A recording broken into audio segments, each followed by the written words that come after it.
2 p.m. on a Saturday, so you know what that means. It's time for me. Hello. This is Hustle Cat, today's game for today's charity. I forgot to include that in. Did I not turn that on? I turned that on. Did I spell charity wrong? Oh, there it is. It just took a second. Thank you, Streamlabs bot.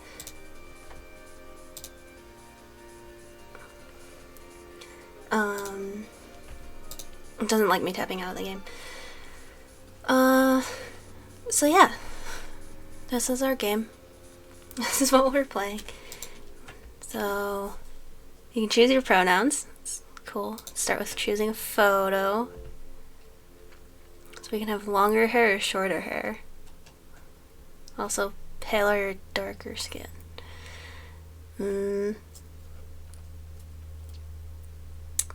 I don't know my preference. Do you guys have any preference? I feel like they're both cute.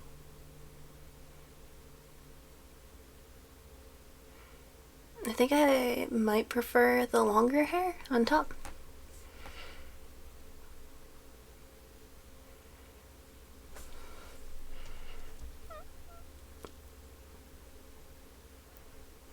We'll go with this one. Unless you guys tell me otherwise, because we can always pick a different one before we start. Or Avery Gray. Dress is pending. Degree. Yeah! Yeah! Degree! Woo! That's my degree. Not being excited. Just, yeah! Degree. Skills, rest management, nutrition consumption, beam curation, 12 words per minute. You know? Yeah. I respect him. We'll go with he, him. I feel like that's... I know I'm she, her, but I feel like playing as Avery, I'd rather he, him.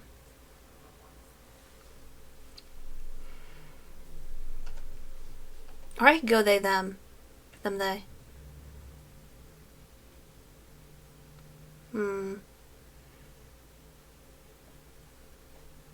We can change this mid-game, too.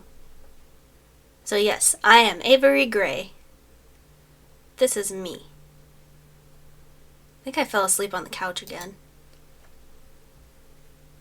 Little lasers of sunlight are zapping right onto my face in the middle of the curtains. I think they've been specifically aimed to burn out my eyes. I feel that! What is it, like noon? This really is just me, isn't it? Jeez. Not my fault. This couch pulls you in like you're drowning in bread dough. Bread dough? My spine pops in loud protest as I swim free from my bread dough cushion trap.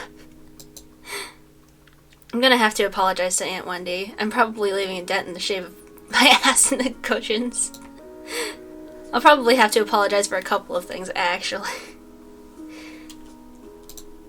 Okay, I know this looks bad, but it's almost not even my fault.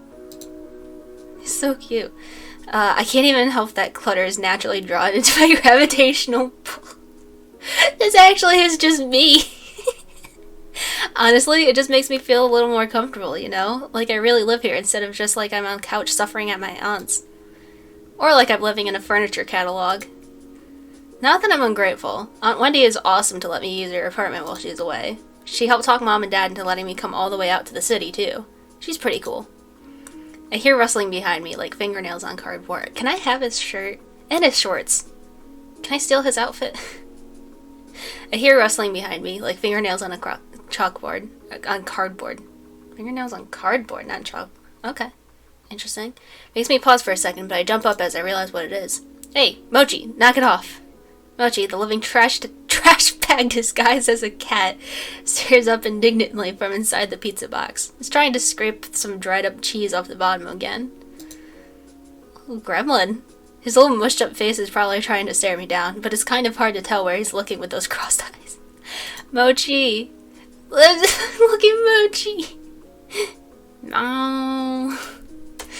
I clap my hands a few times to break the stalemate. He jumps at the sound, then waddles back to the bedroom in defeat. I guess since I'm up too, I might as well get to whatever I'm gonna do today. Shuffle to the curtains and throw them open. My laptop is still sitting open on the coffee table. Oh yeah, job searching. I guess. That's what I was gonna do. Plop back down on the couch, already sinking back into the cushions, and take a look. Hello, JC. Hello, hello. Jeez, there's so many tabs here. Which one did I leave Greg's list open in again? Not that one. This one? Maybe this one? Maybe this one? Nah, that's just another cat video. I was up all night watching Jelly Donut, the cat who balances donuts on her head. I have no idea how you get a cat to do something like that. Guess that's why Mochi and I aren't internet famous. How are ya? I am doing pretty good. I'm already enjoying this and we only just started. How are you doing? I find the tab and start scrolling through listings again. It's not like anything new has gone up since yesterday, I bet. Sidewalk cleaner intern, college credit only. Okay. Internet comments section proofreader. Fundraiser street team intern unpaid. Yeah, it's been like this all month. Can you really blame me for giving up and watching cat videos? I know this kind of thing is supposed to take time, but try telling that to mom, dad, or my savings. Any of those could send me back home at any time. And I really have to get this done before Aunt Wendy's comes back. Just thinking about writing another cover letter is making my will to exist erode away. I'm gonna go for a walk. When I got here, I expected to be buried in noise from the city's traffic and crowds, but it's actually pretty quiet.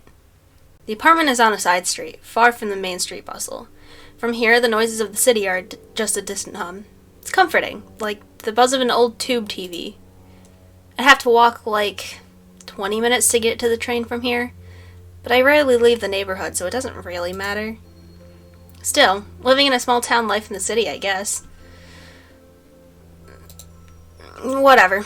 I get plenty of adventure in this neighborhood. I can just set out in any direction and find something new, even if I've been down that way before. Sure, I get lost a lot too, but that's half the fun, right? I turn a corner at the end of the block and head up a tiny side street I haven't tried yet. Neatly arranged trash cans line the sides of the road. I think I'm behind some stores right now. I'm expecting a dead end, but the road suddenly curves to the right. It looks too narrow for cars, but the faded white lines marking the middle seem to claim some brave drivers could try their luck. I decide to follow the sharp bend in the road. After I pass a tall partition, I'm surprised by what I see. A squat, 3-story building painted so ostentatiously bright it'd be impossible to miss sits in front of me. A cat's paw? Is this a pet store or something? Maybe I can get a dumb toy for dumb Mochi. As I walk closer to the front doors of the building, I don't see the aisles of pet food I expected from the broad store windows. Instead, it looks like there are couches and tables in neatly arranged rows. Oh, so this is one of those pretentious restaurants with some pithy nonsense name, huh? I can feel my interest deflate and sink into my stomach. Just as I'm about to turn and continue walking, I notice the sign in the window that declares, "Now hiring, inquire within." Hello, burb. I'm hardly dressed for a job inquiry, but I might as well give it a shot, right? I look to my right as I walk up to the door and see a little orange-white cat lying belly up, sunning itself in the window. Oh, it doesn't seem terribly sanitary to have a cat in a restaurant, but whatever. I like cats. Bells tinkle delicately as I tug on the handle. The heavy door creaks open. This place is so classy, it feels fake. Looks like a game board exploded in here. Isn't that what the palace was like in Wonderland? With, like, the cards and stuff? Is a purple cat gonna start talking to me? Though none of them are purple, boy, there are a lot of cats. I think I can count at least 8 right off the bat. They're all over the place, romping around on the floor, sleeping on some of the built-in structures in the walls. Okay, let's see, there's 1, 2, 3, 4, 5, 6, 7, 8. Yeah, there's 8. Oh, 9. There's one little dude up here. You guys see any others? I don't see any others, except for, like, the statue. I've barely had time to take it all in when I hear a voice call out to me. Welcome! Please, sit wherever you'd like. I shuffle in place a moment, at first unsure where the voice came from, then of whether I want to sit or if I want to keep this strictly business. Actually... I start as the source of the voice looms into view. He appears suddenly from the second-story landing and covers the length of the floor in a few long strides. You look confused. Is this your first time here? Would you like me to explain a bit about how the cafe works? I'll be happy to give you a tour. His eyes are gentle. He's one of those people who smiles with his entire body. It's positively infectious. He seems nice. What's your name?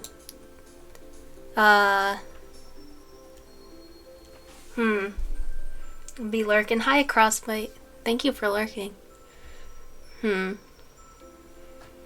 Do we want to keep it business, or do we want to look around?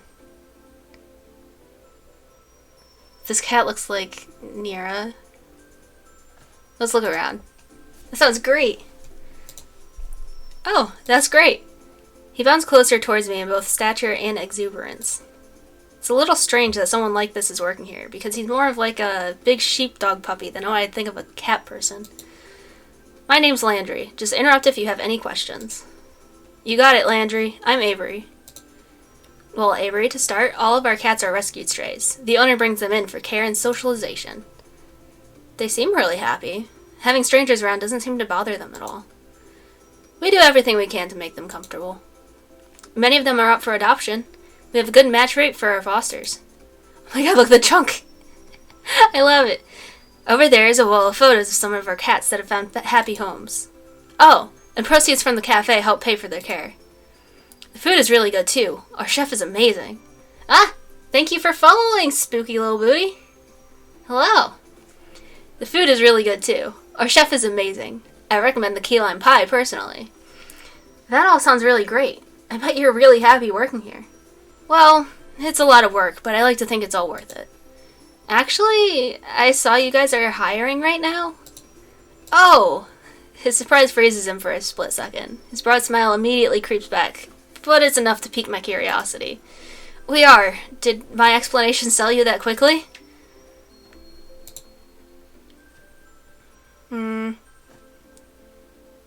Does he seem fun to work with, or are we just here for the cats?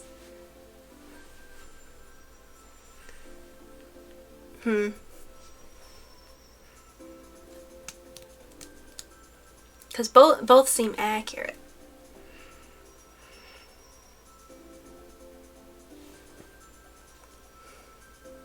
Let's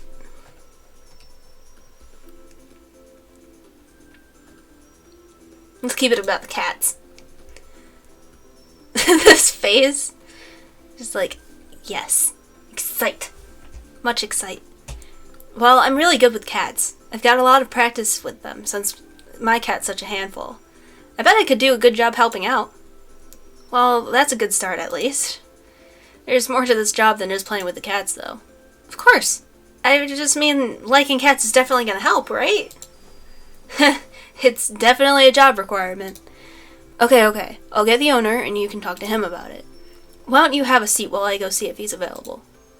Landry leads me to a seat on the plush cushion that spans the length of the wall. I oblige, careful not to look too casual. I'm here on business, after all. Do you like coffee? Would you like some? That would be great, thank you. Light and extra sweet, please. He disappears through an open archway around the corner. The Siamese cat timidly peers at him as he goes, then at me with wide-eyed, worried look. Oh, look how spooked it looks! Can I pet it? I'll pet it with my mouse. It's okay, little Vood. I give it an awkward smile and nod before I realize I'm treating a cat like a stranger in an elevator. Landry reappears a moment later, carefully balancing a black and white saucer, which in turn balances a stout white ceramic mug. Tiny creamer almost disappears in his large hands. He generally places them in front of me, careful not to spill anything from either. I put a little bit of milk and sugar in there for you, but I brought some more if you don't like it. Oh no, it looks perfect, thank you. I'm glad to hear it. I think we drink our coffee the same way then, because I made it the way I like it. You have excellent taste. I take a careful sip of the coffee as I watch Landry take his long strides in the back of the cafe. He really covers a lot of ground. He's not even moving that quickly. He could use a little more milk, though. I guess I'm not good at being an adult yet. I don't like that it still tastes like coffee. I pour what should be a little splash of extra milk, but half the creamer's worth spills in. It almost overflows. I dive forward and gulp a mouthful from the side before I dare to lift the mug and drink like a civilized person. The cat's looking at me like it's offended by what I just did. What? Like a cat knows anything about coffee? Landry's gone long enough for me to nearly finish the mug. Just long enough for me to wonder where everybody else is. The Siamese cat's still staring at me. I'm just gonna ignore it and focus on my drink. Finally, Landry emerges from the back of the cafe. But he's not alone. Who is this boy? This is Graves, the owner of the cafe. Graves, this is Avery. Hello, dude. He looks like he should own a bookstore that insists it sells tomes, not books. Maybe he's about to try and sell you a crystal that'll balance your chakras. Maybe this is just what the owners of cat cafes look like? I've never seen... his eyes, they're two different colors. I can't focus on both of them at the same time.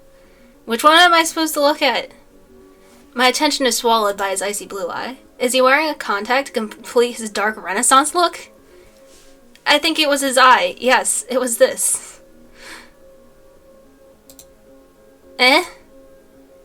He had the eye of a vulture, a pale blue eye with a film over it.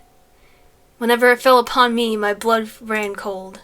And so by degrees, very gradually, I made up my mind to take the life of the old man, and thus rid myself of the eye forever. Excuse me? Telltale heart, you're looking at my eye. Kids, didn't you read that in high school?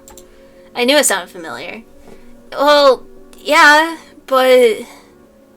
Iridis heterochromia. It's more common in cats than humans. He's got this look like he knows that he just told a great joke. There's no punchline anywhere I can see. What a weirdo. Not sure I want to work for a guy like this. Then again, he hired someone as nice as Landry, so he's got at least some good taste hidden in there. Would I need to know that to get a job here? I just gave away the answer, so I'll let that one slide. Follow me. We'll talk on the second floor. Before he finishes the sentence, he's already 3 steps up the stairs to the balcony. I shake my head a little and follow him. After all, I really need a job. We make our way up to the second floor balcony, which, except for us, is only occupied by those amazing-looking cakes in the display case.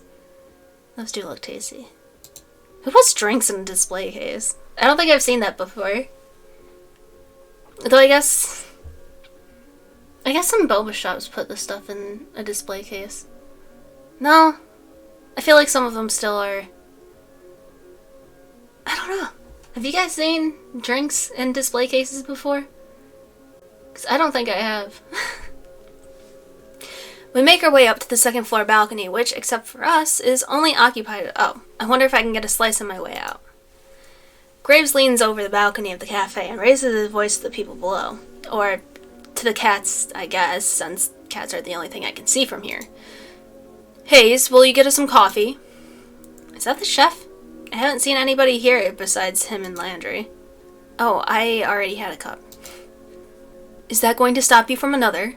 You can't have enough coffee, especially when Hayes is the one making it. I don't think I've met Hayes. You may have. You might not know yet. Graves folds himself into the slender chair at the corner table. He pushes the opposite chair away with his foot, nudging it just enough to turn it towards me. Come, sit down. Let's talk. You don't have to be so stiff. Interviews are boring. Make it interesting for both of us. No pressure, huh? Graves sits with this sort of grim plop, like he's sitting in a skull throne and a raven's going to land on his shoulder at any time. Maybe it's more like he's about to roll a die with a lot of sides. Bet he's a nerd. You got a problem with nerds, Avery? 'Cause, I got a whole box of dice. Like, right there. Like, There. Where? How come every time I want my box of dice, I don't know where I last left my box of dice? I think it's in my drawer, because I was cleaning.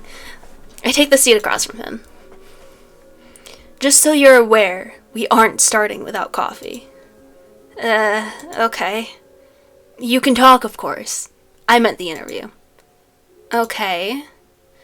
Out of the corner of my eye, I noticed a tiny slip of a blonde man standing at the balcony entrance. I jump a little. When did he get here? I didn't hear anybody come up the stairs at all. Is this guy a ghost? Graves looks like the type to hire ghosts.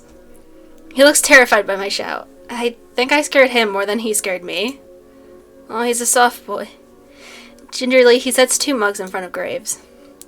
Thank you, Hayes, but you should give Avery the other mug. He sounds like he's reminding a child to say thank you. Of course. Hayes glances up at me. Our eyes meet for a millisecond before he suddenly finds something very important to focus on downstairs. He pushes the cup towards me without looking back up. Thank you. Graves' ring clacks against the porcelain of the cup as he takes a drink. Perfect, as always. I don't know what I did without your coffee. It's nothing special, really. He talks like it's the first time he's spoken today. Quiet and a little hoarse. If that's all, I'll go back to the cats. That's fine. Hay slips back down the stairs just as quietly as he arrived. That kid would make a great ninja. I look down at the coffee and see a sleepy cat face staring up at me from the phone. Aww. That's so cute. I could never get a latte. That kind of latte. Yeah, latte art. I've only ever seen latte art on the internet before. Did Hayes really do this? I take a sip. It's not bad if you like coffee, I guess. But it could really use some sugar. There are packets on the table, but I can't bring myself to ruin the foam cat. Now we can get this going. Let's interview. I'll even start you off Evie? I'll even start you off easy. What's your favorite breed of cat? Oh.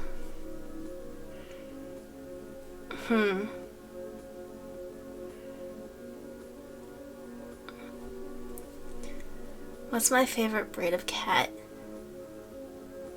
Tabbies are cute, but I don't think they're my favorite. I like the stumpy tail ones, but usually the cats with stumpy tails also end up being really chubby, from what I've seen. I don't actually know off the top of my head what a Scottish Fold is. Siamese are really cute. But I also have a dummy at home. Thank you. Yes, reminder that it is a charity stream. We're raising for the Trevor project, which is why we're being gay boys today. You said make it interesting, so we'll talk about my old cat. Do you know any other languages? How about ciphers? Kanji shimasen. Speak the language of dance. Cha-cha-cha. Oh, I'm guessing the kanji is sumi. Shimasen.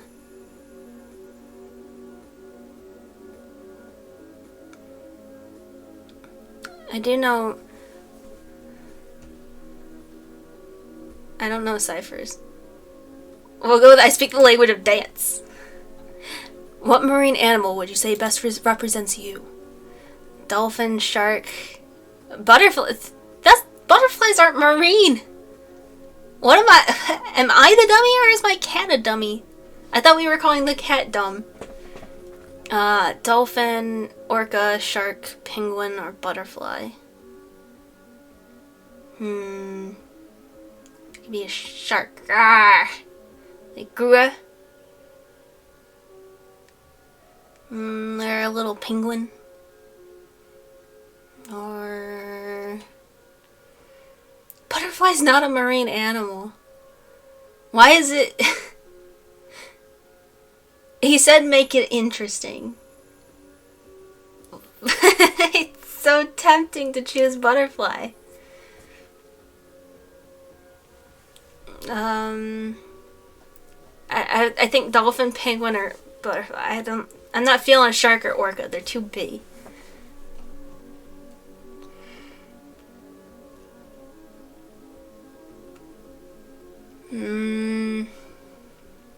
I'm indecisive. Why am I playing a visual novel? Let's go with...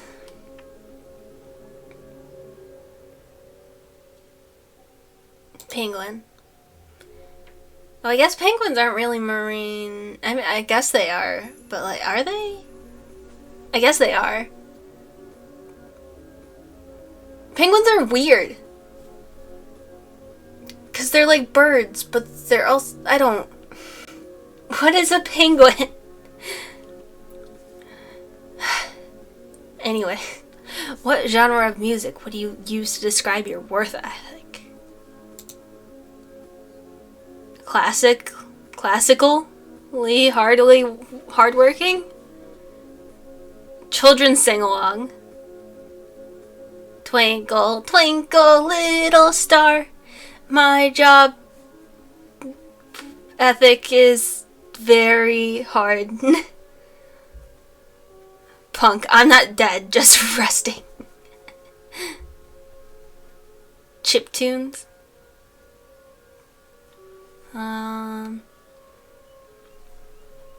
don't think I'm that hardworking. I don't really feel chiptunes. Working hard or hardly working? Or do we want to sing along? I feel like a children's sing along is about right. I just follow the leader, even though I'm my own leader, I guess, as a VTuber. On a scale from 1 to 10, rate me as an interviewer. 7.5. You had interesting questions. Draculas or teenage wolves? I tend to prefer vampires. Just kidding with that last one. Interesting. Good. I like interesting people. He leans forward, appraising me with this terrible smirk on his face. He's like the cat who ate the canary. Maybe I don't want to be interesting by his standards, but feels kind of flattering nonetheless. Thank you. You start tomorrow. Wow, great. Thank you. Don't run off yet. I have paperwork for you. Close that Craigslist tab. Nice achievement. Oh, yeah, of course. Graves pushes away from the table, coffee cup in hand. He nabs my saucer, even though I'm not quite finished, and slinks down the stairs. He returns as if he'd never left, trading the empty coffee cups for a small stack of papers and a pen. He places them in front of me. So, what will my job be? We'll see. Did he hire me with no position in mind? Is this how this guy usually works? I feel like I'm in a daze. Too much information and too much coffee. I take the papers and skim them, summing pretty much anywhere I see an X in a line. What's it all for, and why is there so much? Probably taxes and stuff, I don't know. And who cares? I got a job. I push the papers back towards Graves, and he eagerly scoops them off the table. Perfect. We open at 11. Be here at 8. We'll have you help with the morning prep.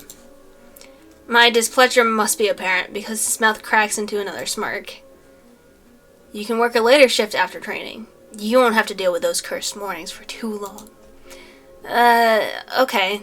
That's fine. Now go. I have a lot of work to do before tomorrow. You need to get to work fixing that sleep schedule of yours. Okay. He seems lost in his own world now, poring over the paperwork I just filled out. Guess there's all sorts of tax stuff that you have to deal with hiring people. Why would he do it so casually? Well, whatever. Not my problem. I head down the stairs. Landry's back. He looks uncomfortable, waiting at the foot of the balcony, but he perks up when he sees me. So, I'll see you tomorrow, coworker. Oh, congratulations. You can meet everybody else tomorrow morning. I'll make sure they're all ready for your meeting when you get in. How many people work here? Well, there's me, Graves, of course. You met Hayes, Finley, Mason, Reese. That's it. Shouldn't take too long to get to know them. Okay, great. I'll see you all tomorrow then. Great. See ya. Woohoo! I'm gonna live it up a little. I'm gonna paint this town red. I finally have a job. Ooh. Date night. Oh, that was just the intro.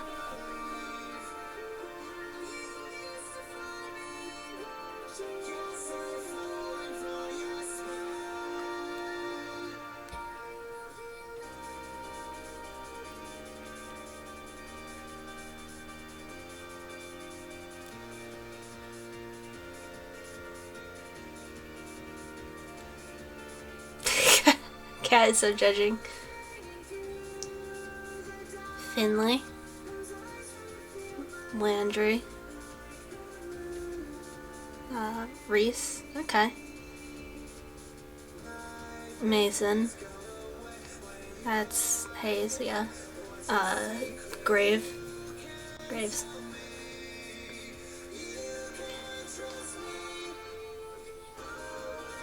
Kitty.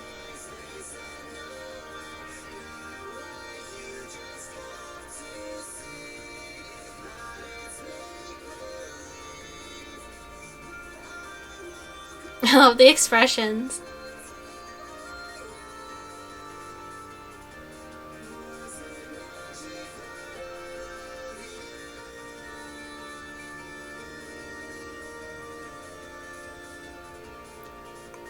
What a cute intro. Aww. Not the little Siamese.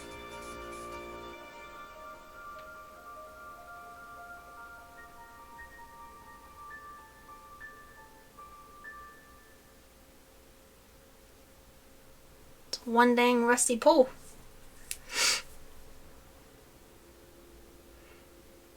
I got lost and I didn't end up painting anything, but it was a nice walk. As I head home, I get this distinct feeling of being followed. I didn't really know that was a thing that actually happens, but it's hard not to notice when you see some movement out of the corner of your eye. I turn around. A sleek black cat stands in the middle of the road. Sits down when we make eye contact and thumps its tail testily against the pavement. It's got different colored eyes. I guess heterochromia is pretty common in cats, huh? Should I, try to bring it to the cafe? They take care of strays there, after all. I should try. Crouch down as slowly as I can and reach my hand toward the cat, beckoning to it. It doesn't move. It makes those little smooshy noises that seem to work on cats.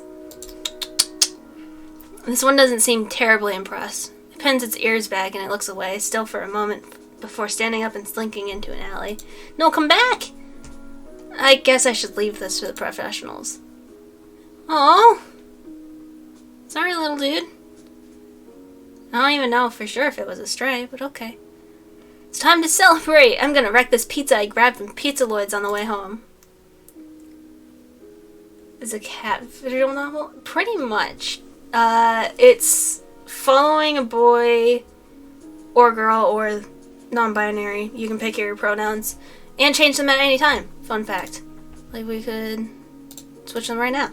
It's how easy it is, which is really cool. It's a cat cafe that they work at. So yes. And hello! Welcome to the stream.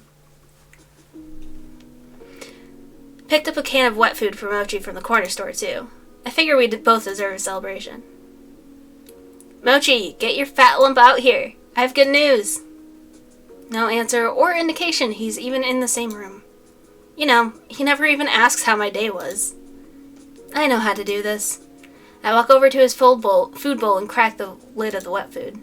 In a flash, he's at my feet, tail shaking like a rotor behind. Come here, you big moron. Give him a little scratch behind the ears before I dump half the can into his bowl, and the feeding frenzy begins. He acts like I'd never feed him. Whatever. I'm about to go do the same to this pizza. Yo, I want pizza. Someone give me a pizza. After a quick jaunt to free myself from the shackles of non-pajama clothing, I flop back down to the couch, dinner in hand, laptop in my face. Oh! Looks like there's a new jelly donut video. It's a video of her sleeping in a donut box. I love that dumb internet cat. She's always doing something ridiculous. I wonder how her owner gets her to do those tricks. That flooring seems familiar. Where are these filmed? I spend the rest of the evening picking through the video archives. I can feel myself sinking into the bread dough couch cushions. It's at the cafe, isn't it? Internet cat's at the cafe. Meow. It's so early. What's his problem? Meow. I bet he just wants the other half of that wet food. This is why I don't get it for him that often. I excavate myself from the couch and do what I can to mitigate the bedhead situation I have going on. What time is it anyway? I grab my phone to check. 7:40? Ah, hell! I'm gonna be late for my first day of work. Take the world's fastest shower, but there's no time to dry my hair. I'll have to hope that I run fast enough that the wind resistance will do the job for me. No time to sort through my duffel. I'm just gonna have to throw on whatever looks cleanest. Not like Graves said anything about a dress code, so whatever. Mochi trails me closely, howling more and more insistently along the way. It's like he doesn't care about my punctuality at all. No time to mix the wet food the way he likes it. I dump a scoop of kibble into the bowl on my way out the door. Haven't seen a cat so offended since the one that watched me mess up coffee. They can both deal with it. I can't believe I'm almost late to my first day of work. And my first job even. What a great impression to leave. Thanks for hiring me, Avery the Flake. I start out in a full sprint to the cafe, but it's only about a 10-minute walk, so it looks like it might not be as bad as I thought. If I run, I can make it in less time. Here it is, a cat's paw. Got a good look at it when I was here yesterday, but it feels totally different when it's your workplace, you know? It's kind of nice to think about. Hey, Avery. Landry peeks his head out from the doorframe and waves me in. I'm surprised by how many people are standing around. Graves, Landry, and Hayes are there, but so are a few others I've never seen. I only see a few cats right now, but they seem utterly disinterested in everything we're doing. They're all piled in a sleep cluster by the window. I feel a little embarrassed that I'm so disheveled, but I'd rather be on time with wet hair than late and looking perfect. Good, you decided to challenge the morning sun after all. Now that the star is here, we can start this show. Still as weird as yesterday, I see. Caught another sucker, boss. That's esteemed coworker to you, Grease. You just keep collecting these strays. Before we get too far, everybody should introduce themselves to Avery. Avery, we've already met, and you already know Graves. Did you meet Hayes yesterday? Briefly. Hi, Hayes. Hello. He looks like he's gonna try and slip between the cracks in the tile. How does this guy handle a job that deals with people? Hayes is a great barista. He's a great help in the kitchen, but he likes to spend a lot of his time with the cats, too. Hayes flashes me a quick look. The side of his mouth upturns slightly, like he's trying to smile, but he's out of practice. I reach out to shake his hand, and he's practically racing for impact. Before I reach him, a bright light flashes the corner of my vision. What? Is that a camera? Oh, sorry, sweetie. I thought I turned the flash off. I whip my head to the other side of the lineup. The girl on the end is aiming her phone directly at me. Sorry, don't mind me. I just want to commemorate our new employee. I'm Finley, and I take care of social media.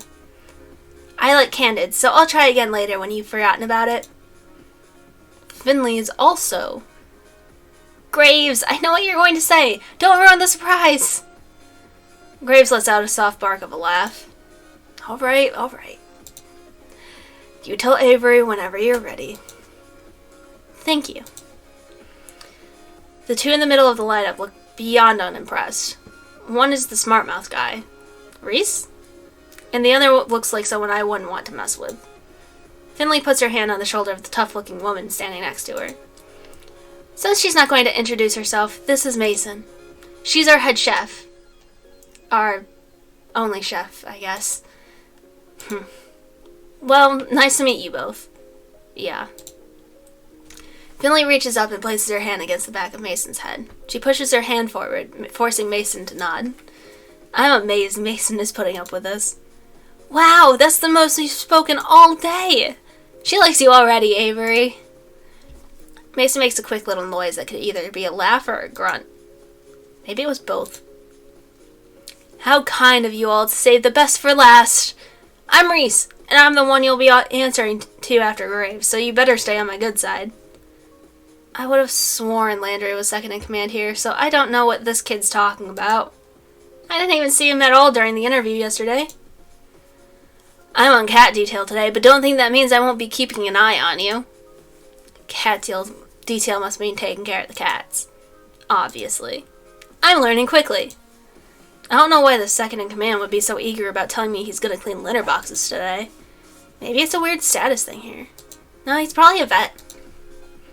I'll be on my best behavior then, I guess. Good. Okay, that should be everybody then. Why am I yawning? Avery, you'll be training with me today. Hope that's okay. That's fine with me.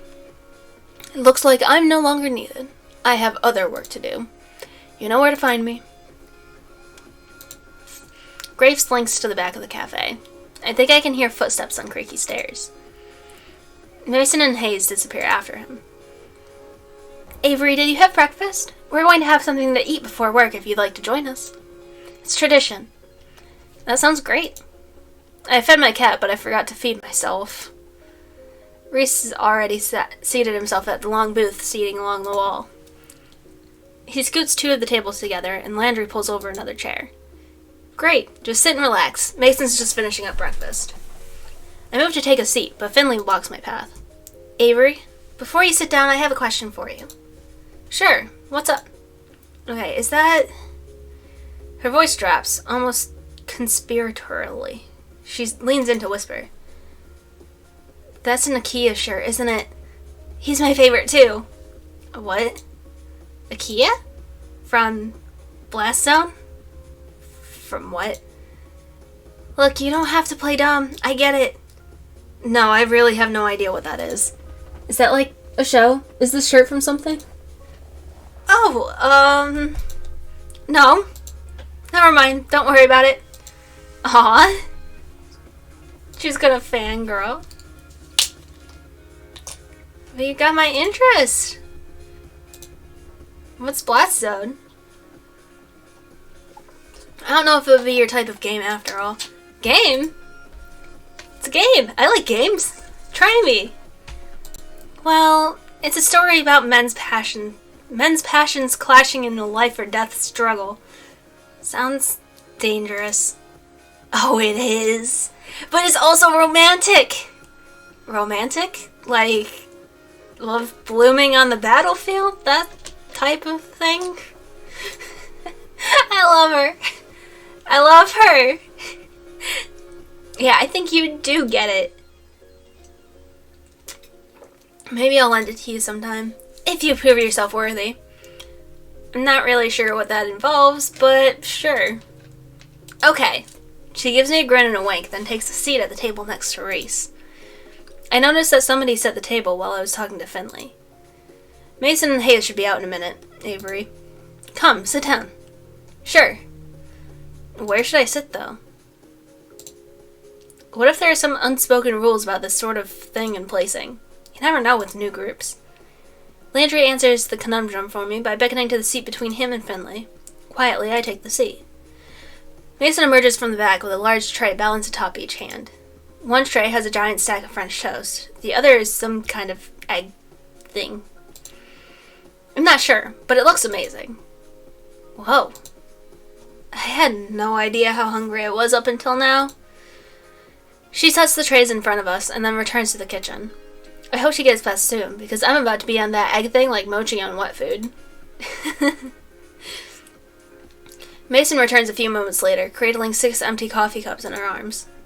Hayes follows in tow, carefully balancing a carafe?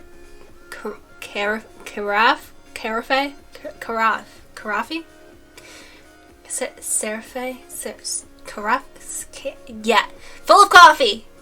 We got coffee, boy. They set the cups and thing on the table and take their seats. Hayes' butt barely hits the chair before the others start to dig in. I'm a little afraid that I'll lose my hand in the fray if I try to jump in now, but I'm so hungry. Landry reaches out an arm from behind a fortress of French toast slices. He lightly bats at Reese's hand as it reaches for the syrup pitcher. I think it's carafe. Oh! Carafe. That would make sense. Save some for Avery. Jeez, calm down. You're the one stealing all the food. Hello, Barzeft. Good afternoon. How's it going? Welcome to the charity stream. Free hydrates because I'm reading a lot. I haven't taken any more than usual. Breakfast is important. While everybody shouts and clatters across the table, I help myself to a bit of everything.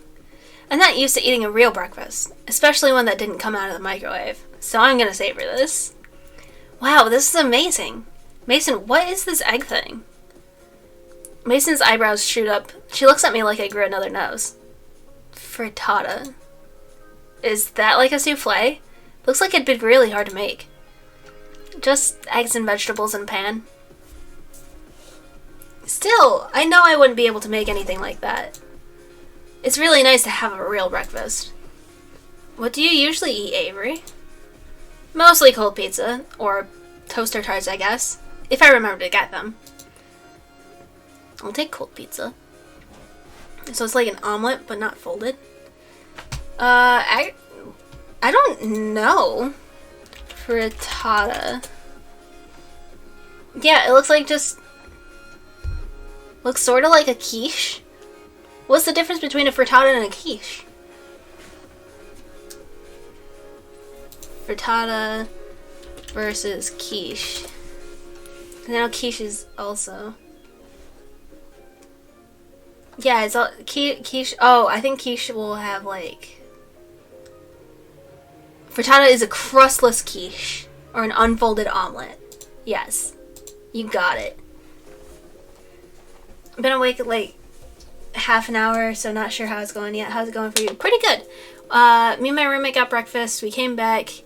I spent, like, an hour deciding which visual novel to play because I have this one. I have another one about girls and baseball. I have one about being Cupid for, like, 6 couples. That's, like, a 10-hour game, so not playing that one. And I have one that the one that follows 2 girls with a language barrier. That one's the 10-hour one. I really like the sound of that game, but not playing 10 hours for one straight. Anyways, this one. I got back from work recently. Work on a Saturday? Yes, Cat Cafe visual novel. Cat Cafe 1 is a good choice. I've been enjoying this so far. Mason glares like I just knocked her plate on the floor. She stares directly at me, through me, with a hard look in her eyes. You eat here now. Always. Can I still have pizza sometimes? Not for breakfast. Ever. I can hear Finley and Reese snickering. Okay, but are other times still okay, right? Mason rolls her eyes and goes back to her coffee. Reese stares up at me between bites of French toast. Avery, when we're done, we need to talk about dress code. Oh, Reese, don't start this again.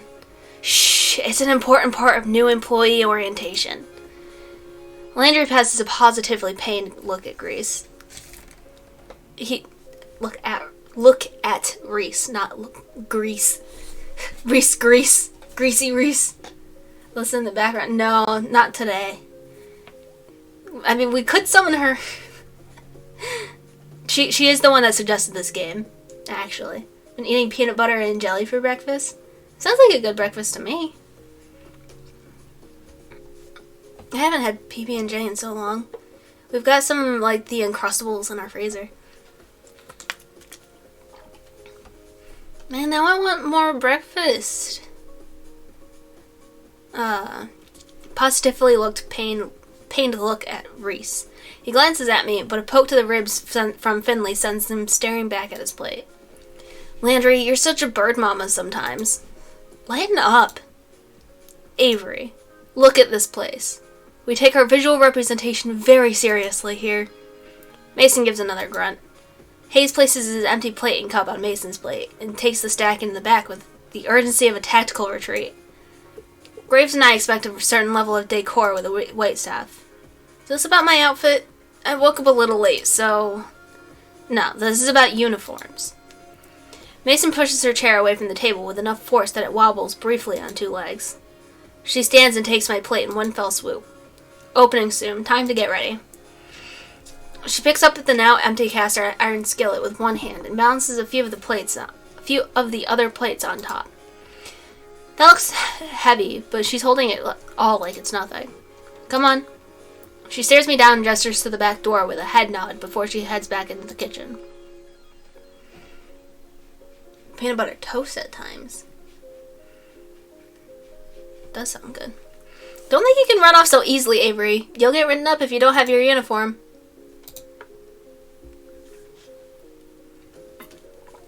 Well, I mean, I don't want to get in trouble as my first day. What's this about uniforms? You're so serious about this. And also, people can't read the donation goal because dollar amount blends in with the game background. I can put it down here. Though I'd have to like shrink it a little bit. I mean, there's nothing there, so that might work. And then we can move chat box over a little bit, like there. We'll see how that works. Okay. Maybe I shouldn't blow him off because he looks so young. Maybe he's secretly as old as Graves or something. Uniforms? But nobody else is wearing any uniforms. They just haven't changed yet, or they don't need them. Only the waitstaff wear uniforms, and you'll be waiting tables with Landry today. Yeah, but Landry doesn't have a uniform. Reese glances over his shoulder towards Landry, who's made himself busy straightening up the tables in the dining area. He doesn't appear to have heard either of us. Or he's just ignoring us. That's because we don't have a uniform in his size. Yet, at least. Someday he won't have an excuse anymore. Come on, Avery, I bet you look cute in a uniform. Oh, thank you for donating, Kiyatsu. Oh, off to work, have fun. Thank you. Thank you. It gave me the alert, but why did it not update my goal?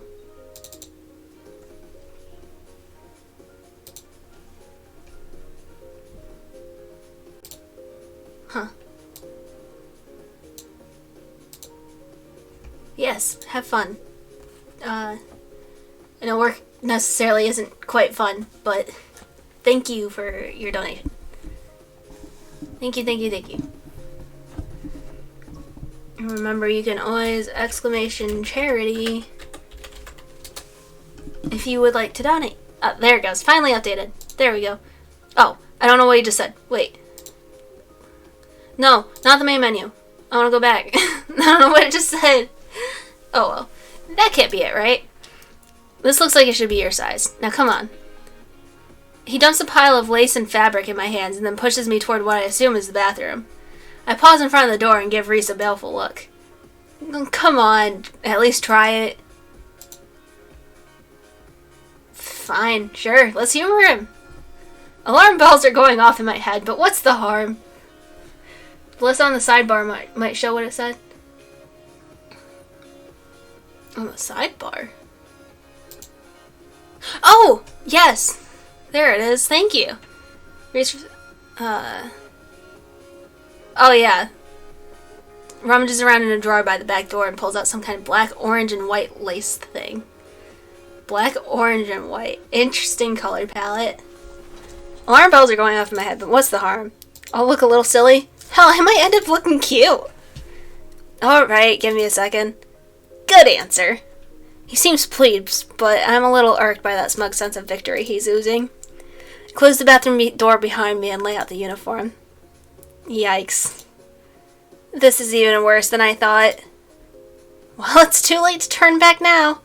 Maybe a B design? I put the uniform on. At least I think I've put it on properly.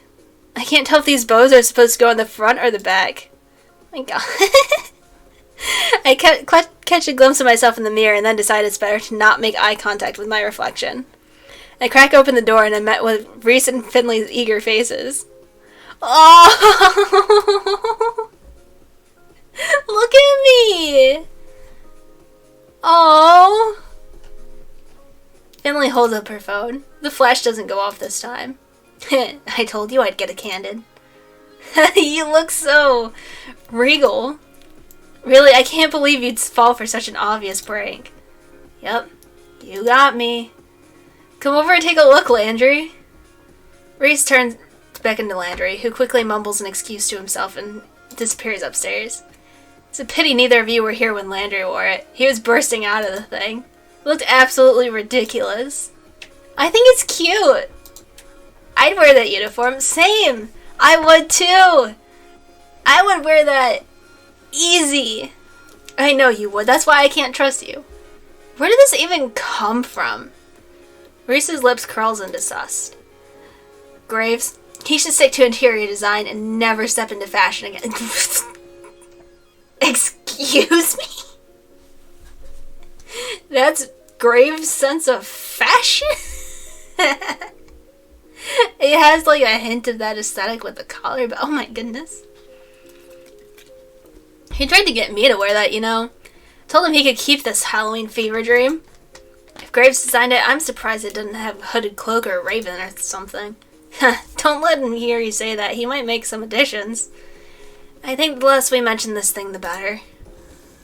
You're required to wear that today, by the way. Nope. Just for a little bit. Nope. Oh, I think you should. Pumpkin Patch Kid? That's the achievement, look at it. Pumpkin Patch Kid. That's cute. Oh, that's bugging out. Okay. I closed the bathroom door behind me. I can't get that uniform off fast enough. Mostly because the bow got stuck. It never felt so good to be back in my trusty old digs. I open the door, and Reese and Finley have already scattered. I don't know where the uniform's supposed to go, so I just leave it folded up on the bathroom sink. That was so cute. I guess I should find where Landry ran off to. He's training me today, after all. I think he went upstairs? I head over to the foot of the staircase, but a cat has taken the station right in my path. Sleeping belly up, stretched out to nearly the whole width of the step. Buddy, that's really cute, but that's a dangerous place to sleep. Doesn't dignify me with this response. Instead, the fat orange cat shimmies in place to settle itself even more. Gently, I nudge it to see if I can get the cat to move. Someone's going to trip on you if you don't move. It's not going to be fun for either of you. It opens one eye into the thin slit, then makes a murmuring noise, and then flicks its tail. This little tiger isn't going anywhere, is it? Are all the cats here this spoiled? Guess I'll have to pick it up and move it myself. I lean over to scoop it up, but as I do, a tiny orange and white bobtail cat whizzes past my feet. Stops on the step below the sleeping cat, then raises one paw and bats the other cat squarely on the forehead. The sleeping cat wakes up and hops to its feet. It looks angry. Am I going to have to break up a cat fight? Hey, you two. Bobtail flattens its ears and stares intently at the orange cat. They both perk up when they hear a voice from above. Is Hash Brown sleeping on the stair again? The orange cat, Hash Brown's I guess, trots away. Landry works his way down the stairs, eyes on the bobtail kitten. Was it really necessary to smack him? You should be nice. Bobtail turned his head away in a wide arc, almost as if it's giving an okay, whatever, in response. It lazily struts over to the windowsill and takes up sentry. That cat's name is Hash Browns? Yeah. Graves names all the cats here. He comes up with some interesting ones. What are some of their names? Well, at the moment, there's Ramona, Shunsuke, Kotick, Owl. Don't know if it's intentional, but the $1 donation redeem doesn't seem active. I can activate it again, yes. Double music, I apologize. Oh, right, that's a Twitch thing, not me thing. Words, channel points, that's probably why I didn't have it active. Dollar donation. But I will put it to a max redeem per stream. Pull down limits. Limit per stream of 50. There we go. go. That should be right. That way, most $50. Yes. I did mean to turn that on earlier, because I do want to try and get it done every charity stream. It might only range from like 30 to 50, but until I consistently have Twitch income or art commission income, once I open that up come summertime. But yeah, it should be there now. How does that work as a channel point redeem? Since you guys are spending your time to be here and help my stream be more noticed, I decided you can literally donate your time. So it will come from my own pockets that I earn from, between what I earn from Twitch or from like other sources. But I thought it would be helpful for people who don't have the ability to donate themselves but still would like to help. Because like spending your time with me does really help in the end. Because it helps me get noticed and like, yeah. I thought it would be important. I thought it would be good. So that being said, I'll put in $5 for Barzuf real quick. Send it to my email.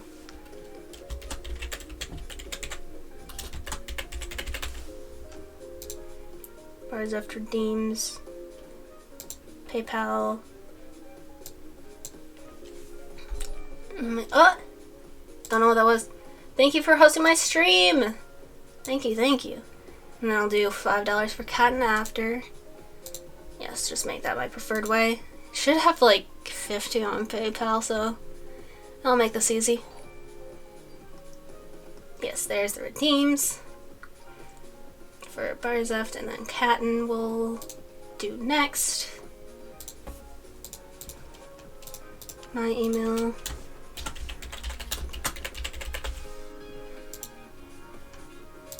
PayPal. Yes, thank you for donating your time. Thank you, thank you, thank you. Because it really means a lot to be able to do these charity streams. And have people like engage with me during them and like all of that, so yes, thank you. Thank you, thank you, thank you. Anyways. Visual novel. The cat's names, right? At the moment, there's Ramona, Shunsuke, Kotick, Owl, Bramblepelt, now Hisa, Valentine, Marina. Some interesting names. Ein, Junta, Jam Band. I love Jam Band. I want Jam Band. Holy crap. Which one was that bobtail? Oh, Spaceballs. Why does he look so nervous? Why don't you ask Reese later? Huh? Is that his cat? Did he name it or something? Is it a bad name? No, he is... Graves should have told you about... Let's get to work. It's time to open. Landry isn't having any more of this. He walks past me to the front door without a glance. He unlocks it and flips the sign from closed to open. And ta-da! Your first day at a cat's paw has begun. And nobody's here. This is a little anticlimactic. Yeah, mornings are usually pretty slow. Might pick up later. Ah, and suddenly it's nighttime. It didn't. At all.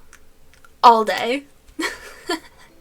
Sure, a few people came in, and Landry had me wait their tables while he supervised. It went pretty well, and I made a couple bucks in tips, but that was it.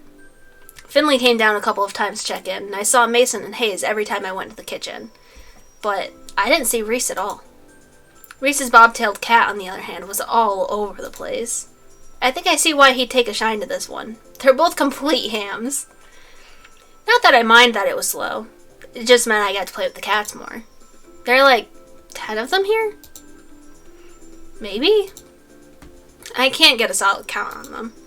They seem to vanish sometimes. Looks like there are a lot of areas around here for them to hide. Thank you for your help today, Avery. Landry, Finley, and I just finished wiping down the tables. Mason was gone before the cafe closed. I don't know where Hayes went. So, how'd you like it? Is it always this quiet? I mean, not that I'm complaining. Not always. Tomorrow should be busier for sure. I've got plans. Oh, we should get here early then, huh? Don't say that like you aren't always early. Oh, I have to come in earlier? Don't worry too much about it, Avery. Just show up at your regular time. Okay, thanks. Can't imagine what busy means here. What, like 6 people in here at the same time? I've got a little more work I want to do on the blog, so you all go ahead. I'll close up if Graves doesn't get here to do it. Oh, thank you. Avery, you can head out. Thanks. Are you leaving now? I could walk with you. I'll be out in a bit. You go on ahead. Oh, alright. See you all tomorrow. Night. He lives there, doesn't he? Does he live there? I feel like he lives there. Door closes behind me with a jingle. I have a job. My coworkers are pretty cute. I get to play with cats. And if this works out, I should be able to afford a place of my own soon. Wait until my parents hear about this. Feeling pretty good right now. I can't help giving a little celebratory fist pump. Oh, right! I think I just heard someone snort a laugh behind me. I thought I said that pretty quietly. Turn around to see who it is, but there's nobody there but a cat. 2 cats, actually. Cats from the cafe. Reese's cat and Siamese cat, to be precise. Crap! How did they get outside? Did I let them out when I left? This is real bad. I'm pretty sure one of the first rules of working at a cat cafe is do not lose the cats. Maid cat cafe? Okay, that's fair. Avatar selection. I need to update it so that my emotes are the same.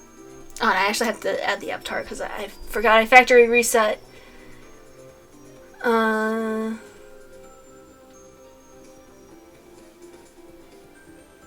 Was it this one that was... Yes. There we go. Oh yeah, and it still has the VOD highlights up there too. But yeah. And I need to update the makeup, because I updated the makeup on my other one. Did you get your clothes separated from your skin? Like the alt outfits are done separately. And then,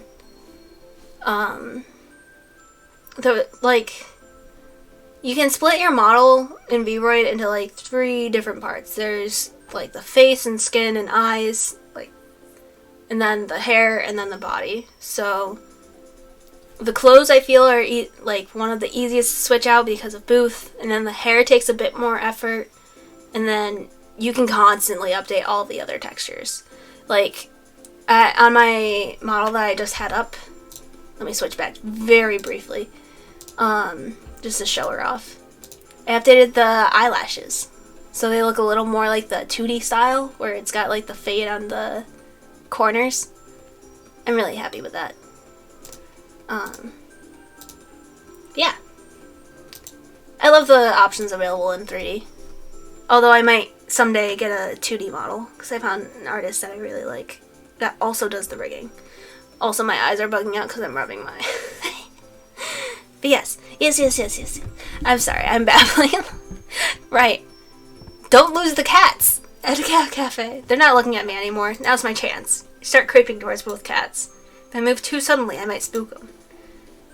I only make it a few steps before I see the bobtail's ears swivel back to face me.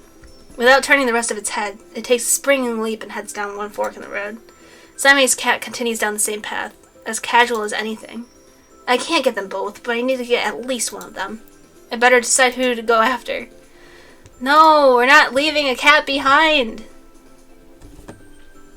Oh, I love the Siamese. But Reese's cat, he's like the boss! I don't want to choose!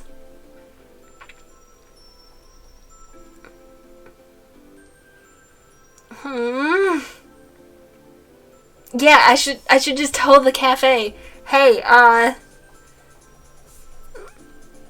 let's follow Reese's cat.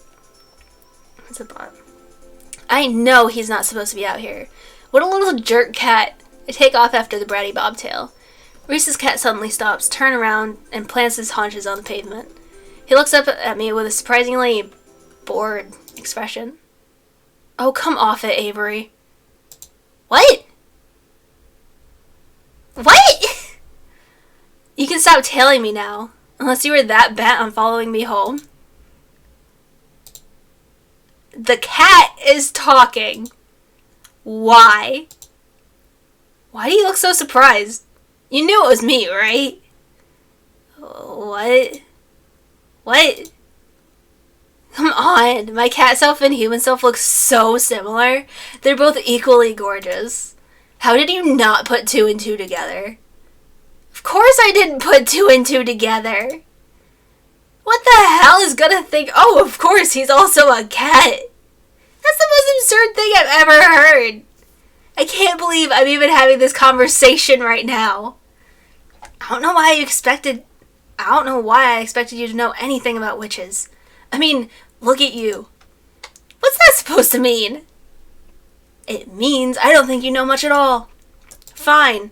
Graves obviously did a trash job of explaining this, so the work is up to me. Again. Everyone at a cat's paw is under a curse. Once we leave the premises, we turn into cats. Curse is likely tied to the cafe itself, though. I don't think anybody else knows how. This is probably the most absurd thing I've ever heard. But it's also sort of hard to deny because a cat is telling it to me. So, everybody? Graves too? Who knows? I've never seen him as a cat, but I haven't seen him do a lot of things. Does that mean, am I gonna be cursed too? I wouldn't be surprised. Well, I would. How do I end up not cursed? If I knew that, I'd be a lot taller and less furry right now. How do you even get a cat curse? Didn't you hear me? Witches. Believe it or not, this area is full of them. Well, I'd go with the or not, but I can't really come up with any more plausible reasons. This is absurd. I just had a long day and my brain's leaking out of my ears, that's all. I might just be imagining this. Are you done then? I have things to do. What, like chase birds? Cute.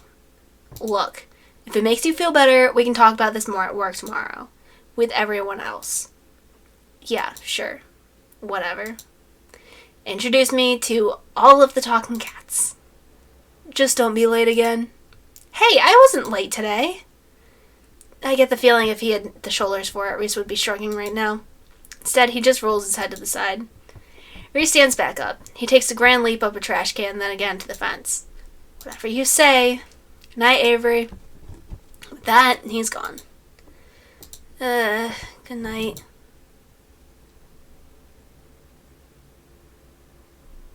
The sun's barely gone down, but I'm capital letter done with today. This is too much. Don't forget the good food this time. The canned stuff. Huh? Did someone just say something? There's nobody here but Mochi. Oh, for crap's sake. I find him standing next to the food bowl, looking up at me with those expectant eyes. I gently nudge him with my foot. Did you just say that? Nope. Nope, I'm done. I dump the rest of the canned food into the bowl and scurry out of the kitchen. Then I dump myself in bed. I don't even want to think about it right now. I'm just gonna sleep in a real bed for once. Maybe sleeping on that couch is so much as messing with my head. I don't usually close the door, but I think it's a good idea tonight. I don't want Mochi whispering to me in my sleep. Oh my god. I wake up early enough I surprise myself. This is gross. Who does this? At least I slept fairly well, all considered. My cheek hurts, kind of like I'm getting one of those real powerful zits. Just when I have the job when I see people all day. What perfect timing. I kick my legs free of the big blankets and roll off the side of my bed with my usual grace. God, this thing feels gross. I don't have any acne stuff with me here, but maybe Aunt Wendy had something I can put on it. Why are all the cats people? I trundle over to the vanity to assess the damage. That's not a zit. That is a whisker. There is a whisker growing out of my face. Well, guess we're joining the cat club. Meow. Hello, game? It won't come out. I thought at first maybe it was Mochi's and it got stuck there, but nope. Growing out of my face. Tried to pluck it. That's probably one of the worst ideas I've ever had. Now I know just how sensitive cat whiskers are. Is this really how the curse starts? I've been pacing around for too long. I gotta go to work, but how am I supposed to leave the house like this? What if someone sees me? Guess I could try to cover it up with something. Dig around and find some dust mask under the sink. Maybe that'll do the trick? I can pretend I have a cold or something. Or not, because trying to put it on feels really awkward against my face. I'm at a loss here. I'd call one of the staffers, but I didn't get their numbers yesterday. I guess it'd be hard to use a cell phone as a cat anyway. I just have to go to the cafe and hope someone's there to ask. I didn't run into anybody on my way to the cafe yesterday, but knowing my luck, there will be a whole crowd or something. I keep my head down and walk quickly. Jeez, my face itches. I hope another one isn't coming in. The thought is enough to make me pick up my pace. Running to work is going to be a theme for me. Maybe it'll keep me in shape. I just hope I can keep my human shape too. Who is Mochi then? Why are there so many people milling around the front of the cafe today? This is exactly what I was dreading. It's like they showed up specifically to look at the magical mutating cat person. As I approach the cafe, the whisker falls off, like a dead leaf or something. Look at it, just flutter to the floor. I leaned down to pick it up. If I hadn't seen it happen, I would have thought it fell off one of the cats. This is stupid. This is so stupid. My eyes start to sting. I can't tell if I should be mad or crying or both. This is just really, really stupid and I don't want to deal with it. I kick the door open with my foot. Foot is actually pretty heavy, so it just sort of nudges open. Where the hell is Graves? Most of them are already here. They're already setting the table for breakfast, like this is just a regular, normal day where nobody grows cat whiskers. Oh, Avery. I don't think he's in yet. What's the matter? This is the matter. This whole dumb situation. He probably can't see the whisker I'm waving around, but I don't care. He knows what I'm talking about. Oh, is that yours? What kind of cat are you? I'm not any kind of cat. I'm a people. I can't believe this. Oh, come on, Avery. You should have known this was going to happen. How the hell was I supposed to know? Sounds like somebody here didn't read his contract. Safe areas and other tips are mentioned in the welcome pamphlet. What contract? You signed some paperwork when you started, right? Yeah. Well, how can you all be so chill about this? We work for an evil dungeon lord who's turning us all into cats. I don't think they're called dungeon lords. Avery, none of us are happy about it either. We're doing what we can. There's gotta be more you could be doing. Where is Graves? He may be upstairs, but I don't know. I remember hearing Graves going up some creaky steps yesterday. Maybe that's his office or something? Whatever it is, that room's gonna be missing a door after I kick it off its hinges. I storm towards the back of the cafe. Steps must be back here somewhere.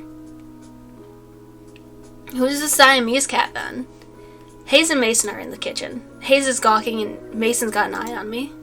Avery, where are you going? I've had enough of this. I gotta give him a piece of my mind. What? This cursed crap. The others trail me to the kitchen. What am I, the cat herder? Avery, chill out. We aren't all mad about it. Most of us signed up for it on purpose. It's done some good things for some of us. Well, I'm mad about it. I'm mad as hell. Turning into a cat won't do jack for me. I know you're mad, but it's not Graves' fault. He does a lot to help us. We owe him. You don't owe him a damn thing. Oh my god. Is Finley Jelly Donut Cat? Is Finley Jelly Donut? Oh my god. Seriously, Avery, shouting at our boss isn't going to change anything. There's nothing we can do about it right now. Let's just sit down and talk about it. Let's talk. I guess I see what you mean. Now come on, don't be such a salty caramel latte. Finley puts her arm around my shoulder. I try shinking away, but she redoubles her efforts. Never had someone so forceful about comforting me. You like donuts, right? How about jelly donuts? What does that have to do with anything? I think it's time to show you that this cat curse isn't all bad. She gives me a quick wink and a punch on the shoulder. Go sit down on the table. I'll be out to show you in a sec. This is still so stupid. Oh my god, I'm right! She has to be Jelly Donut. She's so Jelly Donut. The frustration festers in the pit of my stomach, and now I don't even have anywhere to put it. I feel another hand slap me gently between the shoulder blades. What is it with these people? This time it's Mason. You didn't eat yet, right? No, I've been freaking out about this all morning. How am I supposed to eat? She doesn't lift her hand. I can feel it like a weight on my back. Stop sulking and sit down. Eat. Is that a comfort or a threat? Good food calms you down. She gives me a firm but gentle push towards the dining area. It's like being scooted forward by a steel pillar. I guess I might as well go sit down. I return to the front of the cafe and flop down in the chair at the head of the tables. After all that following everybody was done before, nobody's bothered to come back out yet. It is valid to be a bit freaked out. Yeah, right? I'd be freaked out too. Maybe they think I could use the space to cool off. Feels like I'm in timeout. First out of the kitchen is Hayes, of all people. He tiptoes up delicately and sets a small teacup down in front of me. It's chamomile and lavender tea. It can help with stress. I drink it sometimes when I'm overwhelmed too. Hayes flinches a bit when I look up at him. I pick up the teacup and hold it to my face. It smells lovely, at least. He looks at me with his eyebrows upturned, and I take a sip. When I oblige, I see what he means. This is pretty calming. I let out a deep sigh. I can feel my shoulders slump a bit. Hayes seems relieved that I've approved. He takes it as permission to sit and takes the seat next to me. You know, I get anxious a lot. You probably guessed that, though, huh? Some things help me out, like the tea. But I think the thing that helps me the most is being a cat. I know that must sound pretty stupid, but it's nice to have somewhere to go. I like that I can curl up in a tiny corner and nothing is expected of me. It helps me a lot. So, it really does sound stupid. That's what we mean when we aren't mad about it. No, I think I get what you're saying. I don't agree, but I get it. But you really should have read your contract. Yeah, he's gonna learn. He's gonna learn about that contract. Thanks. He doesn't seem to know what to say. He's just sort of staring down at the table and picking pieces off the paper napkin in front of him. Do you hate people? Do you hate being around people? Huh? I mean, why would you work at a place where you're around people all the time if they make you nervous? Oh. They say it's like a muscle. You have to work on talking to people to get better at it. So I thought I'd try it, but... So you jumped right into the deep end. I guess so. Hey, do I make you nervous too? What? I mean, I don't want to make you nervous. You can talk to me whenever you like if you want to, I don't know, practice or something? Oh. Thanks. Of course. That's what coworkers are for, right? I guess so. Well, it's a start, I suppose. Esteemed patrons, may I have your attention, please? Especially you, Avery. Where is her voice even coming from? Down here, kiddo. I look down and you're Jelly Donut? Look at her. It's me, a real-life internet sensation. You're so surprised. You should see the look on your face right now. Wow, so you've really capitalized on this curse, huh? I just started making videos as a way to have fun with the situation. Who knew it would make me a celebrity? I'll give you my autograph later if you like. No, I'm fine. She gives my leg a playful pat and then gives me a wink. You're so starstruck. I am not. You so are. I bet you spend a lot of time on the internet. I bet you know all about me. No. You're blushing. Why would I be blushing about a cat? Oh, cut the shtick, both of you. Reese saunters up, serving platter in hand. He nudges Finley aside with his foot, scooting her a good distance from the table. Rude. Are you over your temper tantrum, Avery? Well, I almost was, but then you had to come in here and call it a temper tantrum. No sense of humor, just like I said. He reaches over my shoulder and sets a plate of pancakes down in front of me. Finley, go change back. I don't want your dirty feet on the table. God, I'm gonna sneak nip into your clothes next time you're called on cat detail. Despite her threats, Finley saunters off, tail flicking into the break room. She returns a moment later and flops down in the seat across from me, but not before grabbing another stack of pancakes from Reese. She's already digging into her food when Mason comes back from the kitchen and takes her usual seat. No wonder she's social media. Yeah, for real.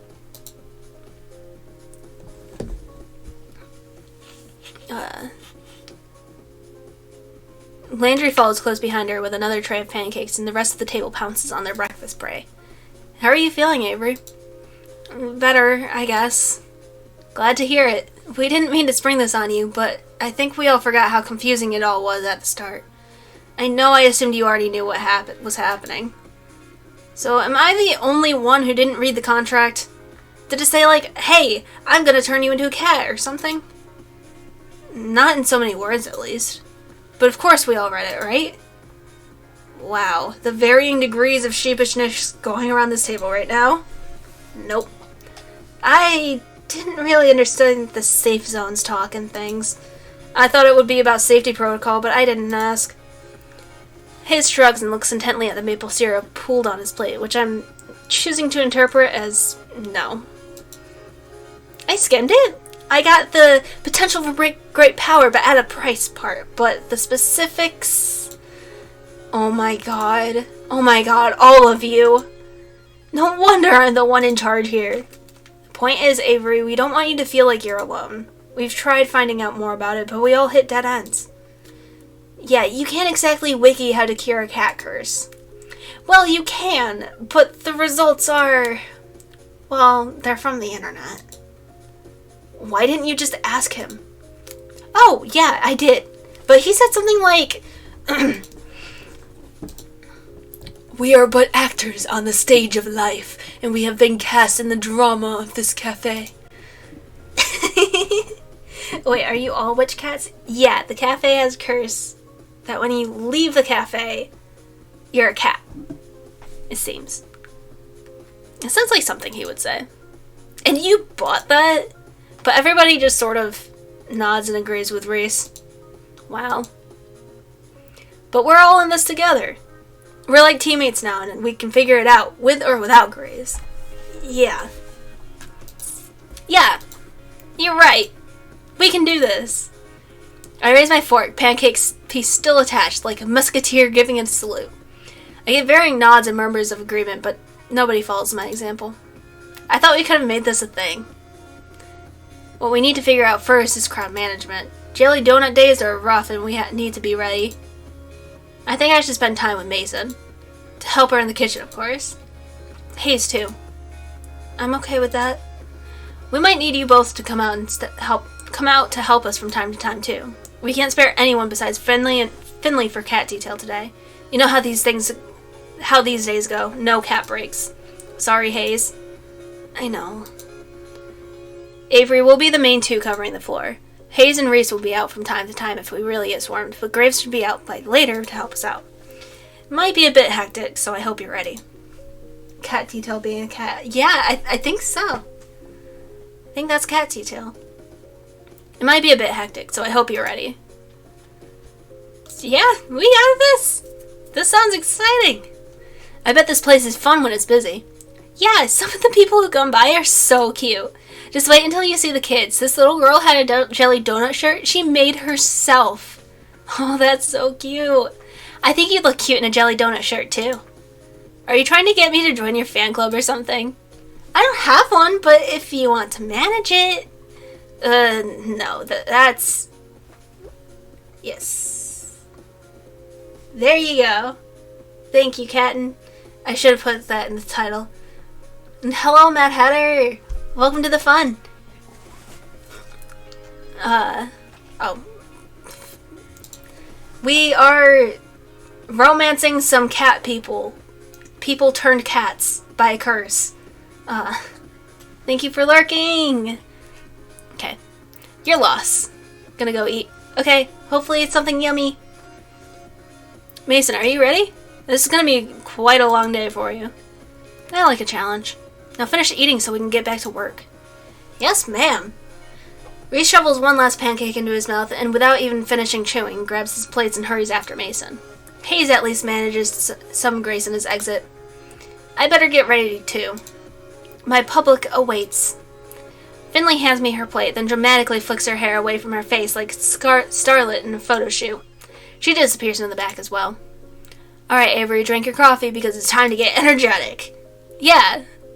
Good, because if you look outside the cafe and around the corner... Oh man, is that why there were so many people up front? Yep. I better chug this coffee then. Well, better get pumped. Oh boy, did it become busy fast. There was a crowd of people as soon as we opened the door, and they're all clamoring to see the internet sensation jelly donut. They pour in like a leak in a ship's hull. Landry tells me that sometimes we have to cap the number of people we're allowed in at a time, but it's not that bad yet. Hopefully the numbers stay down until Graves gets back. We'll need the crowd control in the afternoon. Where the heck is he anyway? I'm sure he has a lot to deal with. There's a lot more to managing a restaurant than what goes on inside, I'm sure. He always comes out to help sooner or later. I'm having a lot of trouble picturing Graves waiting tables. Maybe he wears that uniform Reese is so obsessed with. Graves in that suit. Pumpkin Patch Graves. Okay, I don't have time to sit here daydreaming about that. There are tables to wait. Boy, are there a lot of orders for donuts and coffee today. I didn't even know that was on the menu. I guess it's pretty on point to offer donuts on a day where Jelly Donut is in the cafe, but somehow I hadn't expected it. I don't see them in the pastry case. Maybe they're still in the back? I better go check. Hey, Mason. Are there donuts back here? Oh, yeah, there are. A whole stack of them, and they're still warm. Ah, they're those cakey donuts that are so good too. I shouldn't be hungry after such a big breakfast, but they look amazing. The coast is clear. I don't see Mason. Hayes and Reese aren't even in the room. I could just... Thank you for donating! Keep up the amazing work. I wish I could give more. Thank you! Thank you, thank you, thank you, thank you. Means so much. Don't feel bad about how much you can donate. Just... Every little bit counts. Every little bit is so important. I appreciate every single donation. That's why I added a donate redeem too. So that if you can't give more, you can always redeem channel points. And spend your time to donate. Yes, yes. But thank you, Mad Hatter. Thank you so much. We'll be good. There's so many orders. Get it together, Avery Gray. Don't steal inventory on a busy day. Like donuts, huh? Of course you do. Oh. I didn't even hear her come up behind me, but there she is. Look at my face! I'm so terrified. Thank you. Thank you, thank you. I'll put in the redeem in a little bit. I'll write it down real quick just so I don't forget. Because I did ones that were redeemed like $5 at once. But I'm doing $1 redeems. So.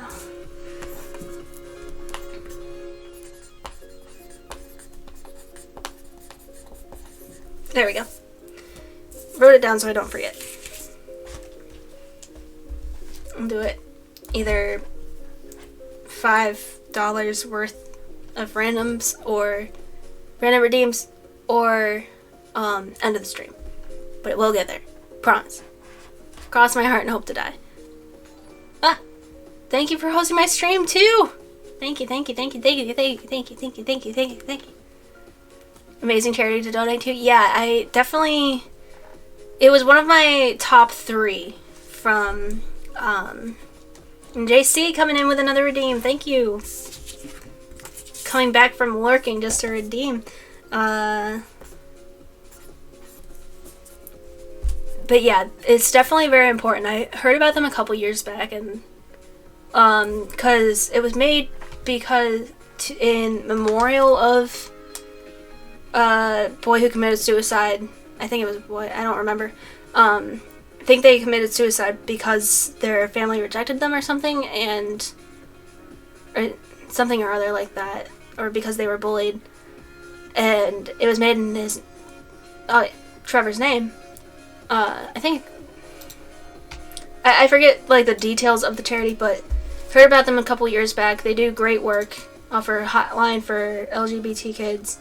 Think they'll even help like set up temporary housing and things like that for those who aren't able to be in a safe place. They do great work. Amazing charity. But we're playing a game, right? I get distracted, just makes me so happy. And I mean, look at her face. I didn't even hear her come up behind me, but there she is. Mason looms over me and rests her arm across my shoulders. Oh, yeah, these look really good, too. I'll make you some later. You don't have to do that. You're so busy, though. You don't have to do that. You're turning down my generosity? No, I didn't mean... Relax, it's a joke. Oh, sorry. How am I supposed to tell with her? She's so hard to read. Now stop wasting my time. It's busy out there. Right. Mason dumps the tray of plates in my hands, then shoos me out of the kitchen. I bring the plates to their respective tables. I'm getting really good at this waitstaff stuff. Oh, thank goodness you're back, Avery. We're so swamped. Avery to the rescue. This is still a bit much. It's like we're under a water full of people who want to see Jelly Donut. Or something like that. I don't know. I'm too busy to think of a good metaphor.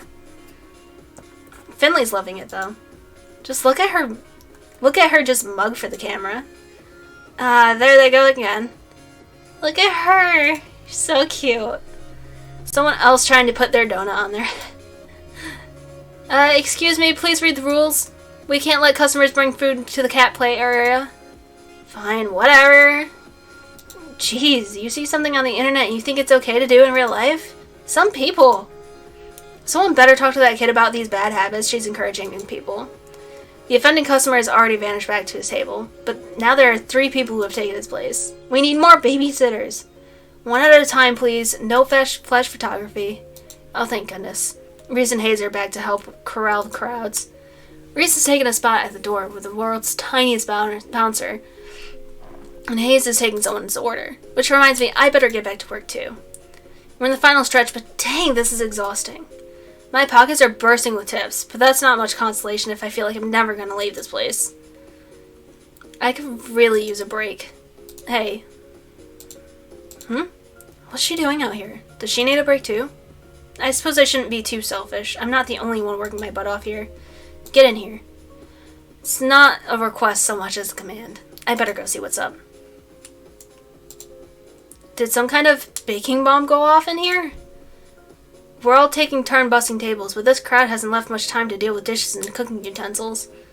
I need your help. And here I thought you didn't trust me in the kitchen. I don't, smartass. I need coffee. Yeah, me too. No. We're low on beans. Get them from the basement, right around the corner. I'm swamped. Oh, duh. Yeah, of course. Just a sec. I'll get them. I've never been in the basement before. Caution, stairs. It's probably not a great idea to get someone to help me out, but dark space kind of creeped me out. This is a restaurant, not a haunted house, and I'm not some scaredy cat. It should be fine. here goes nothing. Holy crap, Graves. I try to give you benefit of the doubt when this happens. This isn't a restaurant storehouse. It's a Halloween surplus store. Is that... It is. That's a curio cabinet full of model skeletons. What the hell? What's he got padlocked in that cabinet? Do I want to know? Yikes. I better get out of here and go back upstairs quickly before I get attacked by a giant toad. I find a bag of unground coffee beans that I'm sure I can just barely lift myself. But the more interesting is the book that's resting on top of it. So, with its worn leather cover embossed in silver swirlies in the shape of a cat, it looks like a spell book or something. It's probably Graves' diary. I'm so curious. It wouldn't hurt to take a little peek, right? What the heck? I don't get this at all. Is it written in code or something? This is all nonsense. Wait a second. Why is my name in here? Ew, is Graves writing about me in his diary? Avery. Oh, she sounds mad. Now is not a good time to start reading. This book is real tiny and fits right in my hoodie. I'm gonna look through this when I get home. It's probably nothing, but after seeing my name in it, how could I resist taking it home for a better look? I'll bring it back before anyone even notices it's gone. Okay, but seriously, I should leave before a crow lands in my hair or something. I have the coffee bag in my arms and trundle up the stairs back to the kitchen. Ah, the light of day. It was way too quiet in that basement. I barely get the door open when I hear muffled noise from the dining room and the clanging of pots and pans in the kitchen. Get lost? Took you long enough. Sorry, I don't know my way around down there yet. Creepy, isn't it? Yeah, I'm glad you said it. Gave me the chills. I like it. Somehow I'm not surprised. Thanks. Now get back to work. Okay. Anytime? The whirring of coffee grinder starts immediately after I start talking. This conversation is probably over. Better get out there and see what's going on. It looks like the crowd has dissipated. I also don't see Finley or Jelly Donut anywhere. I guess even her energy has limits, huh? Hey cutie, how about some coffee? I had a real busy day at work. Oh, there she is. Wow, she looks worn out. I bet that does take a lot out of you. Wait, cutie? Dang, is she just being friendly or is she making a move? One coffee coming right up. You want me to put anything in it? Oh, you sweetheart. Skim milk and 2 sugars, please. You got it. Fetch her a cup of coffee, just the way she likes it. Once I make it back, I catch her looking at her phone. Cafe got some really good comments today. We should see a nice boost in traffic from this. So, is this what you mean by social media expert or whatever? Yep. I run the company message board all those other accounts. Jelly Donut was something I started to get more cafe traffic. I didn't expect it to get so big. It's actually a lot of fun. You should join me when you start transforming too. I could use a sidekick. Oh, yeah. I'd forgotten about that until just now. Oh, sorry. I'm just trying to help. Here, come sit with me a sec. It's quite enough that Landry can take care of the remaining stragglers, so it should be fine if we sit for a minute or two. Really though, it's gonna be fine. We all stick together here, and you're part of the family now. Got it? You have sprinkles in your hair. She reaches up and finds a treasure trove of sugar stuck in her bangs. So I do. I mean it though, got it? Yeah, thanks. Got any room for another at this table? Guess there weren't too many left after all. I glance downstairs and it looks like he's already locked the door. Always! Landry scoots a chair next to Finley. I guess the cafe's closed now. I expect you all won't spend too much time lollygagging. We have cleanup to do. Jeez, Dad! Lollygagging? Really? I don't know. It was the first word that came to mind. Reese, why don't you sit with us too? We could all use a break. I suppose so. Where are Hayes and Mason? Oh, you know Mason. She's probably already gone. She doesn't stick around after shifts to help with the cleanup? She gets here earlier than any of us for prep, so it's only fair she also leaves early. Besides, I think she has something that she does after work. What, as a cat? Hey, don't judge. Oh, wait, that's Finley. Hey, don't judge. I wonder what kind of cat she is anyway. Is Mason Mochi? Oh, hydrate and stretch. Thank you, Burb. Hydrate. I'm gonna stretch. Feels kind of rude to think that, but you know what they say about curiosity in cats. I should see if she's here to thank her for her work. I'll be right back. Tell Hayes to come join us if you see him. You got it. Wow, the kitchen is pretty clean already. Was Mason that quick? Oh, there she is. I caught her before she could go. Mason. What? Oh. You really busted your butt today. Thank you. It's my job. She's already got one foot out the door. She seems irritated that I interrupted her. I don't want to bother her anymore. I'll see if she wants company anyway. You want me to walk you home? Mason gives a sharp snort of a laugh. You think I'm gonna get chased or something? Stray dog's gonna come get me? No, I thought it'd be nice. We could talk and stuff. We're talking now. I guess so, huh? Well, where are you going? Do you live near her? Don't we all? Yeah. Is that all? Well, I guess so. Night, Mason. Yeah. She disappears around the corner, but a second later I catch a glimpse of a lanky orange cat with a crooked tail. Maybe that's her. Looks like she's headed in the same direction as my apartment. I wonder if we're neighbors?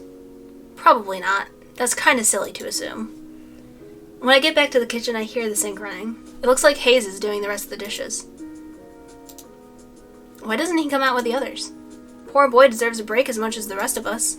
If everybody's like a family, like Finley said, he should be a part of it too. I'll invite him back. We can do the dishes after. Hey, put those down. Come out. We're all gonna sit and have coffee together. I'm fine, thank you. What, you don't like me now? What? I'm just teasing you. Come on, you're one of us and I'm sure you're tired too. I'll come back and help you with the dishes after we're done. I'm sure I won't be the only one either. We gotta stick together, right? I guess so. Come on, I'll get your coffee even. I'd rather get it myself. I'm a little picky with my coffee. Oh yeah? How so? I prefer a good cappuccino instead. We have a nice espresso machine here. Oh, like the one you made for me at my interview. That was really good. Oh, thank you. Cappuccino is steamed milk and espresso. It's a delicate balance. Can you make me another one? Sure. Oh, is that a smile? It is! I'll go make them now. Meet you in the dining room. I head out to the cafe. Hayes walks with me at first, but slips upstairs as soon as we reach the staircase. There are a series of loud whirring noises, and he returns with a cup in each hand. He's careful as he hands me mine. It's still a little hot. It looks amazing, thank you. I head back upstairs, coffee in hand, and return to my seat. Hayes follows shortly after and sits at the table next to us. I reach out and drag his table a little closer to ours. We all sit and talk over coffee for a while. We divide the tips, careful to leave a separate stack for Mason when she gets in tomorrow. It's getting pretty dark. I should get going soon. I say goodbye to everybody and head out. They're all staying late again.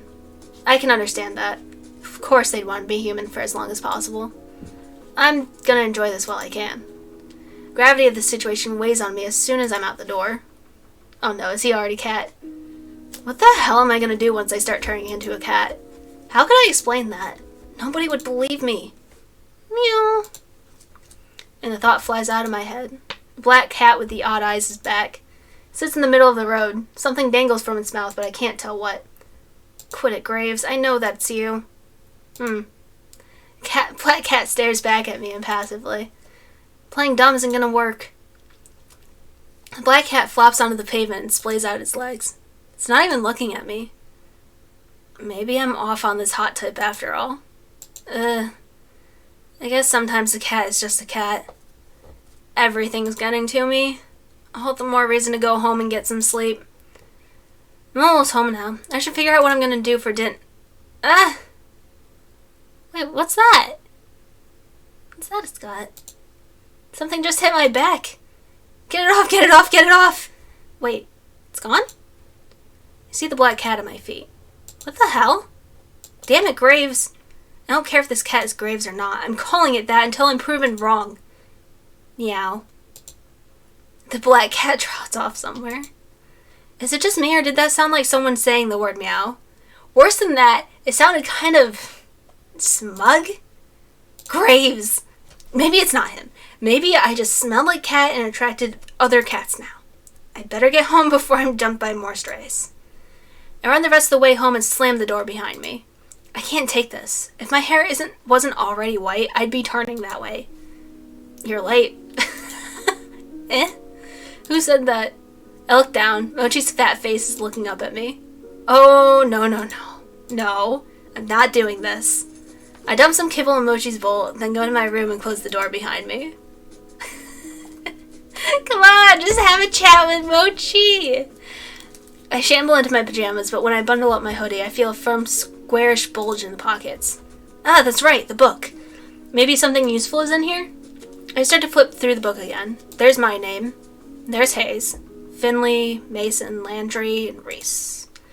There must be a clue of some kind, but I don't know what it's supposed to say. All these words look like they've been written by birds hopping around in ink. I toss my hoodie on the floor and get to work. Maybe I can decipher it? If I hold the book upside down? No. Is there a cipher? No. I don't know why I bothered looking. Of course it won't be that easy. I try for another 20 minutes or so, but it's useless. Ugh, I give up. Frustrated, I drop the book. It hits my hoodie and ungracefully tumbles over. I shuffle them away with my foot and something tumbles out. What is that? Looks like it fell out of the hood. Bookmark? Did I leave that there? Why would I put anything there? I pick it up. It looks like it's got some weird holographic center. It's kind of pretty. I should bring it back to the cafe tomorrow along with that stupid book. I go to tuck the bookmark into it for safekeeping, but... Hold up! I can read it with this. I don't know how it got there, but it's the key to reading this book. The Hallowed Covenant of Witchery? What? Reese did say something about witches the other day. This might be a good lead to whatever's going on. I settle in with the book and start from the beginning. Been doing this for days now. Wake up, go to work, come home, lose myself in the grimoire, and make it to bed right before the sun comes back up. Lather, rinse, repeat. Listen to me. I'm calling the thing a grimoire now. I can't stop reading this dang book. Or mumbling to myself, I guess. But seriously, there's all this stuff about witches, covens, powers. I've never seen anything like it. Sometimes I don't even understand the words on the page, but they make me feel strange when I read. Powerful, I guess. Like, if I keep going, they'll suddenly click into place and I'll learn something unknowable. It's getting to me, though. I feel haggard, and my coworkers have pointed out I'm getting some wicked bags under my eyes. I haven't told them about the book. I bet they think I've been up playing video games or something. Murr. What's with you? You're so friendly lately. Since when do you sit in laps? They do say that some witches get familiars. No, that's ridiculous. I'm getting ahead of myself here. I'm not becoming a witch. I've been trying some of the stuff out in the book, though. Just a bit. You can't blame me for that. Hear me out, but I think I managed to move a cola can with magic. Maybe it was balanced weirdly or something and fell on its own, but it felt like it worked. I've definitely been reading this gibberish book for too long. I should stretch my legs or something. Right, Mochi? See? Even Mochi agrees, and he hates exercise.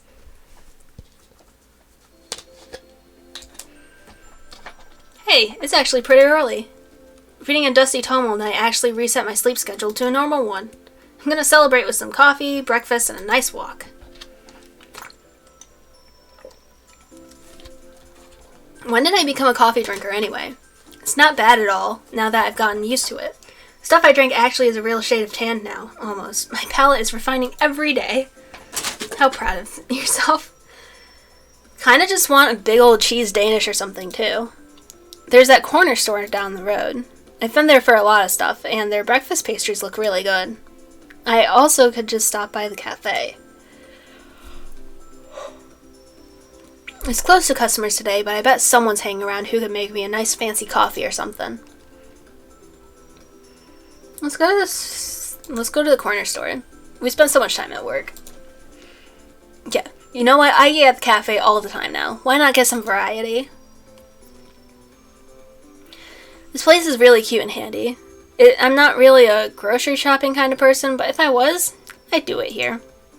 Snacks are choice, and the little bakery window behind the counter has some surprisingly delicious donuts. I think the owner makes them himself. The owner's a real gruff guy, but I bet he's the type that gets favorite customers and warms up to them. All I know is I'm not one of those favorites yet. He's at the counter reading the paper right now. He somehow manages to spare me a glance as I approach, but goes back to the sports section while I pour myself a cup of coffee. Good morning. It sure is starting to get cold out, isn't it? You want donuts or what? Boy, he reminds me of a certain surly chef. Yeah, a chocolate and a jelly donut, please. Jelly donut. He turns to pluck the donuts from the display case, and that's when I see it. Her, to be precise. Scraggly orange cat curled up, sleeping on top of an overturned milk crate down by the owner's feet. That's... Mason? The old man didn't hear me, but the cat sure did. Her eyes fly wide open and her pupils shrink to the size of a paper cut. I start to mouth, "What are you doing here?" to her, but she's having none of this. Her crooked tail puffs to twice its size and thrashes wildly about her. Even as a cat, her stare is intimidating. I know it's her, and I know if I don't shut up, she's gonna come at me. Here's your donuts. What do you do to my cat? Nothing. I just think she doesn't like the way I look or something. Anyway, bye! I leave the money on the counter and take a hasty retreat. Mood. Anyway, bye! How weird. I didn't expect Mason of all people to be some store mascot. Something weird is going on here. I hope it's not so weird I can't go there anymore. This donut is delicious. I decide to head over to the cafe for a bit. I hope they won't get on my case about having outside food. I kind of think they won't really care, though. Mason's probably the only one who would give me grief about that, and, well... When I get there, I already see some movement inside. Normally I'd be weirded out by people hanging out at work on their day off, but cat curse and all, I get it. Hayes opens the door for me. It looks like he's the only one here right now, actually. I see him glance down into the coffee in my hand. Where'd you get that coffee? At the corner store a few blocks away. It's on my way here. You could have come here. He looks a little disdainful. I kind of like knowing that such a shy guy has a bit of a snobby side, though. There's something hiding in that shell for sure. Aw. I sink into my favorite spot on the big circle couch and take a big old sip of my coffee. I could sit here all day. Maybe I will. Oh, Avery, you're here early. Yeah, I thought I'd come and see what everyone's doing. I've been cooped up in my house too long. It's good to see you. I'll be doing some handiwork, but let me know if you need anything. Thank you, Crossbite. I add to my list I've got here. I figure it's easier to do bunches. Oh, speaking of bunches, okay. Thank you. Well, specifically, thank you. We'll do those now then. Quick break. Because my voice is not like how much I am talking. $5. We'll throw down another exclamation charity. And I'll put it up to 7 so that I can take care of Mad Hatter and JC's donations at the same time. My email. Deems. Donate with PayPal. Should I have enough there still?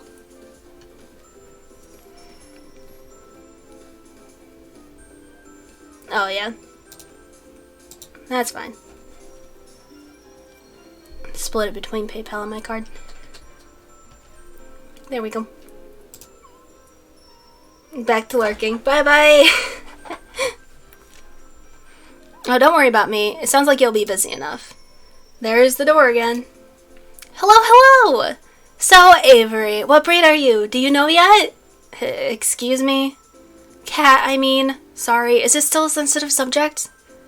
No, nothing's happened to me since the day I grew the whisker. Figured it'd take more time. That's strange. I turned in about a week. Yeah, me too. Hayes nods from the other couch. This wouldn't be the first time Avery's slow on the uptake. Were you just standing there waiting for a chance to say something like that? Of course not. He totally was. They're right, though. Playing with that book made me totally forget about the curse. Why haven't I seen any changes since then? Well, I'm gonna go do some laundry. Let me know whenever you find out. I'm betting you'll be a silver tabby or something pretty like that. I hope the type of cat I become is still a person. Reese rolls his eyes and flops down in the long row of seats set to the side of the cafe. He settles in with his spiral-bound sketchbook. Finley picks up a large bag and trundles toward the stairs. Is there a laundry machine up there? Yeah, in Graves' apartment. He lets us do laundry there for free. Wait, Graves lives here? Yeah, duh. The 3rd floor is his apartment. Shouldn't we see him, all the time? He's basically a ghost as is. He's usually out until really late night and leaves pretty early in the morning.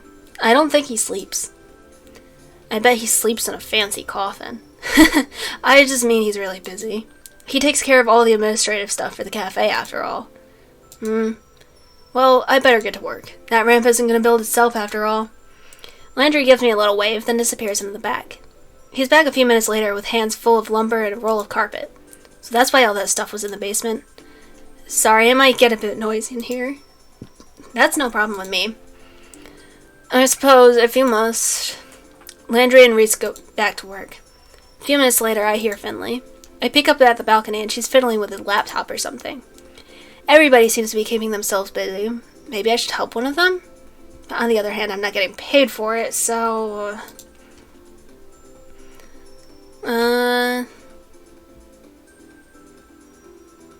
Who do we want to help? Let's do a poll. I'll let you guys decide this one. Because I feel this is part of the romancing part. Oh. Who do we investigate? Landry, Reese, Finley, you people.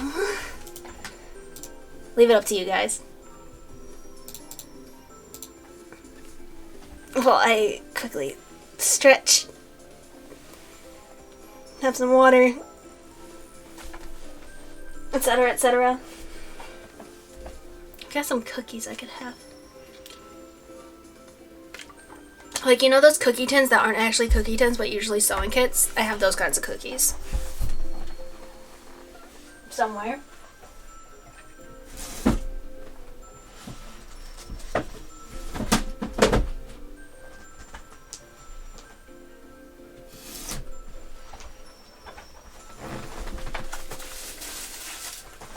Just a brief little break, you know?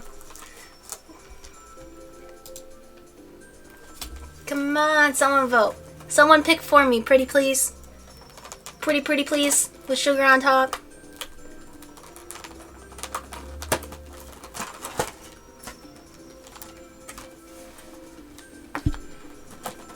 Vote, please. I don't like making decisions.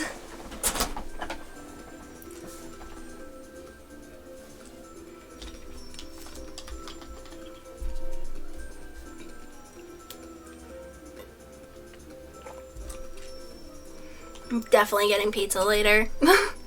With freaking Avery talking about, oh yeah, I just have cold pizza usually. Made me want pizza.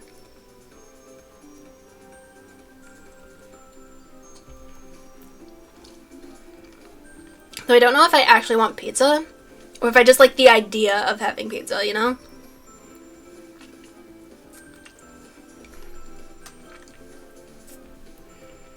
Okay, no one voted, so we'll go with, I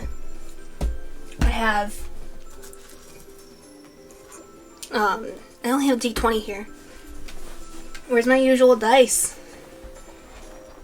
I feel like I'm betraying myself. What have I done?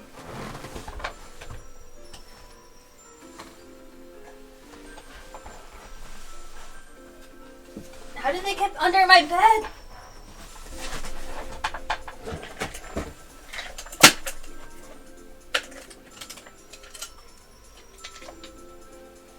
Okay. It's fine. I got a D4.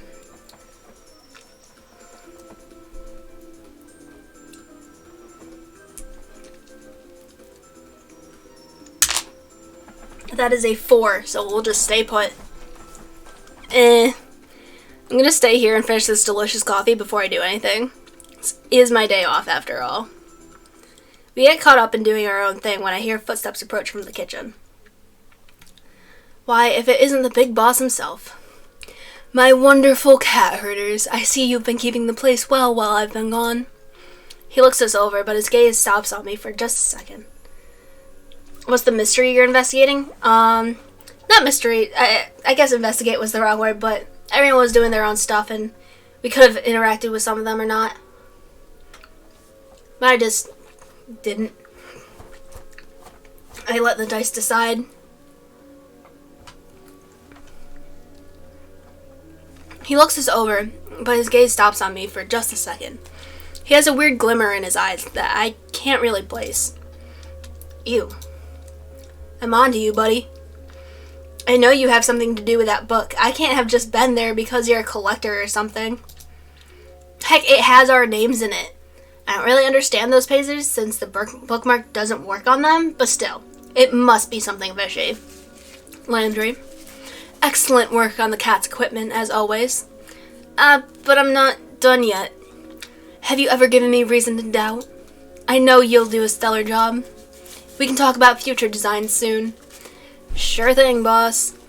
Reese, you've been keeping your protege in line. Keep up the good work. Of course. Nothing gets past me. The eyes of a talon of an eagle. Protege? Are they talking about me? Hayes, my sweet Hayes. Can I trouble you for some of your exquisite coffee? I'd be happy to. You are a treasure, as always. I hope you've been keeping well. Well... Finley peeks her head up over the upstairs balcony to shout down. Come on, just come downstairs. Present!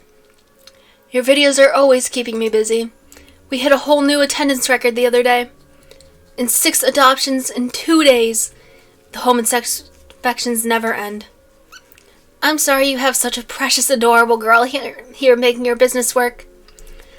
You are my internet lifeline. I have no head for such things. I bet he's been lost ever since telegrams went out of style. And Avery. He's real close now. I don't think I like it. He puts his hand on my shoulder and levels his gaze down to mine. That blue eye is so chilling. It really is a telltale heart situation. I'm on to you, Avery. What? You're the fastest learner we've had here yet. I forget you're still new. I feel like he's not just talking about the cafe work. Well, I've been doing a lot of studying. So you have.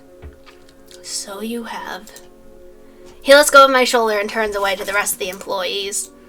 He definitely wasn't talking about the cafe. He definitely knows something about that book.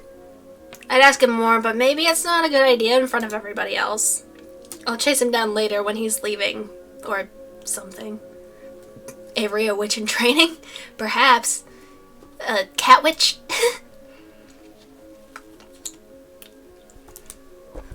I have to get more information. Where's Mason? I want to see her today, too.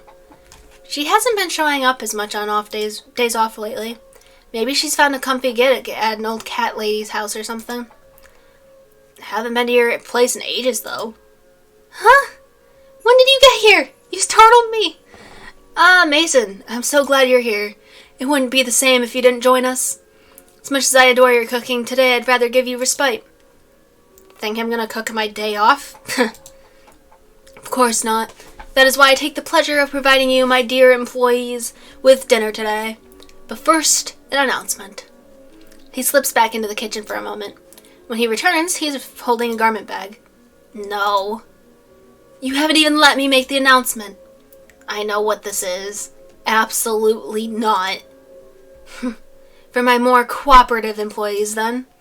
With a surely practiced flourish, Graves unzips the garment bag and lets it fall to the floor. Oh no. No. No. Is that somehow both plaid and checked flannel? I didn't know you could make a suit out of that type of material.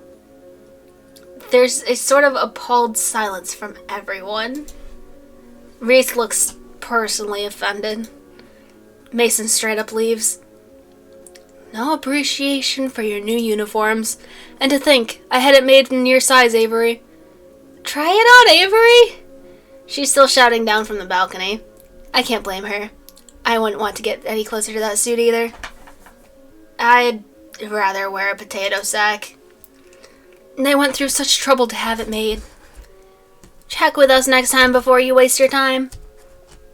'Tis easier to beg forgiveness than ask permission, as they say. Look at all those quotation marks. See? You knew we wouldn't agree to it. Well, I'll leave this here in case you all come to reason. Take some time to admire it. I'll be off for one last errand, but trust when I return you'll all be treated to a wonderful meal. Till then, farewell. With that, he disappears into the kitchen. I'm going to follow him, just to see what happens when he leaves. I get to the kitchen in time to see him slip through the back door. I'm sure I'm going to see that black cat. I just know it. I peek out the door as he leaves. He gets further and further away from the cafe, but I don't see him change. Not even when he gets past the point where I know he's off cafe grounds. Huh. I guess the others already assumed he wasn't affected by the curse, but why? Does this prove he's culprit? Yes, thank you. Charity, charity, charity. We're making progress. How else would he escape whatever it was that got everyone else? Although, to be fair, I can't use that as proof. After all, I also escaped the curse, and I'm sure as heck didn't cause it. It seems like as good a time as any to see if I can find out more about what's going on. Peek back into the main cafe. Looks like everybody's back to whatever they were doing before. Newly arrived Mason has kicked her up her feet on the couch and already seems to be dozing off. Thank you for lurking. Oh, ad time. Okay. Dum, dum, dum. And I just realized that the music stopped on the thing. I should start specifying how long the ad breaks are. I'll go for a longer ad. Okay, bye. Except for those who are subscribed, I think. The only thing I don't like about the Twitch dashboard is that I can't hide how many viewers I have. And I really try to avoid that just so that I focus more on having fun and not concerning myself with that stuff until after. But since it's ad time, I'm just gonna enjoy the remaining 50 seconds. I have a little bit of a sore throat.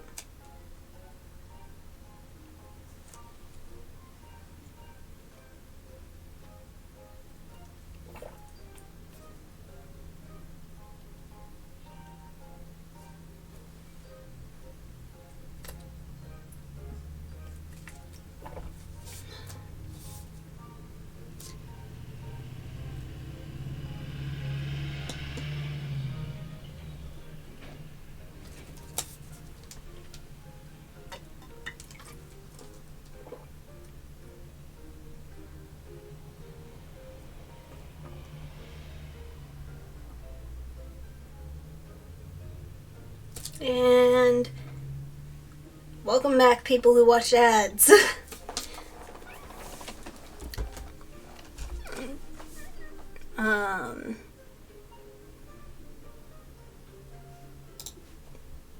So, yes.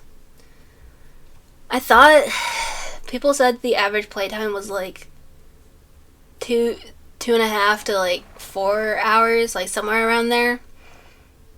But we're already 2 hours in, and I don't think we're getting... It doesn't feel like we made much progress. But this is a lot of reading, so we'll see how we're feeling in about an hour and maybe split this into 2 streams. We'll see. We'll see where we get in an hour. Finley did say we have free access to Graves' apartment after all. I could go look and see what he's hiding up there. I'm also curious about what it looks like. Then again, if he was hiding something there, wouldn't somebody have noticed by now? Maybe he keeps all his magic stuff in that creepy basement. I wonder which would be better to search? Feel rude going in someone's apartment. Ads plus streamer equals pog.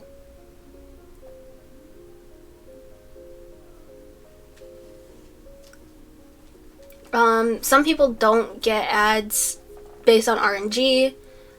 Subscribers don't get ads. The story, right? Yeah, maybe the ending feels quick. I don't know. But we'll find out. Worked the first time, right? I bet that's where all the nefarious stuff is kept anyway. Maybe Graves is a hapless idiot caught up in someone else's plan. Maybe I'm supposed to think he's a witch, but he's actually someone else using him as cover. Wouldn't that be messed up if it's one of the other workers at the cafe? I can't see any of them as a mastermind type, but what do I know? Well, I suppose I should prepare myself for some snooping. Boy, this place gives me the chills. I mean it, it's like 10 degrees cooler down here than upstairs. Now, if I were a witch, where would I hide my witchery and witching accessories? Take a brief walk to the immediate left of the stairs, but there's nothing here but cafe and cat supplies. Maybe the boat coffee is also ground up and used to make arcane sigils? Or maybe I'm reaching? The right of the stairs has more interesting stuff anyway. I kneel down to get a closer look at the curio filled with crystals when I hear something creaking above me. Crap. Is Graves gonna catch me? Nah, he left. I'm hearing things. I resume my hunt. Maybe these are magic crystals after all. Creep. Hello? Oh! It's just you, Avery. My imagination was going crazy when I saw that open door. What, you think something would be down here? I've played too many horror games to not consider the possibilities. Like, too many of them start like this, you know? Yeah, I've watched those games. Like, you think everything is fine and then boom! You know, like, you go downstairs and then you're stuck in the hell dimension. A hell dimension filled with party supplies and bags of flour. Oh, don't say that like you aren't skeeved out to be down here. Of course I am. There's a scene like this in one game, Westfalls. Have you ever heard of it? Nah. We gotta work on your repertoire, you know? Anyways, so there's the scene where the main guy, Sage, is in a creepy basement like this. And then, bam! I feel hands on my shoulder. Even though I know it's Finley, I can't help but jump. She pushes me against the wall, or at least tries to, but we don't get that far. I'm just sort of leaning back.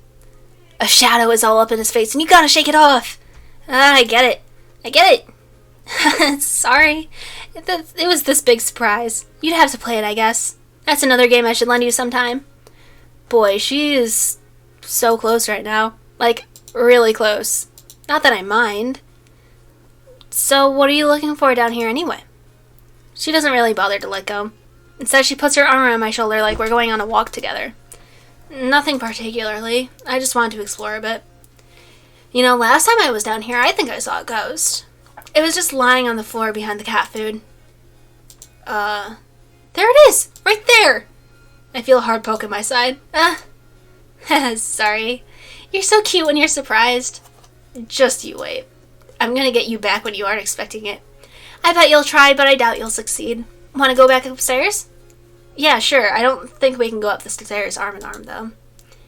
You just don't have a brave enough heart. I mean it. We're gonna fall if we try that. Okay. She lets go of my shoulders, but puts her hand on my back and gently pushes me forward. Now shoo!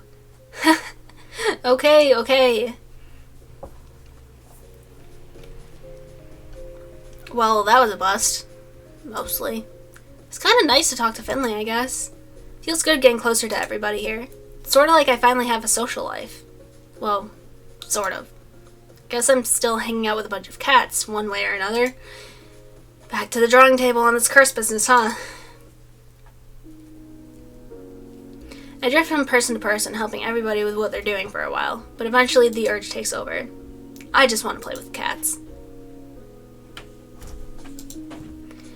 Shinsuke gets all excited when I bust out the bell toy. I guess I'd be excited too. Owl gets messed up on the catnip toy. Now is swatting at his own tail, but I think the tail might be winning. Valentine is rolling around, kicking at nothing in the air. Seems to be having plenty of fun without me. Marina chases the feather on a string all the way up the platform. Wish I had that much energy.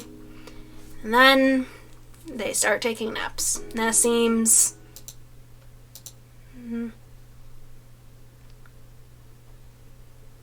Cats.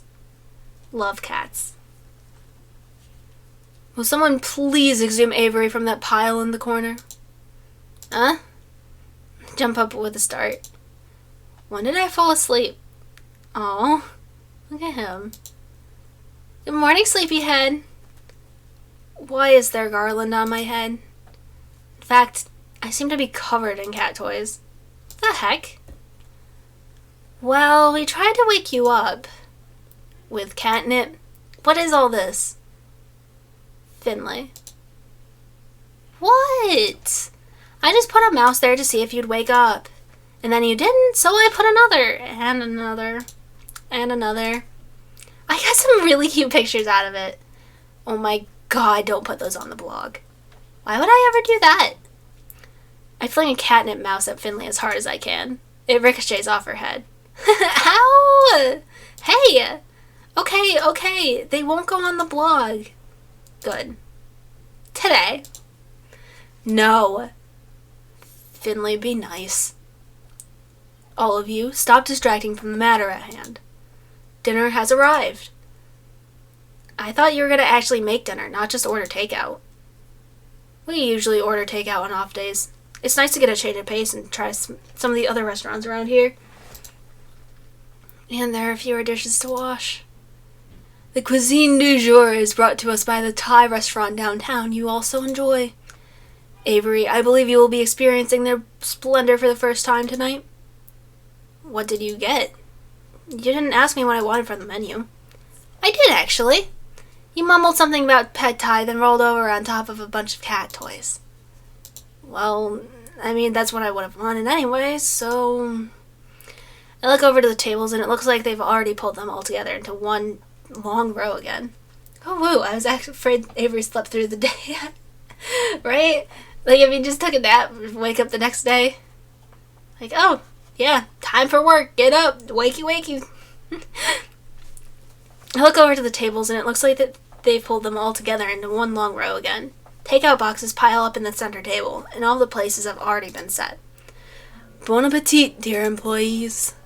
And then the pack descends on the takeout boxes. After some sorting, we're all settled with our respective food, and we sit down for dinner. Graves takes the seat at the head of the table. Well, he claims it in name, but he's hardly sitting at all. When he's not flitting between us and offering us drinks and standing behind us chair and telling stories in as grand a Graves gesture as you could imagine. When I was in college, none of you would have recognized me. What, did you take a break from your goth phase? You go grunge for a while? I would never break style. No, in fact, if anything, you could say I was more goth then. I had long black hair and wore such elaborate makeup. If anything, that sounds more on brand than you are right now. Why stop? You can't imagine how much time that took from my day. I have a business to run now, after all. Dad showed me a photo once. The one with one of you with your bandmate. Who? The guy with mohawk? I don't know how he got such a huge hawk. Ah, yes. It was pure witchcraft, that hair. He's doing it on purpose, isn't he? With the witch jokes. Wait, you were in a band? Are you really surprised by that, Landry? Come on. Everybody was in a band in the 90s. I don't recall that stereotype, but yes. I was, in fact, in a band. I bet it was called, like, Masters of the Night or something like that. No, Avery, it was not. I'd thank you to give me more credit than that. Nah, more like Nightly Nightshade. Or Dark Carousel. No. Or Sorrows of Blood. It too, Hayes? You are all so cruel. You have to tell us the real name or they'll keep going. I refuse to further enable this slander. It was Spider Coven, with an X. Reese. How do you spell spider with an X? Goth willpower. You're kidding me.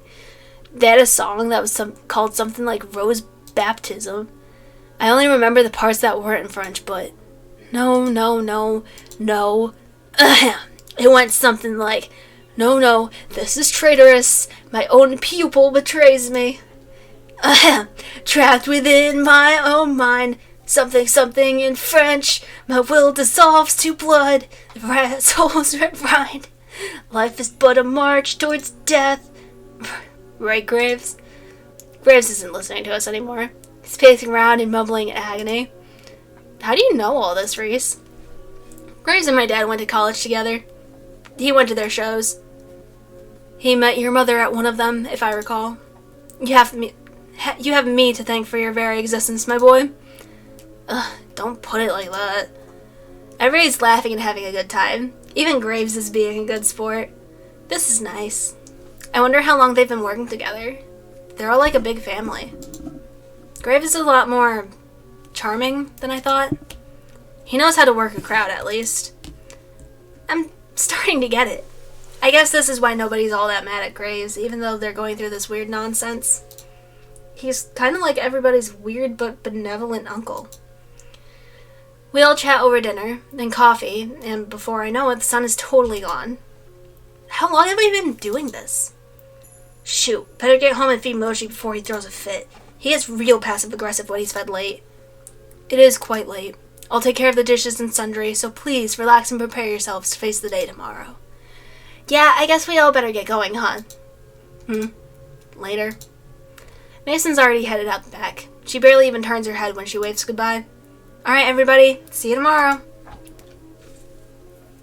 Which one of them is Mochi? Boy, it got late. Streetlights are on, but I sort of hate walking the back roads at night because they're all kind of sparsely lit. I don't know why, but I feel a little like that's a bad idea tonight. I decide to take the other way home. It's a bit longer, but the store lights are brighter once I get through this alley. Besides, it's pretty nice out. There's a lot of rusty junk on the street. Did someone just dump their crappy old bike here? Rude. How long has that been there? Looks like it's been around for years, but I don't remember seeing a messed up bike like that yesterday. I should be more observant. Graves should complain about it to someone. It doesn't make the walk to the cafe look that good to customers. Yeah, wasn't Mochi gonna show up for work? I can't shake this creeping feeling clawing up my spine. This is a quiet neighborhood. I've never felt this... something. Something feels different. Off. Eerie. I haven't been getting much sleep lately. I could be imagining it. I don't know. All I know is I want to be home. There's one other person on the street. Doesn't look like he's going anywhere. What is he doing? This is a weird place to loiter. Is he lost? Should offer him directions. As I get closer, he whips his head and stares me down with an intense gravity, threatening to root me in place and allow the chill in my spine to sink into the claws. I sever eye contact and hurry on my way. Never mind. I shouldn't talk to him at all.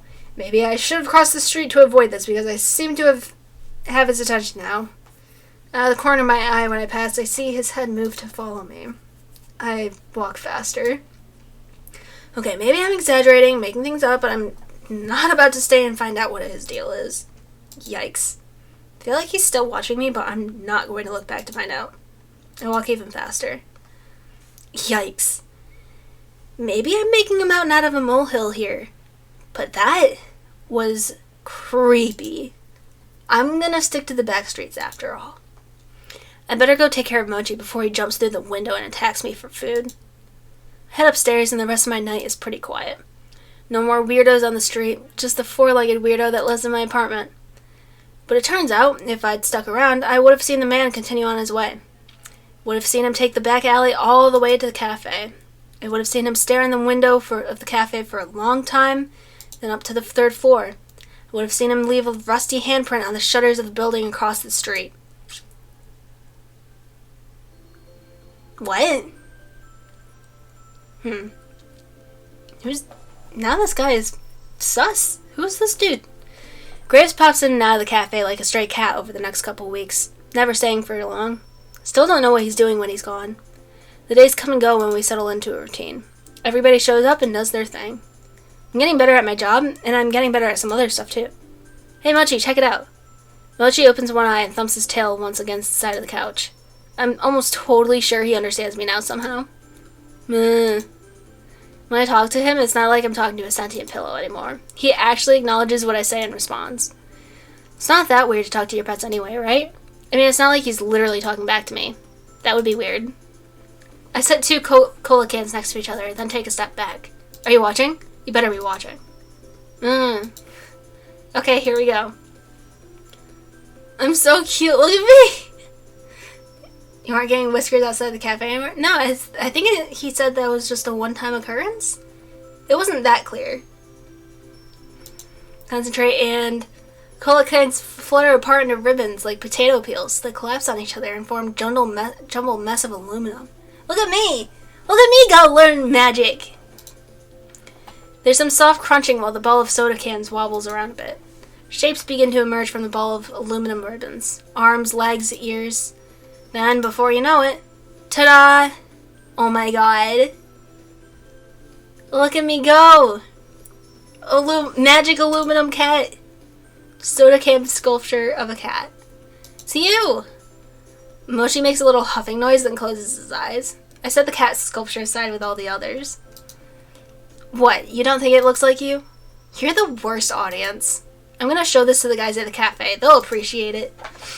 I think I feel comfortable enough with my magic that I guess I might as well call it to bring it up to everybody. I can demonstrate it now, after all, so it's not like they have reason to not believe me. The real problem now is figuring out how the heck to bring it up. I'm going to mull that one over a bit, but I suppose a day or two more of planning won't hurt. I should start getting ready for work. I had a couple days off, but I've been going in to hang out with everybody almost every day. What can I say? I really like everybody there. Some more than others.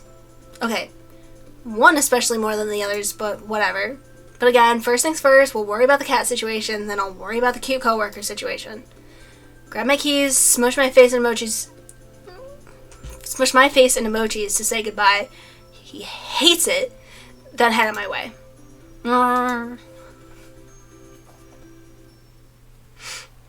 Rusty bike again. I haven't seen any trace of that creepy guy since I saw him a while back, so I've started trying that other route from work when I need a change of scenery. It's not a great change, to be honest. There's still a lot of rusty junk lining the road, and it feels like I see more every time I come down this way.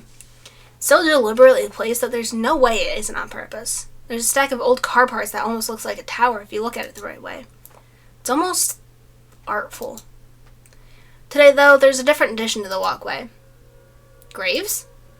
He's right there, very much human, standing over the rusty, decrepit bike. He's so lost in thought, I wonder if he even notices I'm here. Graves, what's up? Oh, Avery. Just assessing the litter around the cafe. Yeah, it looks like someone's been using this walkway as a trash dump. So they have. Do you think it's one of the shop owners around here? I know the culprit. True matter is to properly deal with its disposal. And that's not our job. If you know who it is, make them do it. Regretfully, I do not believe we can stop him. He looks so serious. I mean, I can't blame him. This is an eyesore and it's probably hurting business. What a jerk. Who is it? Nobody you know. Don't worry about it. Well, I guess if he's not going to start, we should start cleaning up. I'll help carry some of it. I roll up my hoodie sleeves and reach out to grab the rusty bike hand. Graves' hand. His fingers coil tightly around my wrist, so quickly I don't even see him move. Don't touch it. His eyes hold an intense, stern glow as his stare bores into me. For just a moment, I feel that chill claw up my spine again. Okay. Sorry. Forgive me. It's too dangerous to do this without correct procedure. You haven't learned enough yet. This is a lot more complicated than just picking up trash, huh? Please, don't worry about it. I can't help but wonder if this is related to some other weird things I've seen around here. You know, I'd rather you just focus on the cafe and leave this to me. Please don't worry about it. You're so opaque. I seriously don't get you at all. I've been hearing that since before I could speak. I'm used to it by now. I wish you'd just tell me straight up what's going on. Consider it a management problem.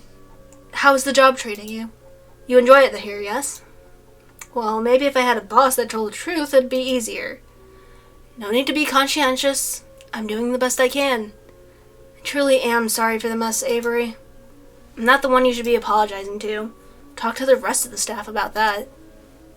Best case scenario, this will be dealt with soon, and we can all forget about it. And if the best case doesn't happen, then we'll have a new bridge to cross. Well, you'd best head in. Wouldn't want to be late, after all.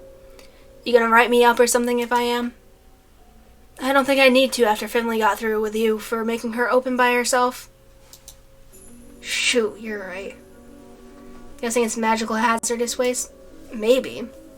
Or at least like the rust aspect, based on the story part that it just gave us. Till then, there isn't much time until we open, so I hurry off to the cafe.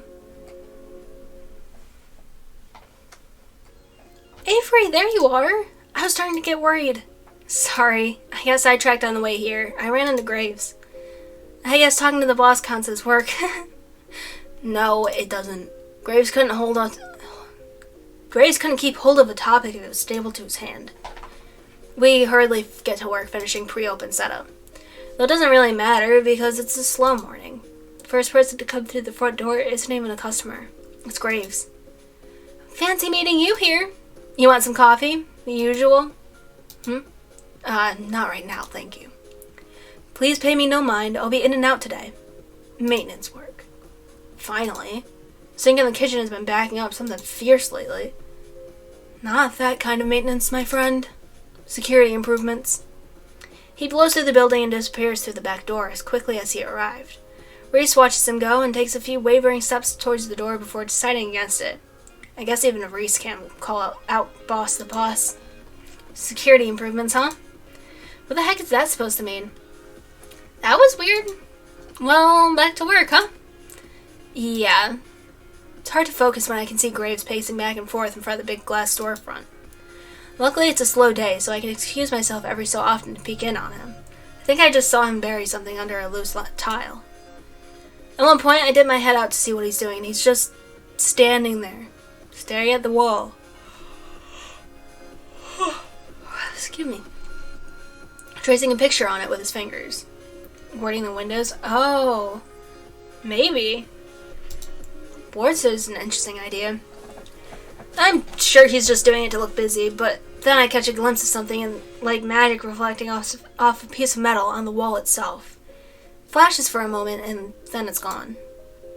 Maybe I'm seeing things. Maybe he's doing something to the building. Something arcane, I guess. But even if he is, why? Why is he so suddenly concerned with security? Is he setting like a magic anti-theft alarm or something? Or is it something more sinister? I can't help but think of this weird behavior this morning and his focus on the rust piles. Something must be coming. Something as serious as that cat curse. If he's gonna leave us in the dark, I've gotta do something. It's time I finally talk to someone about magic, the book, the curse, everything. Hey, Finley. What's up, Avery? After work, can I talk to you about something? It's really important. It'll only take a minute. Sure. Why does she seem surprised by that? Her cheeks look pink. I guess from surprise? I hope I didn't worry her. Oh, stream did go black. What the heck? Oh, yes, what are you doing? Okay, fine. We'll turn on display capture. Don't know why I just gave up on life, but it did.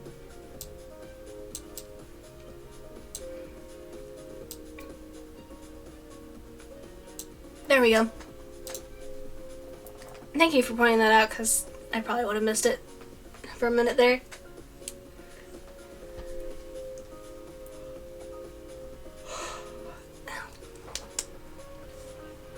Sorry, I didn't mean to startle you. It's something I've been thinking about for a while, and why don't you just tell me now, sweetie? She places her hand on my shoulder and gives it a squeeze. What was I gonna say? Oh, yeah. It's about the curse. It'll take a while to explain, but I think I figured some of it out. Oh, wow. Okay. Sure, the curse. Of course. Yeah, is that okay? Yeah, I'll clean up and then we can meet in the basement. Thanks a lot. I'm dying to tell Finley more about this right now, but it's better to wait. I don't want to be interrupted. It's important to me that she hears it first. With all the jelly donut stuff, I think she deserves to know what's going on. Besides, I kind of feel more comfortable talking to her than anybody else. I hope she doesn't get upset. I've never seen her lose her temper, but I don't think I could bear to have Finley mad at me. But she did just seem a bit disappointed just now. Must be my imagination. Yeah, I'm imagining things. I better just get back to work. The rest of the day feels like a week, but we get there eventually. I noticed Finley sneaking peeks at me the whole time. Judging by the looks from everybody else, they noticed too. The creepy basement seems like the best place to do this without the other snooping. I mean, not that I don't want them to know sooner or later, but you know. Still don't really like this place. It's chilly on top of everything else. Avery? You down here? My heart jumps. Oh, yeah. There she is, right in front of me. Standing really, really close. Staring back into Finley's expectant gaze. This is a little daunting. Okay, okay, there isn't a way to say this without sounding weird, so I've been studying magic. And listen, you can't get put off by that when you've accepted the curse as a basic thing. But I found a magic book down here, and I started reading it, and I've been learning a lot. And I can show you. I can do... Finley, can you grab me a soda can? An empty one? Oh, yeah, sure. She slips back upstairs, and a few minutes pass, and then a few more. Catch. Clunk. Or whatever word you use to describe the sound of an empty soda can makes when it's thrown down a flight of stairs. You're supposed to catch it. You have to give me more reaction time. I don't think it would have made a difference. Sorry that took a while. I couldn't find an empty can, so I took one and chugged it. I brought you one, too. She hands me a full can of cold cola. Oh, thanks. I can do it with one, though. Alright, here we go. Focus my attention on the can. It's just like I practiced. I've never had a non-cat audience for my magic before. Maybe I should ask Finley to transform. The can wobbles. It pitches to the side and unpeels like an orange skin. Holy crap! Ah! I can't keep my focus.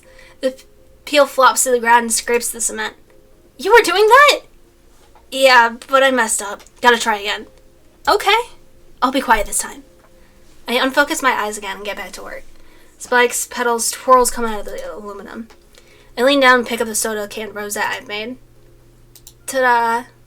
You're a wizard, Avery!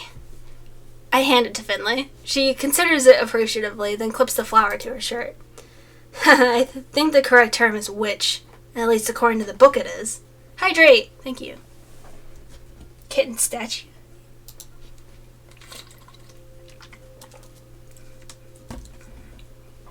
Thank you. Sounds like witches are everywhere if you look hard enough. It was definitely one who cursed you guys. If witches are If witches are real, Graves is doing a real bad job of throwing people off his trail. She gestures to the standee looming behind her. A witch on a broomstick? Really, Graves? Does he think he's hiding in plain sight? So do you think he's the one that put the curse on us? I did at first, but now... I don't know. He could be a bystander. Either way, he isn't going to help us, so we have to do it for ourselves. So are you going to teach me how to do that? Needless, yes. It was a redeemer earlier. I think he's hiding in plain sight. I think so. I'll do my best, but we shouldn't do it here. Graves might catch us. I don't want to risk it if he's actually the one behind this. Ooh, your place or mine? I have the book at my place, so want to come over? Wow, you're so forward. What? No, that's not what I meant. I'm just teasing you, dumbo. Can we order dinner? Yeah, I know this great place, Pizza Lloyd's. Have you tried it? You want pizza? You're such a stereotypical nerd. I'm not a nerd. Uh-huh. I'm not. Yep. Come on, let's go. She takes my hand and leads me upstairs. We hold hands until we reach the property perimeter. Alright, don't look. I step forward, keeping my eyes facing ahead the whole while. A moment later, a calico cat sits next to me. She looks up like she's expecting something. It'll be a lot faster if you carry me, you know. My legs are kind of stumpy. Oh, you're right. Feeling very Yeah, I don't know what's nerdy about pizza either. I want some pizza later. I haven't actually, held any of the coworker cats. Felt like a big invasion of privacy. Like, that's the kind of thing you only do after you get to know someone, right? But hey, she asked. I scoop her up in my arms. It feels, well, it doesn't feel any different than holding any other cat, to be honest. I feel like royalty right now. Onward, my foot soldier. Yes, Highness. She's cute. Once we arrive, I set Finley in my favorite spot on the couch. Welcome to my humble abode. This is... Well, okay, I'll be real. It isn't any messier than my place. Oh, thank goodness. I was worried about you judging me. You could use some more exciting decor. The flowers feel, well, not you at all. It's my aunt's. I'm house-sitting for her while she's abroad. That's so sweet of her to let you crash. Hope she won't mind a cat. Nah, I came here with one. You should meet him. Mochi, we have a visitor. Mochi keeps low and slow, ears back and tail waving. Oh, he doesn't like this at all, does he? He waddles his way over to the couch and saunters directly in her face. Hey, buddy!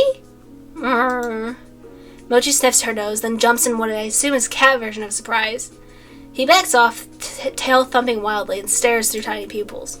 I think he can tell you're not a real cat. Yeah, real cats can tell. They get used to it pretty quickly. I sit between them in case Mochi tries something stupid. If you want to take photos of me and Mochi, I'll put it on the blog tomorrow. What, really? Yeah, we'll make him famous. You ready to be a superstar, Mochi? Ready to have your name up in the memes? You're never ready to be a meme. Trust me. Come on, Mochi. You can get internet famous and I'll sell shirts with your face on them. I scoot off the couch and pull out my phone out of the pocket. Finley leans closer to Mochi, who regards her with suspicion. Mrrr. Stay still and look at the camera, sweetheart. For me? Surprisingly, he does, though he isn't happy about it. I snap a couple of shots of Deli Donut leaning on a grumpy old Mochi. The internet will be all about these. Great! Send them to me? I'll give you my number. Oh, sure. She recites her number. I save it to my phone and send the pictures. You don't have it with you, right? I don't know where you'd keep it. It's at the cafe today, but sometimes I do. It just kind of disappears like all my other stuff. I don't get messages until I turn back. It's like magically in the back of my pocket with all my notifications. Man, magic is weird. Speaking of, I think you've got some teaching to do. Oh yeah, let me order food and we can get started. Cats can eat pizza, right? I'm not a cat. I just play one on the internet. Yeah, okay. One sec. I ordered the pizza. While we wait, Finley picks through my game collection. Oh, I love this one. I played it in high school. She nudges the jewel case off the TV stand. It clatters to the floor, face down. Oops, I forgot I don't have posable thumbs. Yeah, that's one of my favorites. It came out my freshman year, and I've replayed it, like, once a year ever since. You should bring up the system to the cafe sometimes. We could have a tournament. Is there even a TV there? Graves has one. We could set it up there. That sounds fun. Does anybody else at the cafe even play games? They're just foot soldiers. Mere fodder before we clash in battle. Ruthless. We chat until the pizza arrives. You're gonna love this. I set a plate. Get one of the nice floral ones for Finley. I grab mine directly from the box. Bon appetit. Oh, do you have any hot sauce? There might be some. I look around in the fridge. I root around in the fridge. There's a whole bunch of probably expired stuff, but Tabasco's still good at least. Here we go. Ah, great. Can you, put some on the pizza for me? Posable thumbs, you know. You got it. Tell me when to stop. I shake the bottle over the slice once, twice, then pause. That's enough, right? Come on, more than that. Okay. Shake, shake, shake, shake, shake. Wow, still? Finley must have taste buds of steel. That's good, thanks. Watching a cat try to eat pizza is... well, it's not pretty. I mean, I've seen my cats try and steal pizza from me before. It's... interesting. I can tell she's trying, but the way she lunges for bites, all hunched over the slice, not the most graceful thing I've ever seen. Oh my god, don't look! This is embarrassing! Sorry. I take my slice to the kitchen. Ugh, Mochi's eating in here. That's way worse. At least Finley understands the concept of manners. The way Mochi mashes his face into the kibble is just plain grotesque. I should make myself useful. I walk back to the living room and pick up the grimoire before I flop onto the couch. Okay, so I'll go over the basics while we eat. Then we can try some things out. Says there are basic things that every witch learns. Usually stuff with borders and turf, blah blah. I haven't looked at that part much. But the real power of magic comes from a source that's unique to everybody. So we have to find out what moves you to magic if we want to get started. What was yours? It's kind of hard to explain, but I'm not really sure I understand it, but I can sort of feel it in my gut, you know? I had all this stuff lying around, so I started to play with it, and here we are. So you based your magic on trash. Well, when you put it like that... No, I think it's cute. I think that's really resourceful. Want me to show you how to do it? No, that's okay. Thanks. I'll think of my own. We sit a while and read the book together. I show her how the cipher works, but it's still up to me to move along the page. Posable thumbs. There's basic stuff we can go over together, like protection spells, hexes, you know, witch stuff. Okay, let me try this one. It sounds basic. Finley places her paw on my arm. Her little nose scrunches up in concentration. Just seconds later, I feel a fizzy sensation in my sinuses. Soda bubbles? Ugh. That's the worst. Who would even come up with that? Somebody who's real bad at coming up with revenge plots? We trade stupid tricks back and forth, giggles growing with each one until we're both doubled over laughing. Mochi's huddled in his bed, paws over his ears and his eyes squished shut. I see you tried to ignore us. He testily thumps his tail as Finley and I read and joke late into the night. Lighten up, buddy. There's a paw on my shoulder, gently batting at me. I feel the little bean toes touch my face. I grumble, but the noise does nothing to deter the offender. No, Mochi, no. I roll over to face the back of the couch to shut out the insistent pawing. Couch? I slept on the couch? Oh, yikes, I'm still in my clothes from yesterday. That means... Avery, it's me. Oh, crap, did I leave you stranded? Sleeping right there, kiddo. You were out like a light. Oh. Did we sleep, like, spooning or something? Does it count like this? I wrestle Mochi for the arm of the sofa. That's a comfy spot. Oh. Anyway, can I use your computer? I want to check my comments. Sure. How are you going to use it? Can you type like that? Watch me.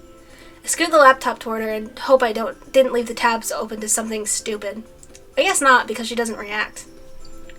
Base your magic on trash. I hope it's not Avery who made the alley rusty. No, I don't think it is, because it did mention earlier, like, if he had stayed with the weird creepy dude that was there, that he would have seen, take off my jacket, sorry, would have seen, like, rusty handprint and stuff, so I think that's my justification there. I scoot the laptop towards her and hope oh, she doesn't react. You got one of those new ones where the keys aren't raised up. That makes this so much harder to type. She paused the trackpad, but slowly but surely opens the browser. It looks like she's scratching at it. You do this often? Yeah, I prefer to do it for work for obvious reasons, but I check my comments from home too sometimes. Graves gave me one of those old clunky keyboards. Makes it easier to type, you know? Does Graves, like, go to your house? Sometimes. He does for all of us. I gave him a key a while back so he can keep the place from falling apart. He stops by from time to time. Is that what he's doing during the day? Probably. He doesn't swing by when I'm home, at least. Maybe I should ask him to give you the key. I'd rather have you stop by. Of course, it would be more fun to have you over when we're both people. Whoa, I can feel my ears getting hot. I must be bright red right now. Oh, a cat just made an innuendo at me. Her tail lazily flicks back and forth to go with that lazy smile. You're so cute, you big nerd. She goes back to checking her mail. I leave to get changed. When I come back, she's hitting She's sitting stock still, intently studying something on the screen. The fur between her shoulders is raised. Is everything okay? Huh? Yeah. Fine. It's fine. You seem upset. Something happened? Just a troll. Nothing to worry about. You get trolls? Anybody who's even mildly famous on the internet has to deal with idiots and creepers. You post cat videos. What's there to troll about? You don't know the half of it, you sweet child. Here, let me share some. A lot of these are too mean to read, but let's see. Here's a heated debate about politics. Here's one about how ugly calicos are, but insists certain women are uglier. All from the video where Jelly Donut balances 3 donuts. Oh, here's one of my nail art tutorials. Oh, I hate that females try to man certain faces that try to look sexy, but it doesn't. Whoa. What? Oh, I hate that females try to man's certain faces that to try to look sexy, but it doesn't work at all. What does that even mean? I don't even know what that's supposed to. I don't either. Yikes. I don't let it get me down. Most of them aren't like that at all. They're usual. Her eyes narrows paper cut slits. What? Nothing. That doesn't look like nothing. It's fine. She scrabbles furiously at the touchpad, but not fast enough to keep me from seeing. In a moment before she hits delete, I see. I'm coming to see you. That's creepy. What was that? Who is that? I don't know. Some internet weirdo. It's fine. Don't worry about it. Easier said than done. It's okay, Avery. Nobody ever does anything. They're just full of hot air. Reading a comment from the internet, it doesn't have to make sense. Okay, yeah. Sexist, racist, homophobic, transphobic, hot air. I don't really feel comforted by that. Let's talk about something else, okay? Yeah, might be a rusty guy. Might be like an ex-boyfriend. Let's talk about something else, okay? We're gonna be late for work if we just sit here and debate trolls. She's right. It is getting late.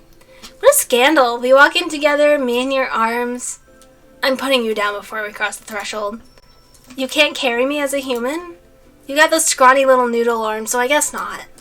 These are not noodle arms. Bet if you arm wrestled Mason, she'd rip your hand clean off. Okay, but is there anybody at the cafe she couldn't be? Well, Landry maybe. Nah, I don't think he'd win. Let's get them to face off. We'll take bets. I like it. I thought Landry was going to be the main romantic interest, not her, to be honest. Has anybody really been far as decided to even go what to do? Lasai, don't hurt my brain like this. Has anybody really been as far as decided to use even go want to do more like? What? I thought rereading it might. I thought reading that one might help, but no. Ugh. After some scrambling, we head out to the cafe together. It's a nice, crisp morning. We don't talk much on the way, in case bystanders overhear, but it's a comfortable silence. Jelly Donut isn't making an appearance today. It should be an uneventful shift. So, why is someone standing at the entrance waiting for us to open? He's scheming me out. Is he the one I ran into the other night? The one that stared daggers through me? No, he's too short. Who is he, and why does he make me feel so uncomfortable? I've still got that creepy comment on my mind. It must be coloring my perception. It's probably nothing. Hey, let's go around the back. Good idea. We sneak around the corner, but not without being chased by a cold stare. I set Finley down once he's out of sight. She steps over the threshold. I get a bad vibe from that guy. I hope he isn't coming in. Yeah, I know what you mean. Some people just exude creep from their pores. He's dripping it all over the place. That's gross, but yes.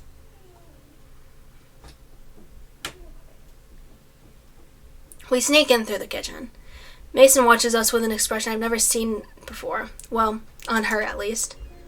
Awful late, Finley. Yeah, sorry. You stayed with Avery? Yeah, how do you know? Not hard to tell. Don't tell anybody, okay? Why would I? That's my girl! Finley slaps Mason on the back and heads onto the floor. I nod to Mason awkwardly before I tripass. I'll go with tripass. After Finley. Mason nods back, and I swear she's holding back a grin or something. Finley is cute. I like Finley. I expected Landry to be the main, like, romantic interest. I think it depends on previous choices I made. But she's cute.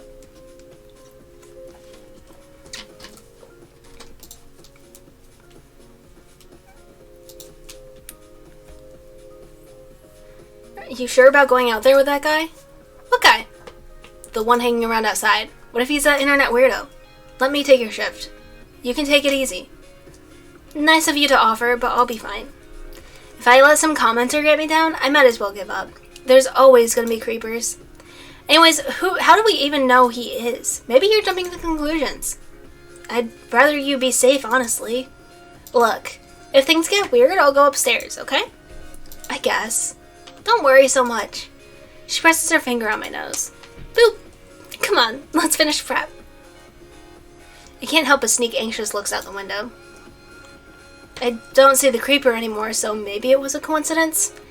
He might have been some dumb kid loitering. Maybe the commotion scared him off. When we open, a few people pile in, but he's not among them. Finley doesn't seem to notice. I should calm down. I distract myself by playing with some of the cats for a while. It's good to see Ramona and Junto getting along. After about an hour or so, just enough time for us to get into routine, I see him. Creeper, creeping about, creepy as possible, slinks in behind another customer. Sits at the table near the window, hood drawn up, studying the menu like there's going to be a quiz. Hey, Finley. I bump into her on my way back from the kitchen. That guy is here. I'll take care of his table, so take a break, okay? You're such a peace, Shavery. Thanks. She pauses like she's considering something, but shrugs it off and escapes upstairs. I better go see what this guy wants. Have you decided on your order? No. I'll give you a little more time. Yeah. I return my attention to the customers that are actually here to eat something. Check on him a few more times, each time he mumbles something about time. Why don't you just call me when you're ready? I'm waiting for someone. Oh, sorry, are they coming here? Sooner or later. Okay. Maybe he's just nervous. Maybe he's meeting someone for a date. Maybe this is a misunderstanding. Guess I'll go tell Finley. I want to protect the good girl. Technically not leaving the floor unsupervised since Reese is down there on cat detail, but down there regardless. He can keep an eye on things. Oh, there's Finley sitting on her laptop with a cup of coffee, chatting with Hayes as he cleans the pastry counter. Hey, kiddo. Hey, I think the coast is clear if you want to come back. Sure, thanks for keeping an eye out. You're my knight in shining armor. She heads downstairs, coffee and laptop momentarily abandoned. Finley told me you're looking out for her. That's really nice of you. That's what I do. I'm a real toughie. I'll save you from weirdos if you ever need it. Do you think I'd get weirdos? I guess I did more harm than good planting the notion in his head. No, it was just a hypothetical. I'm sure you're fine. Okay. Thank you, Amalthi, for raiding! Hello! Hello, how was your raid? How was your stream? You can see where my brain's going all day. Hello, welcome raiders. Hello. We're playing, I keep wanting to call this Hodoful boyfriend because friend version. We are playing game. Yes. Thick raid. How's it going? It's going good. It's going pretty good. We've raised $62 so far. Got my usual goal of $200 for the Trevor project, which is charity that helps offer resources and a hotline for LGBT youth. So I don't think it's limited to youth, but that's their main orientation. Heck, I can't remember the name of the game now. Hustle Cat. This is Hustle Cat. That's it. Apparently the girl is our main romance romantic interest right now. No, I mean it. You're too nice for that. And Finley isn't? No, that's... You know what I mean. Sorry. No, don't apologize. Someone's voice rises to an indignant shriek. It's coming from downstairs. Oh no. You think you're hot stuff, huh?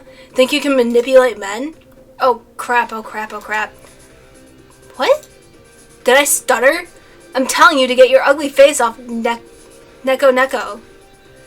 We know where you work, and if you keep using some cat to get famous, there's going to be problems. I thunder down the stairs. A few cats hear the noise and dive into their hiding places. Everybody's staring.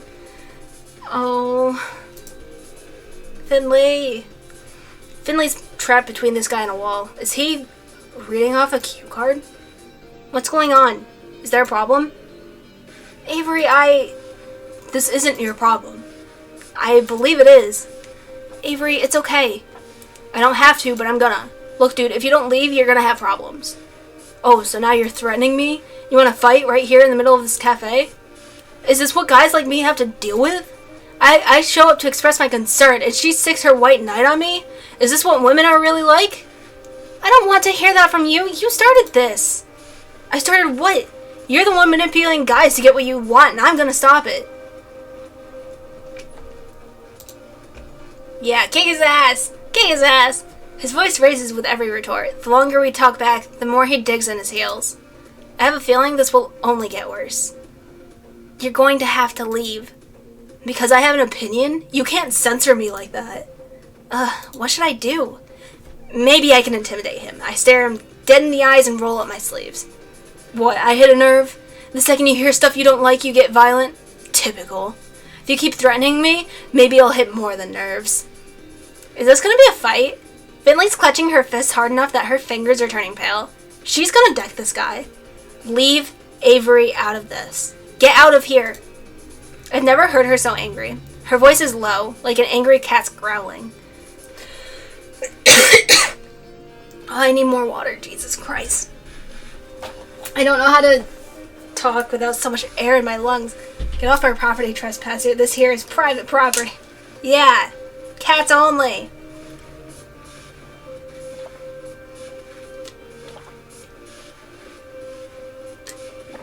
There we go. And thank you for the hydrate.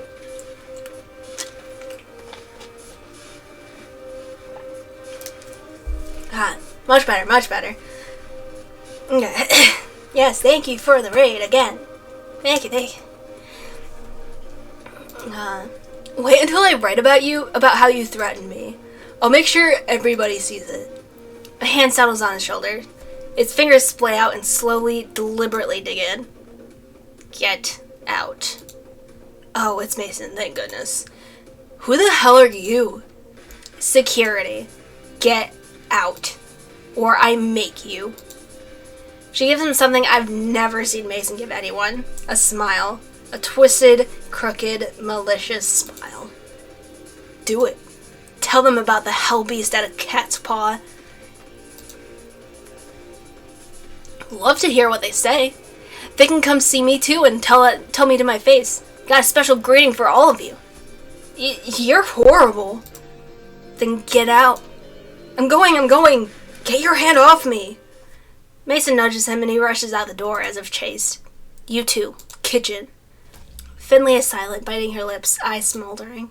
I nod and march into the back. Hayes, Reese, cover the floor. Right.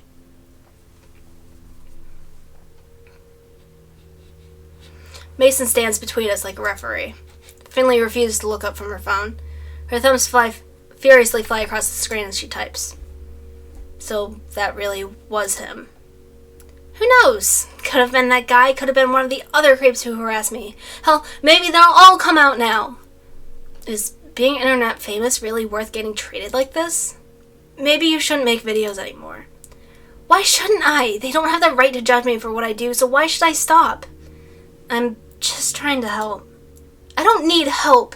I can handle myself, thank you very much. And what would you do if you were alone and that guy came up? You could have gotten hurt. I'm a grown-ass woman, Avery. I can handle myself and I don't need anyone telling me what I should do.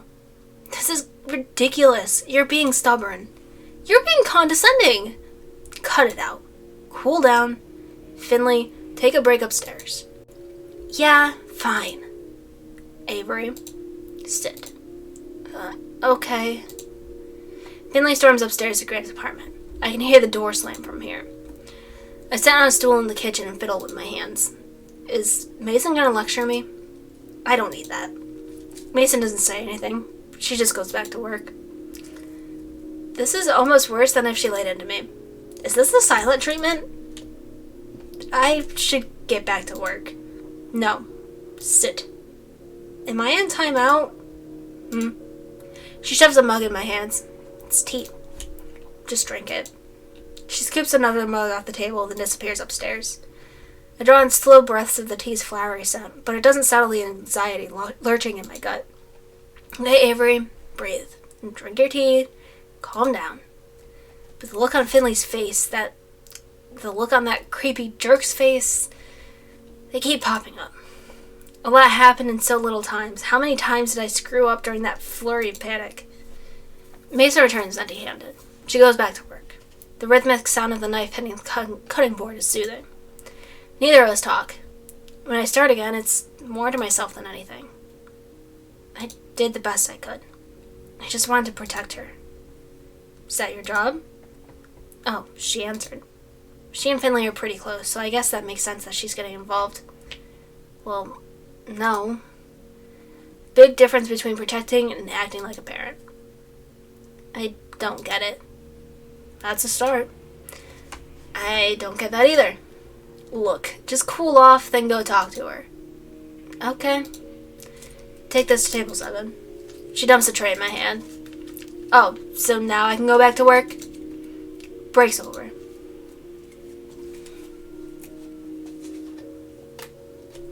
Things have quieted down. Most of the customers who were here for the incident have left, but I still feel stairs crawling up my back. Hayes and I cover the floor until Landry gets in. Hayes frequently, timidly glances toward me, toward the door, sometimes both. He pulls Landry aside and whispers something, telling him about the confrontation, no doubt. After that, I noticed Landry keeping a sharp vigilance toward the door, too. Then his vigilance starts to creep into me. Something on your mind?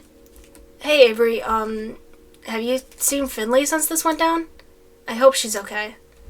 No, I haven't. I know Mason went to check on her, but that's good. How are you? Are you okay? Yeah, I'm fine. Probably should have just punched the guy.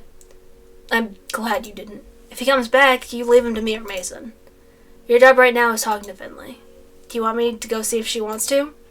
Nah, I'll just go up. Thanks, though.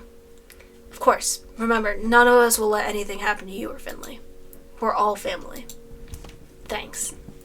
I head upstairs. Yeah, I guess tomorrow I'll be... It won't be until later, though. Hey, Finley? No answer. I don't even see her. I approach and... Oh, there she is. Huddled into a little ball, fast asleep. The sun is sitting. The rays fall directly on the couch and right across Finley's sleeping face. I reach out without thinking to brush her hair away from her face. I hope she hasn't been too upset. Before I can make contact, one eye stares back at me. Hey. Hey. You fell asleep? Yeah, I had to rage nap it out. I'm really sorry I talked to you like that. I didn't mean for it to come out that way. I'm just really worried.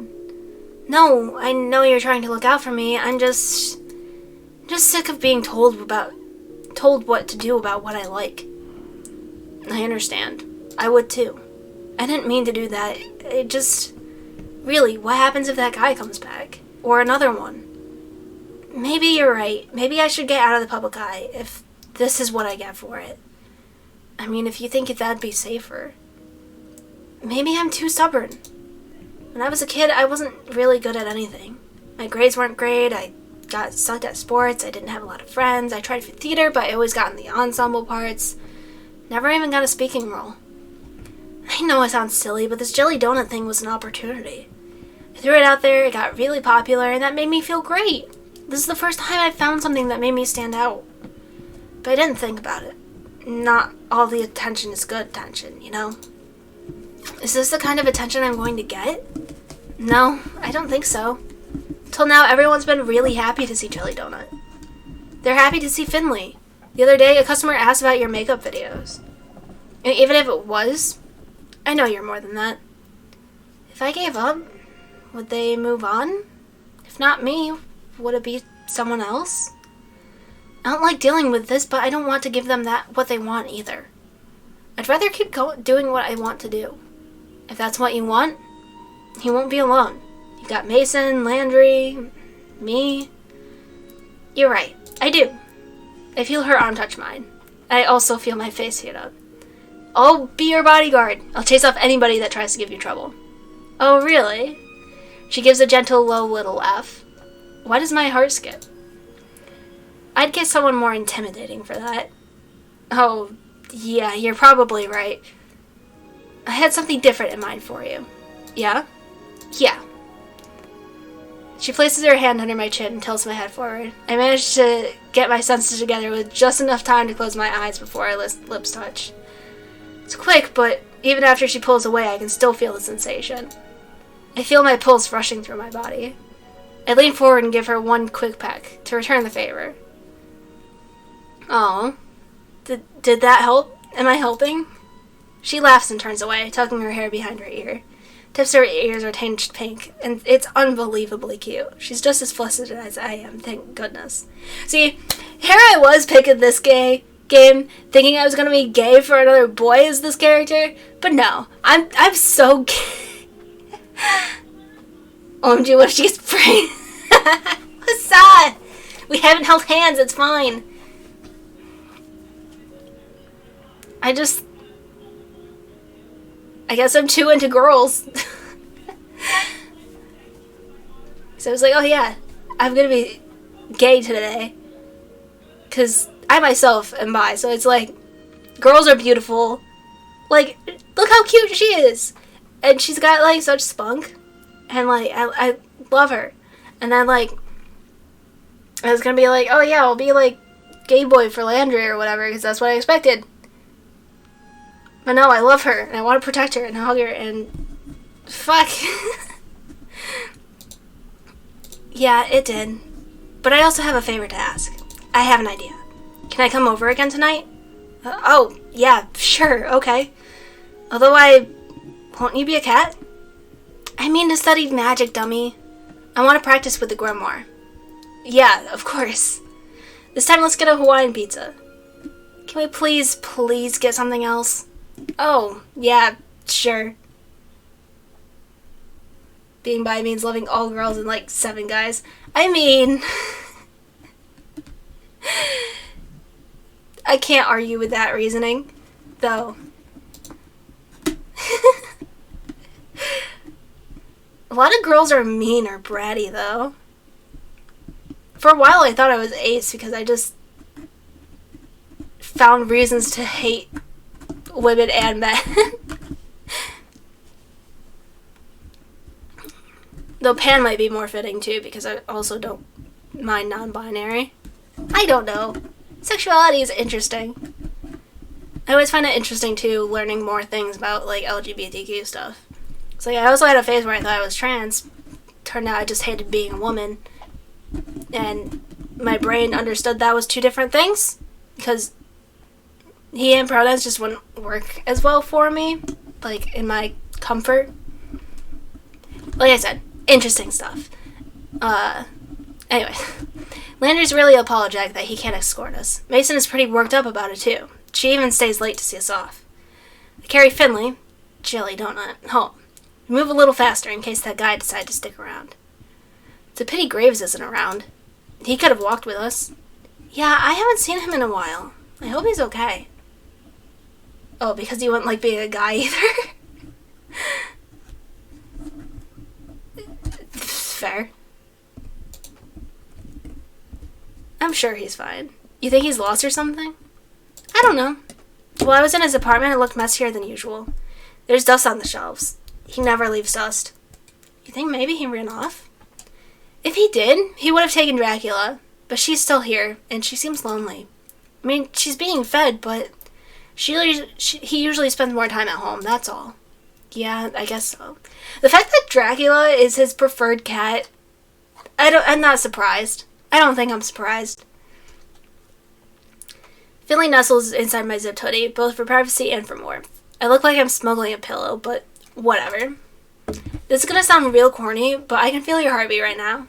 It's kinda nice. She curls up and rests her head against my chest. Don't get fresh. Oh my god, I'm not, you weirdo. It's comforting. We ordered Thai from that one place. Turns out watching a cat eat pad ki mao isn't any more graceful than watching one eat pizza. Is that too spicy? Not for me, it isn't. They never make it spicy enough. Can I try? You like that kind of thing? Well, I don't know. I'm curious. Well, okay. I'll just try a noodle and that delicious looking pepper. It's pretty good. It's... Holy crap. My mouth is on fire. I chug my water. It does nothing. There's gotta be something in the kitchen. Milk, soda, anything. Oh my god, is that too much for you? You baby. I feel like I tried to put out a campfire with my mouth. How can you even deal? Are your taste buds dead? Drink oil? What? Oil? Who would drink oil? Gross. No, of course not. I built a tolerance for the fine nuances of flavor. My body is too weak. No. I'm so grateful for my boring mild pad thai. Alright, let's get cracking. You have that book handy? Right here. Can I... She won't look me in the eye. Her tail twitches wildly. Oh no. Is something wrong? Yeah? You okay? Yeah, can I sit on your lap while we read? Oh, yeah, okay, sure. Easier for me to read that way, you know. Yeah. Sheepishly, Finley crawls into my lap. I can feel her back leaning against my stomach. It's... Well, I can think of a way this would be nicer, to be honest. Moji looks on in disdain, then disappears into his cat bed. Hey, buddy, you never even tried to sit on my lap. Well...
I feel like I need like a calculation of how many streams she's interrupted by now.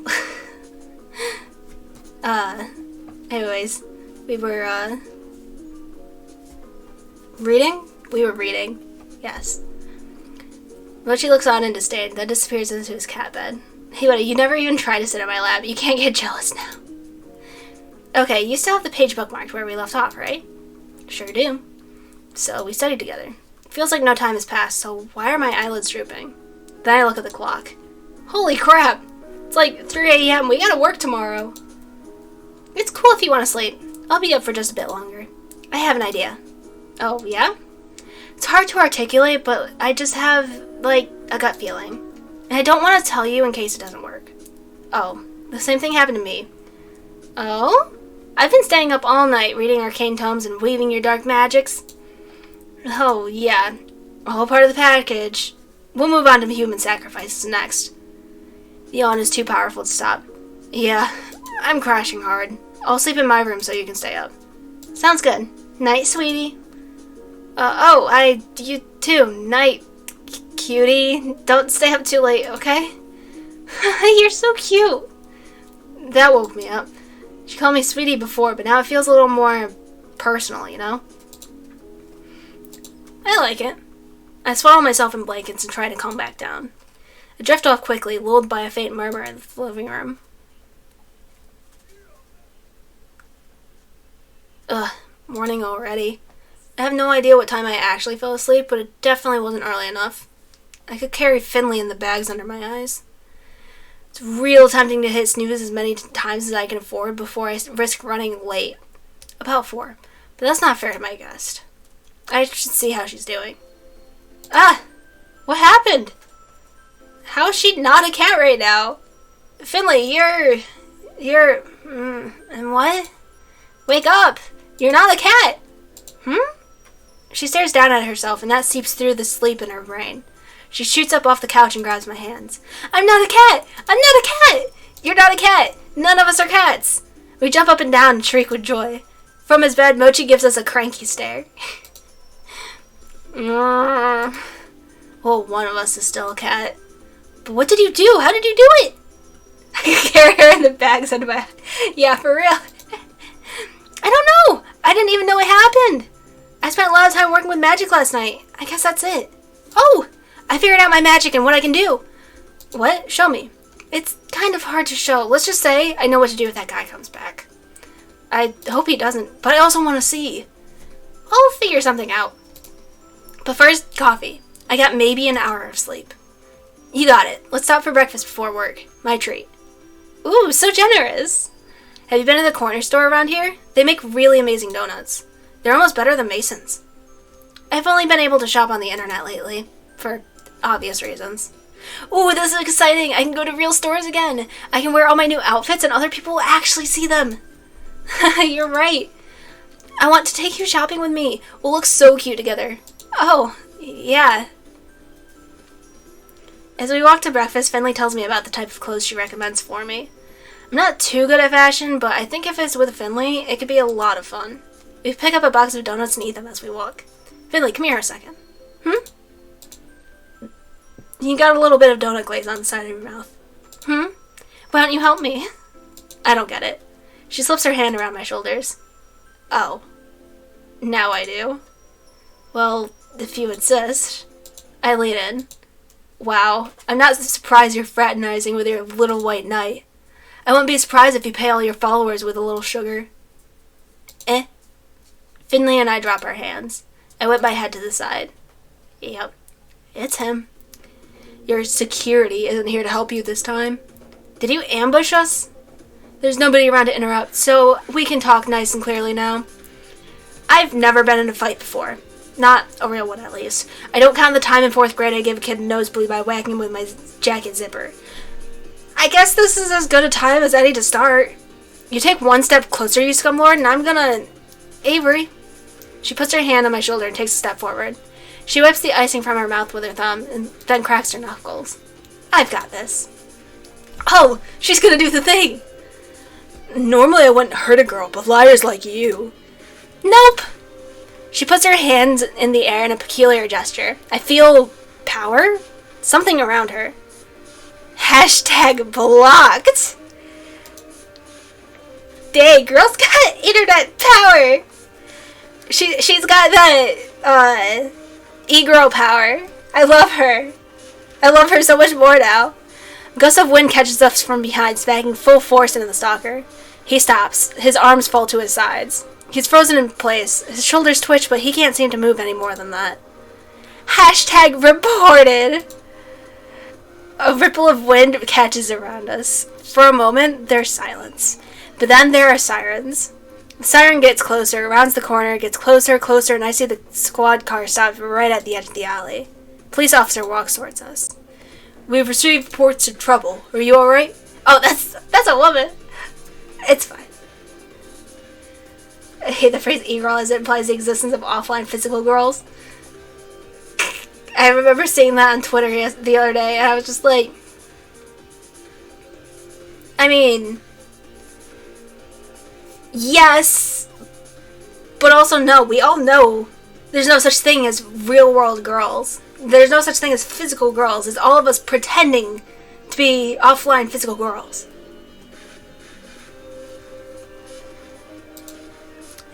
This man has been harassing us. Please take him away. That true, buddy? The officer claps her hand firmly on the man's shoulder. I'm gonna have to take you to the station. Come with me. Dumbly, he nods. The cop steers him towards the squad car. And they're gone, suddenly as they appeared. What just happened? Did Finley do all of that? She stands rigid, staring in the direction of the car that is no longer there. Finley. She turns to me with a wild look in her eyes. They're almost glowing. That, my dear, is how I'll handle creeps. You did that? All that. Holy crap, all I can do is bend soda cans. I was really scared it wouldn't work, but it did. It worked, and we're safe. How did you come up with that? I don't know. I was just thinking over and over, like, I wish, like, blocking and reporting actually worked in real life. And it was like a light went off. This is so magic. I can do magic. I'm a wizard, Avery. You already used that line. I don't care. I love it.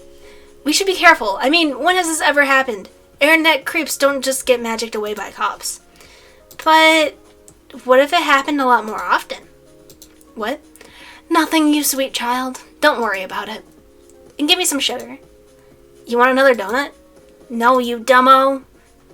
Oh, I love her.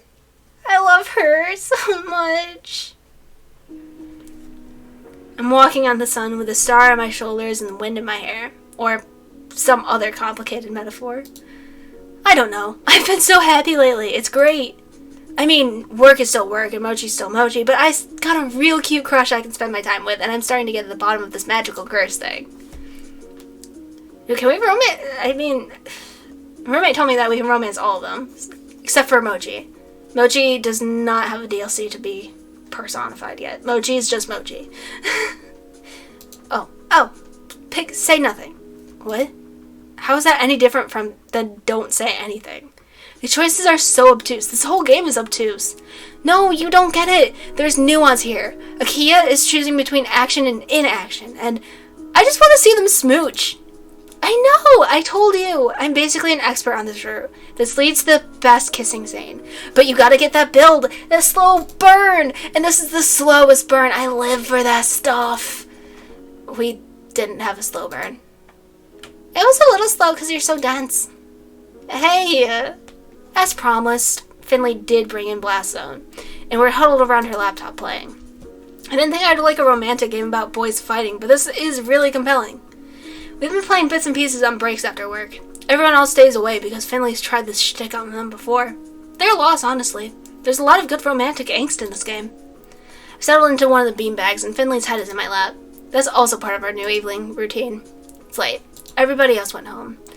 I suggest we go back to one of our apartments to play, but there's no way Finley's gonna interrupt this scene. So when we beat this, should we do one of the other routes? No! Keita or bust! Haha, wow, strong opinions.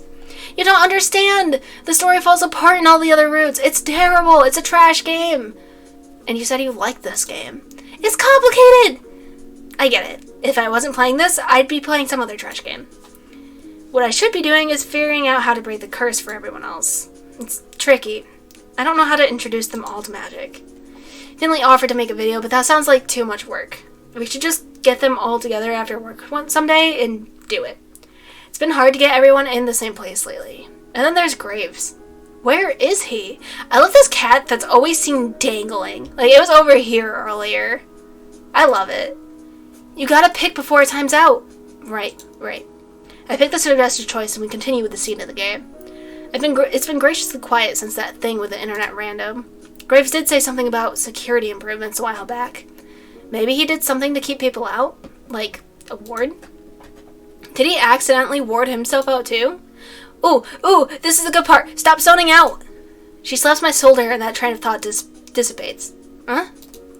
Sorry, I was thinking about some work stuff. And that is getting kind of late. Aw, man, okay, let's save it and do this tomorrow then, okay? Kate's confession requires your full attention. I await it with bated breath. But come on, let's go. You can't stay here all night either. Alright. It's way later than when I usually leave. Usually the sunset's still peeking through the city skyline, but tonight the moon's already high. Back home, the crickets would be chirping full force right now. They get super noisy this time of year. Car noises echoed from the main roads are close enough. Finley's apartment is the same direction as mine, so we walk hand in hand to the halfway point. So there's a sequel to Blast Zone, but it's garbage, you know? They added new characters and totally played down Kate's backstory. Wait till we beat it, then I'll tell you. She's been talking about the game the whole way back. I'm glad I could share it with her, but wow, is there a lot of backstory to remember. And later we should talk videos. I want to introduce you in my vlogs. I think we could start doing cute little bits about where we go on dates in the city and stuff. That sounds so fun, but are you sure? Like, about me?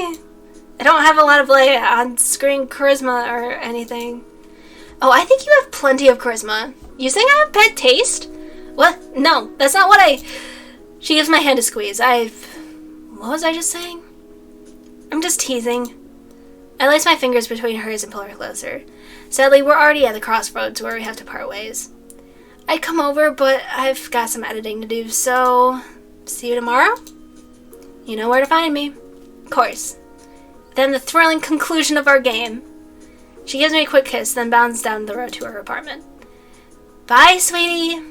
Bye. Well, I better start picking out some vlog-worthy outfits. I'm sure Finley will go shopping with me. I think about it the rest of the way home. As I round the corner, I feel a tense, creeping stiffness crawl at my back. My steps slow. My legs are suddenly heavy. This is familiar. Like the feeling I got the other day before I ran into that dude who kept staring at me. I don't have an uptime command yet. Sorry, Burb. Sorry. I don't know if that's supposed to be like how long I've been streaming or what, but 3 hours, 42 minutes. If that helps. Or if it's supposed to be like the time that you've been here. I don't know. I'm sorry. I'll look into that later. I'll look into it later. It's like someone's breathing down my... Oh, it's like someone's breathing down my neck or leaning behind me, breathing over my shoulder. Is someone following me? I whip around. Just the street.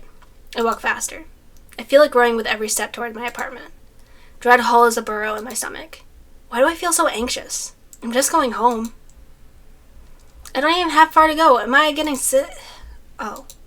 Oh no. It's him. Did he find out where I live? Does he live here too? No, that's too much of a coincidence.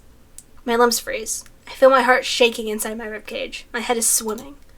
Everything is wrong. I can't place why. Howdy. Good evening. Good night. My voice feels small and foreign, like it's thrown by a ventriloquist. I try to beeline for the door, but he sidesteps and blocks my way. Now, why the hurry? Won't you answer a couple questions, kiddo? His deep, drawling voice is venom.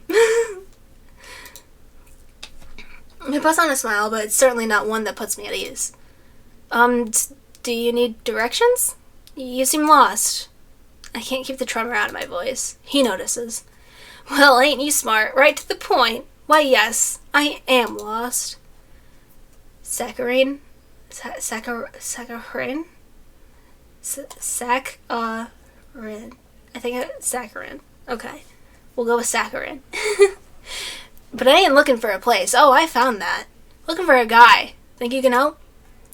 I'm pretty new to the city. I probably can't. I reckon you can. Suppose I shouldn't mince words. You're a busy person. I already feel guilty wasting your time. I'm trying to hunt down Graves. You seen him? Huh? Is he a friend? He can't be. He feels... See, I've been looking all over for my old buddy, and it's like he doesn't exist. Ain't that a shame? Oh, yeah, I haven't seen him recently either. Anger flashes over his face like an eclipse, vanishing as quickly as it had come. Too bad. We got so much to talk about. Suppose his apprentice will do. That'll send the message. Intent reaches my feet before it hits my ears. I'm running before I know it. I'm not dumb enough to stick around and find out what he means by send the message. I don't look behind to see if he's following. That would slow me down. I have to get to the cafe. I just have to run like I'm being chased, even if I'm not. Ping! I hear a sharp noise behind me, like a mountain bat hitting a home run. My foot gets stuck. On what? I don't know. But it hits the ground and stays there. Force knocks me over and twists my ankle in a way that shocks pain up my leg. Ugh. What is that? Oh, that's Rust, isn't it? This is Rust Guy. Oh no. I'm seeing stars and I want to crawl away, but I can't. I gotta speak to Graves about your manners. Didn't even excuse herself. What a rude little kitten. Pea magic. Why? No! I look down. My foot is covered in rust. Rust? His movement is molasses, like he's enjoying a stroll through the park. I crane my head over my shoulders to see him, but it's hard from this angle. If you'd been polite, we wouldn't need to fight. Didn't want to hurt you, kitten. I only need a couple answers. But if you want to duel, I ain't gonna complain. Promise you won't run away, yeah? I won't play dirty if you don't. I don't think I could break this rust without breaking my ankle off. Feels like it's already broken. Tears sting my eyes. I can barely use my magic to make trash sculptures. How am I supposed to use it to fight? I'm doomed. You haven't changed a bit, Noct. Still pushing around the weak to excuse your own maleficence.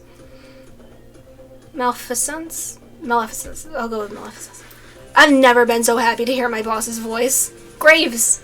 Graves will know what to do. I know it. Ha ha ha. Here you come, acting like you ain't got anything to do with it. Gonna get me all nostalgic, old man? From out of nowhere, Graves is already next to me. He kneels down and places a hand on my foot. What's he holding? Are you hurt? Don't move. This may burn a little. Sensation washes over my rusted foot like stepping in a puddle of battery acid. Well, maybe that's a bit extreme. It burns, but it doesn't hurt. Rust crumbles to dust, and I'm free.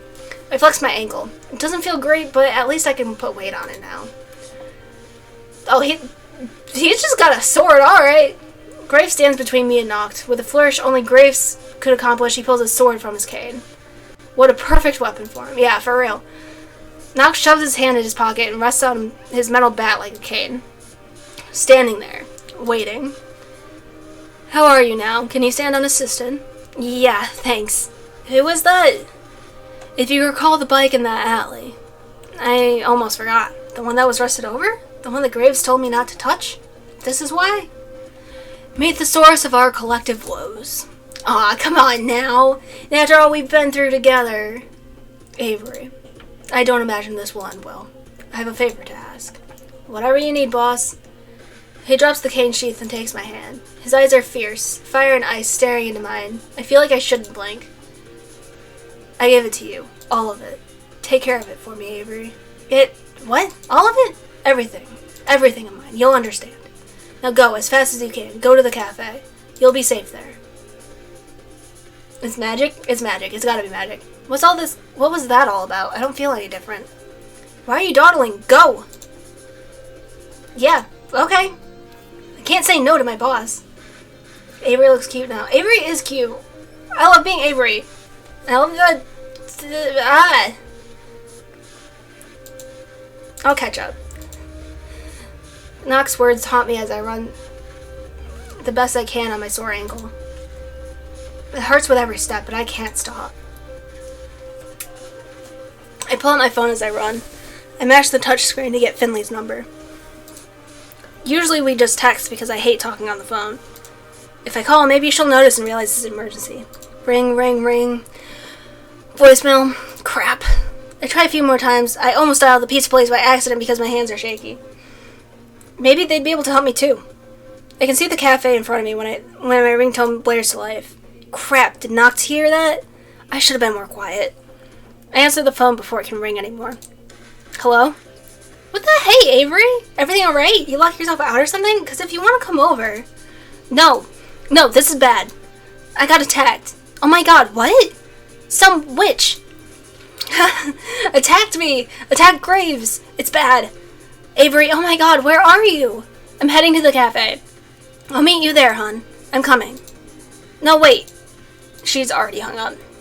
I just need to reach out to someone to tell them what happened. I didn't think this through. What if Nox intercepts her? My gut fills with terror. After all, if he knows who I am, he knows who she is too. No. Finley's stronger than me. She knows how to handle Graves. Great. I hop in the cafe and lock the door behind me and collapse into the nearest sofa. I close my eyes for a moment, but then that sound. Someone's furiously jiggling the handle. Holy crap, now that I've had a few minutes to let everything catch up, my ankle hurts like hell. I try to hobble to the door, but it flies open before I have the chance. I've readied myself to fight a murderer armed with a bat, but Finley throws her arms around me and buries my face in her chest. Nox didn't kill me, but she might if she keeps squeezing me this hard. Avery, baby, what happened? Who hurt you? You just point me in the right direction, I will destroy. Nobody hurts my honey like that. What? Avery, what's the matter? She loosens her grips just enough so I can escape and breathe again. I'm okay. Hurt my ankle, but it'll be okay. We need to stay safe and think about what to do. He was a witch, Finley. A witch beat Graves. Oh my god, what do we do? Is Mama Finley gonna have to block him? Don't be so reckless. It's too dangerous. The door flies open and our heads whip around towards it. Graves, what happened? Where is he? Suddenly everyone is here. The curse must have broken for everyone at once. This should be good news, but... Oh, Reese, it's bad. He's still out there, I think. Still out where? He lunges, but Mason intercedes. Stop. He's injured. What happened to him? You have to tell me what happened. Someone attacked us. I have no idea who he was, but he had a grudge against Graves. His name was Noct, I think? I don't know who that is. What happened then? This Noct guy... I think he beat Graves. Reese clutches at his chest. He looks like he might fall over and pass out. I reach out to ease the seat, but he swats me away. I knew it. I knew he was going to get in over his head. I knew another witch was on his tail, but he told me to stay out of it. Damn it, I could have helped. Why didn't he let me help?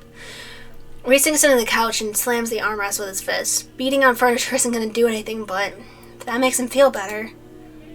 He sinks his fingers in the cushion and looks at the floor. His eyes gloss over. He's holding back tears with everything he's got. I feel really bad for all his blustering. Reese admired Graves a lot. He was the only one of us who really did. I guess now, after Graves saved me like that, I kind of do too. Hydrate, thank you. Too little, too late, I suppose. So, now what happens? What do we do? We avenge him, of course. We kill Noct. Whoa, that's a bit extreme. All's fair in a duel. If that's what this guy wants, then that's what he gets. When he comes for the cafe, I'll take it back from him. Comes for the cafe? Why would he do that? When a witch defeats another in a duel, he takes the loser's property. But he'll have to beat me to get it. Is Graves really dead? I don't know. If Noct's intent was to kill him. Damn it. Now Landry's the one who looks pissed. This is kind of scary. I've never seen him do anything but laugh and smile before. It's almost jarring to see Reese cry. Magic is a scourge. This always happens when you get too close. Reese's head snaps up. What do you know about magic? You haven't studied? Hayes readies himself with wide eyes. His mouth pursed like the conversation is a bit of a double Dutch played with live wires. What is it? Why does everybody keep talking about magic? Was Graves cursed too? He must have been, right? It all sounds so unreal still. Are you sure it's magic? Of course it is. How else would this be happening? But he was too strong to get cursed. That part was just us. But he wasn't too strong to not curse us. Does that matter now? He's gone. And this Noct is going to be here to take everything else too. He spits the name like it's profane. Reese launches himself from the chair and storms to the door. Puts his hand in his pocket like he's concealing a weapon. How would he just take the cafe? That's not how property works. There are like deeds and stuff. I don't know if I did the hydrate, so I'm just going to drink again. There we go. Not that I know much more about it than that, but I'm pretty sure my parents didn't kill a witch to buy their house. Of course it's more complicated. I don't exactly have time to explain witch territories. Just know when you're defeated in a duel, you give your property to the winner. So unless Graves gave it away before the fight, Noct owns the cafe now. I remember Graves grabbing my hand and staring through me. I remember his words. I think he did. What? Before he fought, he told me to run away. He told me that he gave everything to me. You? Why you? You're a newborn baby stumbling through the witch world. That's not fair. You can't handle it. I think he damn well can. And besides, it's not like Avery is alone, right? I mean, I'm here too. I can kick some random witch's ass too. Since when can you use magic? Since Avery taught me. She sounds so proud when she says that. It makes me feel proud by extension. Guess I did some good. If Finley can learn, I can too. Jealous? Worried I can take you in a fight now? Huh. Wouldn't need magic to beat the snot out of some creep.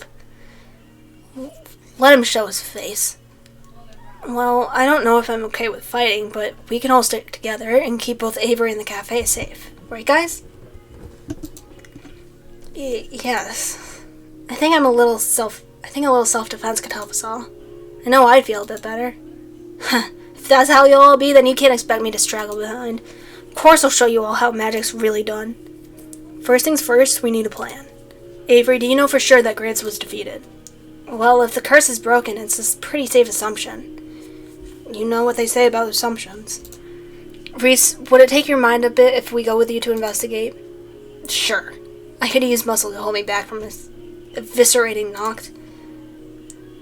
And Avery, we better take care of Mochi. What if Noct, takes him as hostage or something? I bet he's the kind of scum who would do that. I'll get him. I'll bring Mochi back here. What? Finley, no. Come on. I'm good at stealth and I've already got a key to your place. Who else is gonna go? Since when are you good at stealth? I'm good at those gear games. Just give me a cardboard box and I'll be good to go. I don't even know where to start with that. Look, doesn't matter. Just stay and rest. Finley, Landry, Reese, go on your missions. I'll protect Avery. I can help too. I know some first aid. I can help with your ankle, Avery. Guys, I'm just some screw-up kid. You don't have to do this for me. Of course we do. Yeah, you're our screw-up kid. We stick together through thick and thin. Us cursed cats. Tears of gratitude sting my eyes. Never thought I'd have friends like this who'd endanger themselves for me. My high school friends would have run off the moment I said curse. Cardboard boxes aren't always perfect hiding place, unlike Metal Gear. I mean, if you try hard enough, especially with some of the scenes here, like these back alleys. I love these guys. They vigorously scrub my face. Don't want to get too mushy.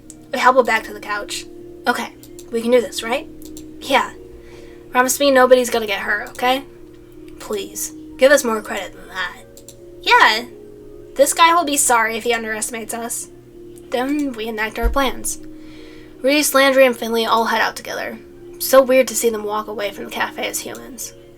Hayes vanishes in the bathroom for the first aid kit. Mason dips in the kitchen and I hear horrific screeching noise like metal against linoleum. What is she doing? She returns triumphantly. She smirks at me, or more accurately at the dumb gawking face I'm making. Lock the door. With what? An industrial range? She gives me this self-satisfied smirk, then places it in front of the door and the windows like a sentry. Oh my god, who needs magic? She can snack that Noct guy in half with her hands. Hayes is back with bandages and a bag of ice. Gingerly, he removes my shoe and rolls up my pant leg to get a better look at my ankle. Glad I'm wearing socks that don't have holes. Oof. My ankle doesn't look great, but it could be a lot worse. I don't think it's sprained. Just twisted. You just need rest. He slowly, neatly wraps my ankle with one of the stretchy bandages. When he pins it in place, it's like a pro's work. Professional ankle wrapper? Do you know a lot of first aid, Hayes? You're way calmer than I expected. I studied in Scouts. Injuries and things don't bother me. Never have. Not everything makes me feel anxious. Well, thank you. I'm glad you're here to patch me up. He smiles sheepishly, but averts his gaze to the ground towards the ice pack. He props my foot up on one of the big puffy ottomans, then places the ice on my ankle. Oh my god, does that feel good? Now just keep it elevated and rest a little. Take the ice off in 20 minutes. Thanks again, Dr. Hayes. I'm going to make some coffee. I think everyone will need it. I stress nap once Hayes goes back upstairs. Sometimes I need a system shut down before I can think straight again. I think even the cats know something's up, because they all swarm me. I've got 2 on my lap and the others pile around me. It's soothing to hear them and feel their little paws stretch out at me. I hope it's helping them too. And to hydrate, thank you. Another stress napper.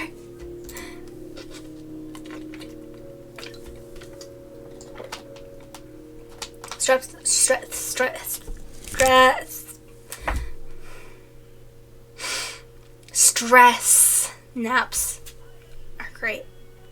I think I'm losing my sense to talk. Oh my goodness. It's fine. I feel like we're close to the end.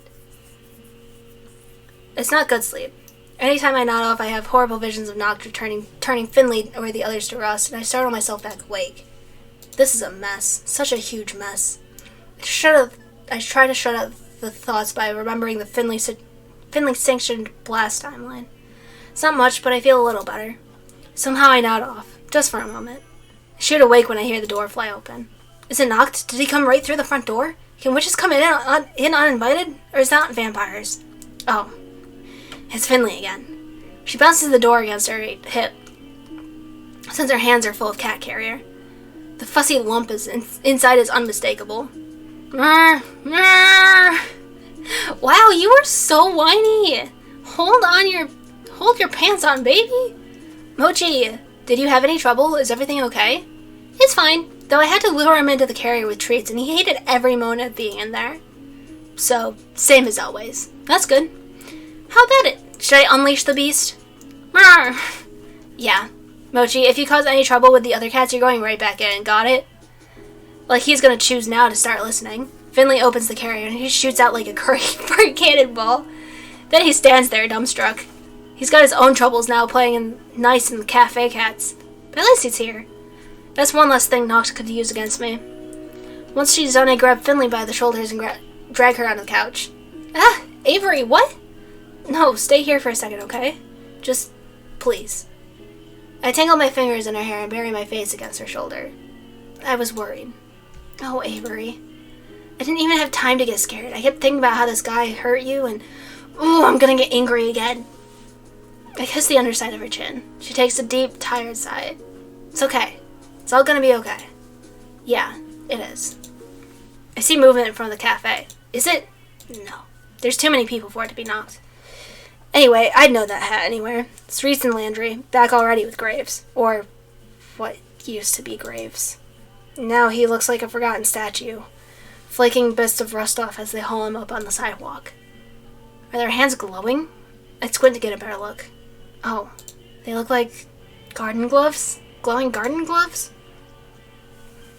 Graves, no. They set Graves in front of the cafe, then come inside. Reese peels his gloves off, then helps Landry with his. Nobody touch him unless you're properly enchanted. The rust spreads easily. Are you gonna leave him out there? He looks like a huge, ugly yard gnome. Not that I'm gonna say anything. We can't risk the cats coming over to investigate. They might touch the rust, and Reese said it could spread to them too. I can't take him upstairs. Dracula would be at risk. Poor Dracula. I know she'll be heartbroken. So, now what do? We get ready. Who here knows a thing or two about magic? I mean, I know the two of us have learned a thing or two, though we're hardly experts. I guess we'll do the best we can to teach you, though. Speak for yourself. You can't teach me anything I don't already know.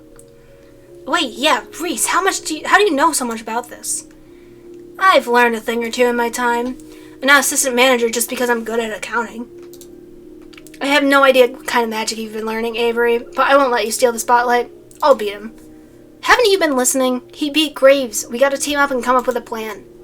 We fight alone, he picks us off. We all jump in, we have a chance. See? Mason gets it. Well, what do you propose? Haven't you ever cram studied before finals? We'll do that, using the tried and true Gray method. We shove enough magic in our short-term memory to beat him. Probably forget it 5 minutes after, but who cares by then? We'll be done. That's the dumbest thing I've ever heard. You got a better one? See? It'll be fine. I'm basically an expert here, too. I got through half my book reports without even opening the book. Just take the time to study properly. Alright, somebody get me the book and I'll get this started. If I ever needed confirmation that I don't want to be a teacher, I get it today. I tried leading a sort of haphazard class on magic, but it's like herding cats. Reese keeps correcting me. I think Mason falls asleep. Landry keeps getting distracted and wandering off. Finley's interested, but she's also interested in her phone. Hayes is too shy to actually try anything. Hell, it looks like Mochi is paying more attention than they are. This is important, so I keep trying, and I think they do too, but I'm exhausted. Look, I'm beat, y'all. I'm gonna take a nap. Can you just sort of, independent study? Sure, you should get some rest. We can take it from here. Yeah, that sounds great. But we have to prepare to fight. But we don't even know if this guy's coming. We could, take guard shifts. Right, we'll go into shifts. Avery can rest, 2 of us can guard, the rest can move the cats in the basement. The basement? Why? I don't want any of them in the line of danger. They're safer if they're away from us. I doubt Nocta cares about cats. He won't go chasing them. What do you mean I got through half the book reports without even opening them? Sounds terrible. I got through a lot of those in the same manner. But then we gotta herd them all down there. We can do it if we work together. You better get Mochi and Dracula too. I don't want to leave Dracula alone. She must be scared. Sure. Can you get her and keep the cats company? No, I'm taking first shift as guard. Graves would want it that way.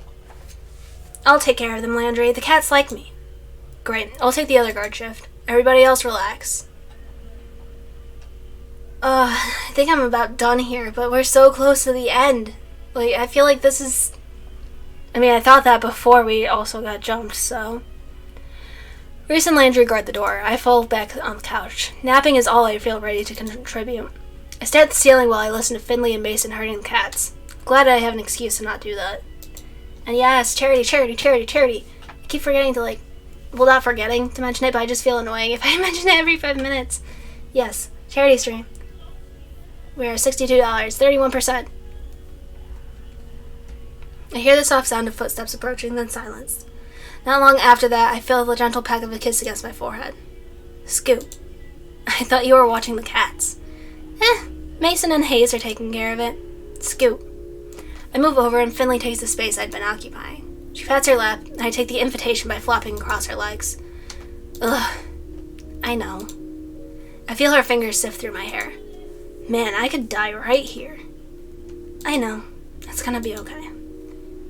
You're spoiling me. I know, right? Don't get used to it. I'll make it up to you. I'll do something really nice. Just name it. Avery. This sounds serious. Enough that I pop an eye open. She is serious. If we make it out of this, will you... What? This is so sudden. Will you cosplay with me? Oh my god. What? I think you'd make a good Akia. Or there's other games you might like. That's it? Of course I will. Perfect! I had this one group in mind too. I think you'd... The unmistakable sound of glass breaking. I shoot up so quickly my blood can't keep pace. The room swirls. I feel sick. Footsteps from somewhere. The basement? I'm not sure. What was that? It came from upstairs. Ooh, good thing we moved Dracula. Should we go see what it was? Don't you dare. I'll go. Stomping storm's close enough to reveal its source. Mason, wild-eyed but ready. No, I will. What? No! Try and stop me. Well, okay, but be careful. Mason stalks upstairs, fit to kill. I think staying down here is the right idea. Time passes. At first, nothing. Then muffled voices. Thumping. Maybe staying down here wasn't the right idea. I exchanged glances with Finley. Even Landry and Reese have noticed. Landry puts his hand on Reese's shoulder and gives him a firm grin nod. Reese, keep guard. Right. With those long strides, he's already at the stairs. Finley launches from the couch after him. Wait, I'm coming too. Avery, stay there. You aren't fit to be tromping up and down like that. What? No, I can go too. Another window. Something falls to the ground. Hard. I wince at the noise. It's like someone threw a car off the roof. There's debris everywhere. Landry flies up the steps of the apartment. The rest of us rush to the front window. It's knocked. He's on the ground, pinned under something metallic. What is it? He pushes it aside. No! Reese throws open the door and charges at Knox and the statue? Did Graves have a statue in his apartment? I don't remember anything like that. Kind of looks like a... Oh god. What? What is it? That's... You bastard! Are you gonna rust us all one by one? What's it gonna take?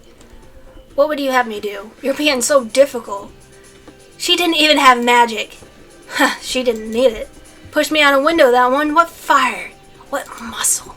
But you, what's a little gosling gonna do to me? Ugh!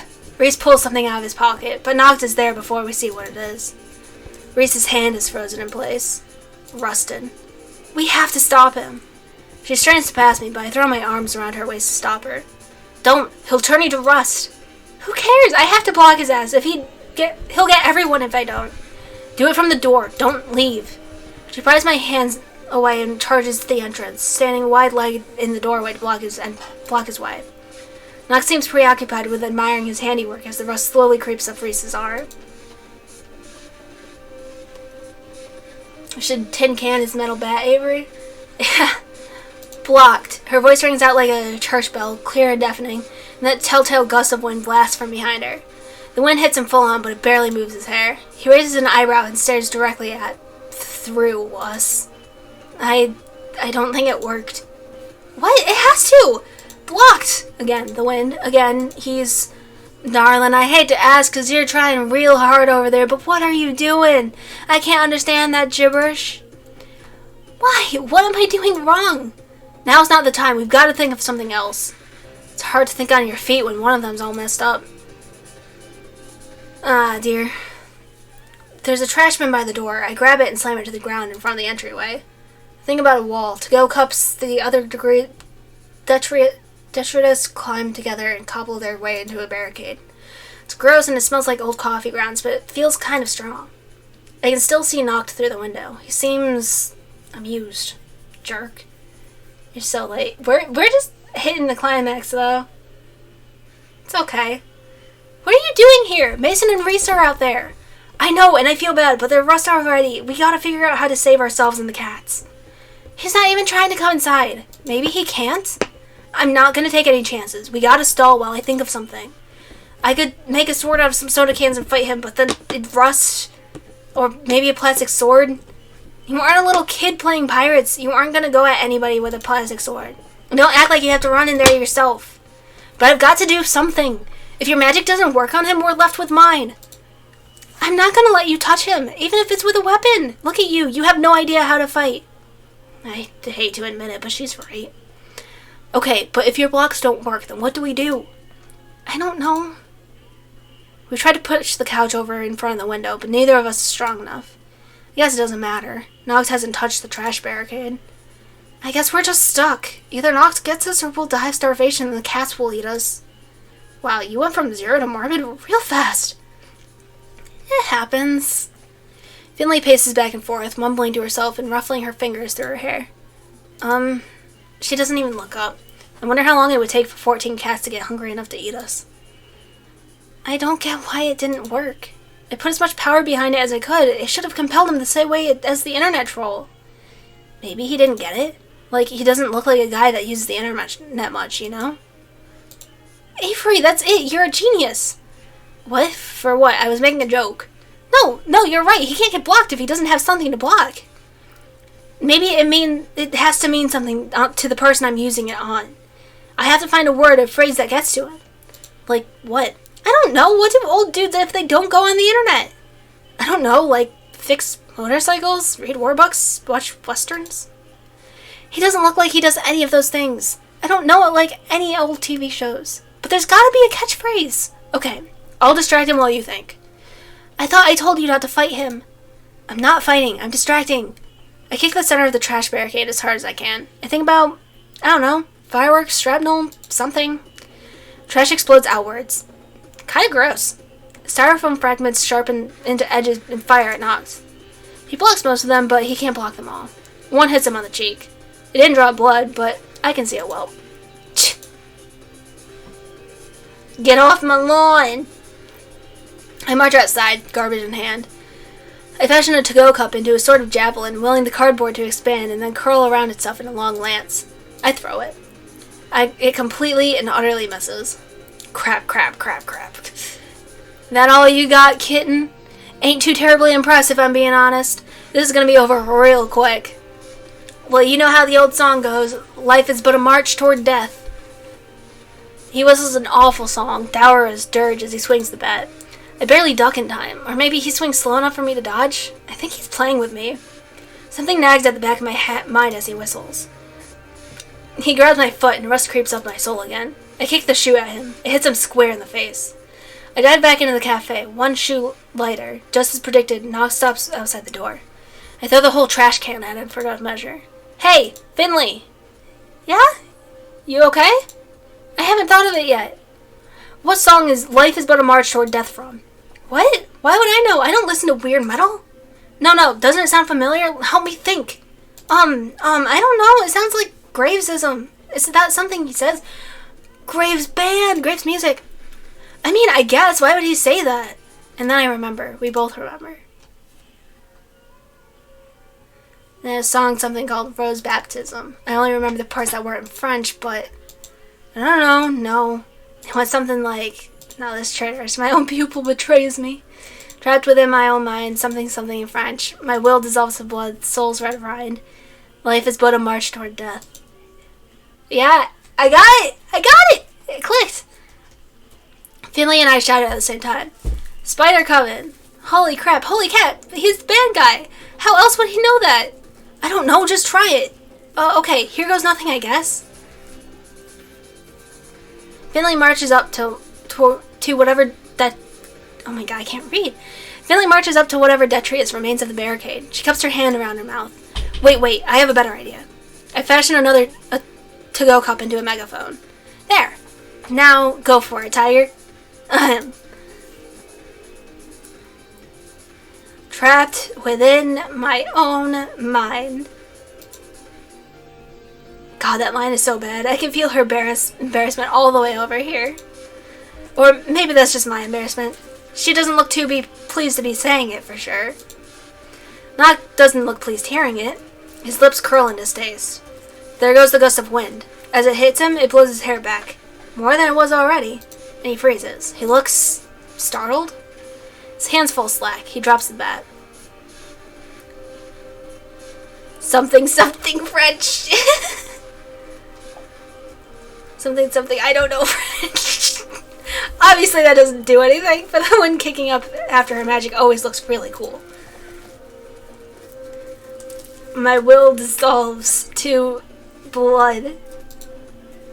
Knock looks dumbfounded, like he woke up from a deep nap. He touches his nose and stares at his fingers. Did that make his nose bleed? Hold on, don't do any more yet. I think that's enough. Knock's bat rolls away, forgotten. The further it gets from him, the more it seems to dissolve? Metal shouldn't do that. It melts like cotton candy in the rain. What? I can't. What's happening? What did you do? I don't know. I just wanted to stop him. You blocked away his magic. He can't maintain it anymore. Graves? See? You can hear me. The rust is weakening. Sure enough, rust is flaking off him like cheap plaster. It falls off his body in chunks, revealing the real Graves beneath. You've lost, Knox. Leave. Without your magic, even my apprentices could dispatch you. Go, and never darken my door again, unless you want the rest of you to dissolve. Damn, Graves. We ain't over yet. Just go. He does. Reese and Mason, cracking out of their rust like Easter eggs, stare him down as he leaves. Relief floods over me. I feel myself wobble. Avery! Whoa! Before I can topple, Finley grabs me in her arms. She's stronger than I thought. I got you, baby. Thanks, sweetie pie. Oh, you did it! You called me a cute nickname, too! I slept for a whole day after that. I think we all needed time to recover. Finley got some rest, too, though not as much as me, since I ended up passing out in her bed. Tells me I took up so much space that she slept on the floor. Graves stopped by and tried to explain everything. I didn't really get it. Something curses, grudges, I don't know. I think it was a weird lover's spat. Or a bandmate spat, I don't know. All I know is it's not really my problem. Not anymore, at least. Finley's really bummed to see her cat form go, but Graves says it doesn't have to. She's gonna train with him to learn how to transform at will. In the meantime, she's making more human videos. 2 of us started a series where we play video games together. The first video was of us playing Blast Zone. At night, though, she kinda got a taste for justice after knocked in the creeper thing. She keeps saying it's not right that other people are out there getting harassed by internet trolls and stuff. She's taken up this mantle to protect people who are in trouble with that kind of thing. It's really noble of her. I admire that, so I've been coming along too. She keeps trying to come up with hero names or costumes for us, but I refuse. If we're gonna do this, we're just Finley and Avery. But I know sooner or later she's gonna wear me down. I don't mind all that much, as long as we're doing something helpful. As long as we're together. Vigilantes Pogger. Yes. Is that it? Did we win? Our new lives as Cat Cafe Vigilantes? Yes, we did. I'm probably gonna romance all the others in my free time. My update on like Twitter or Discord, what it is.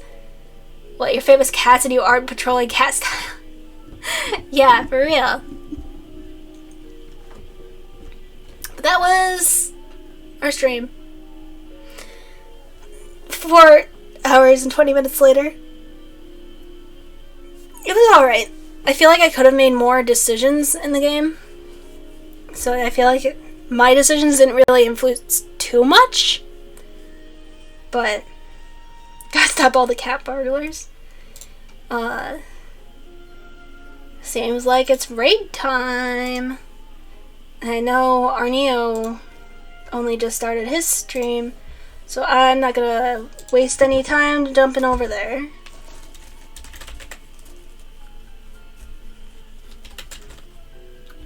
If I can remember his Twitch.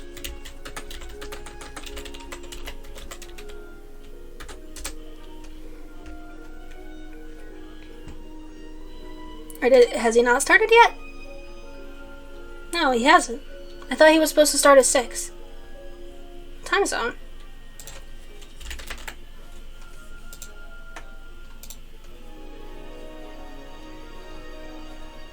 Oh, 6 Central. So we got like 40 minutes.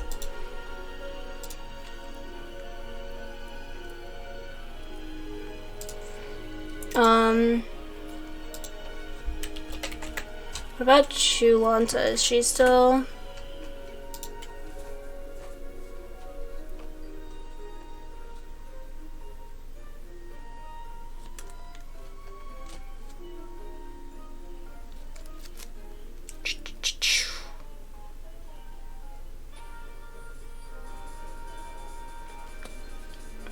Looks like she's still going. Though I'm not following her. That's a little awkward. That's fine.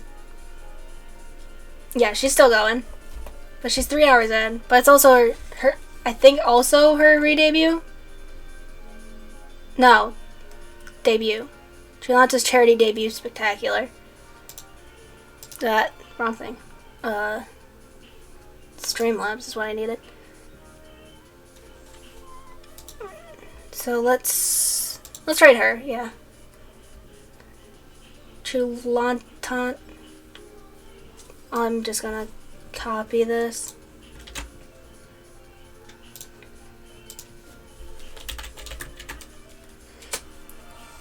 It seemed like I think there was yet another person that was debuting today, but Yeah. Busy day.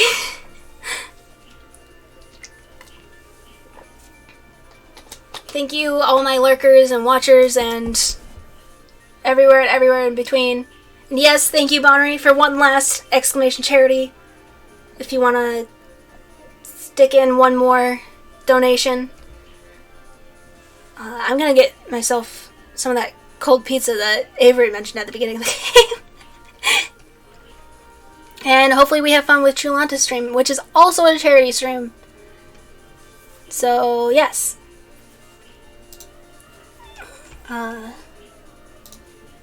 Charity raid. Yay. There we go, raid message. Thank you. Oh, Jesus! Thank you, Bonnery!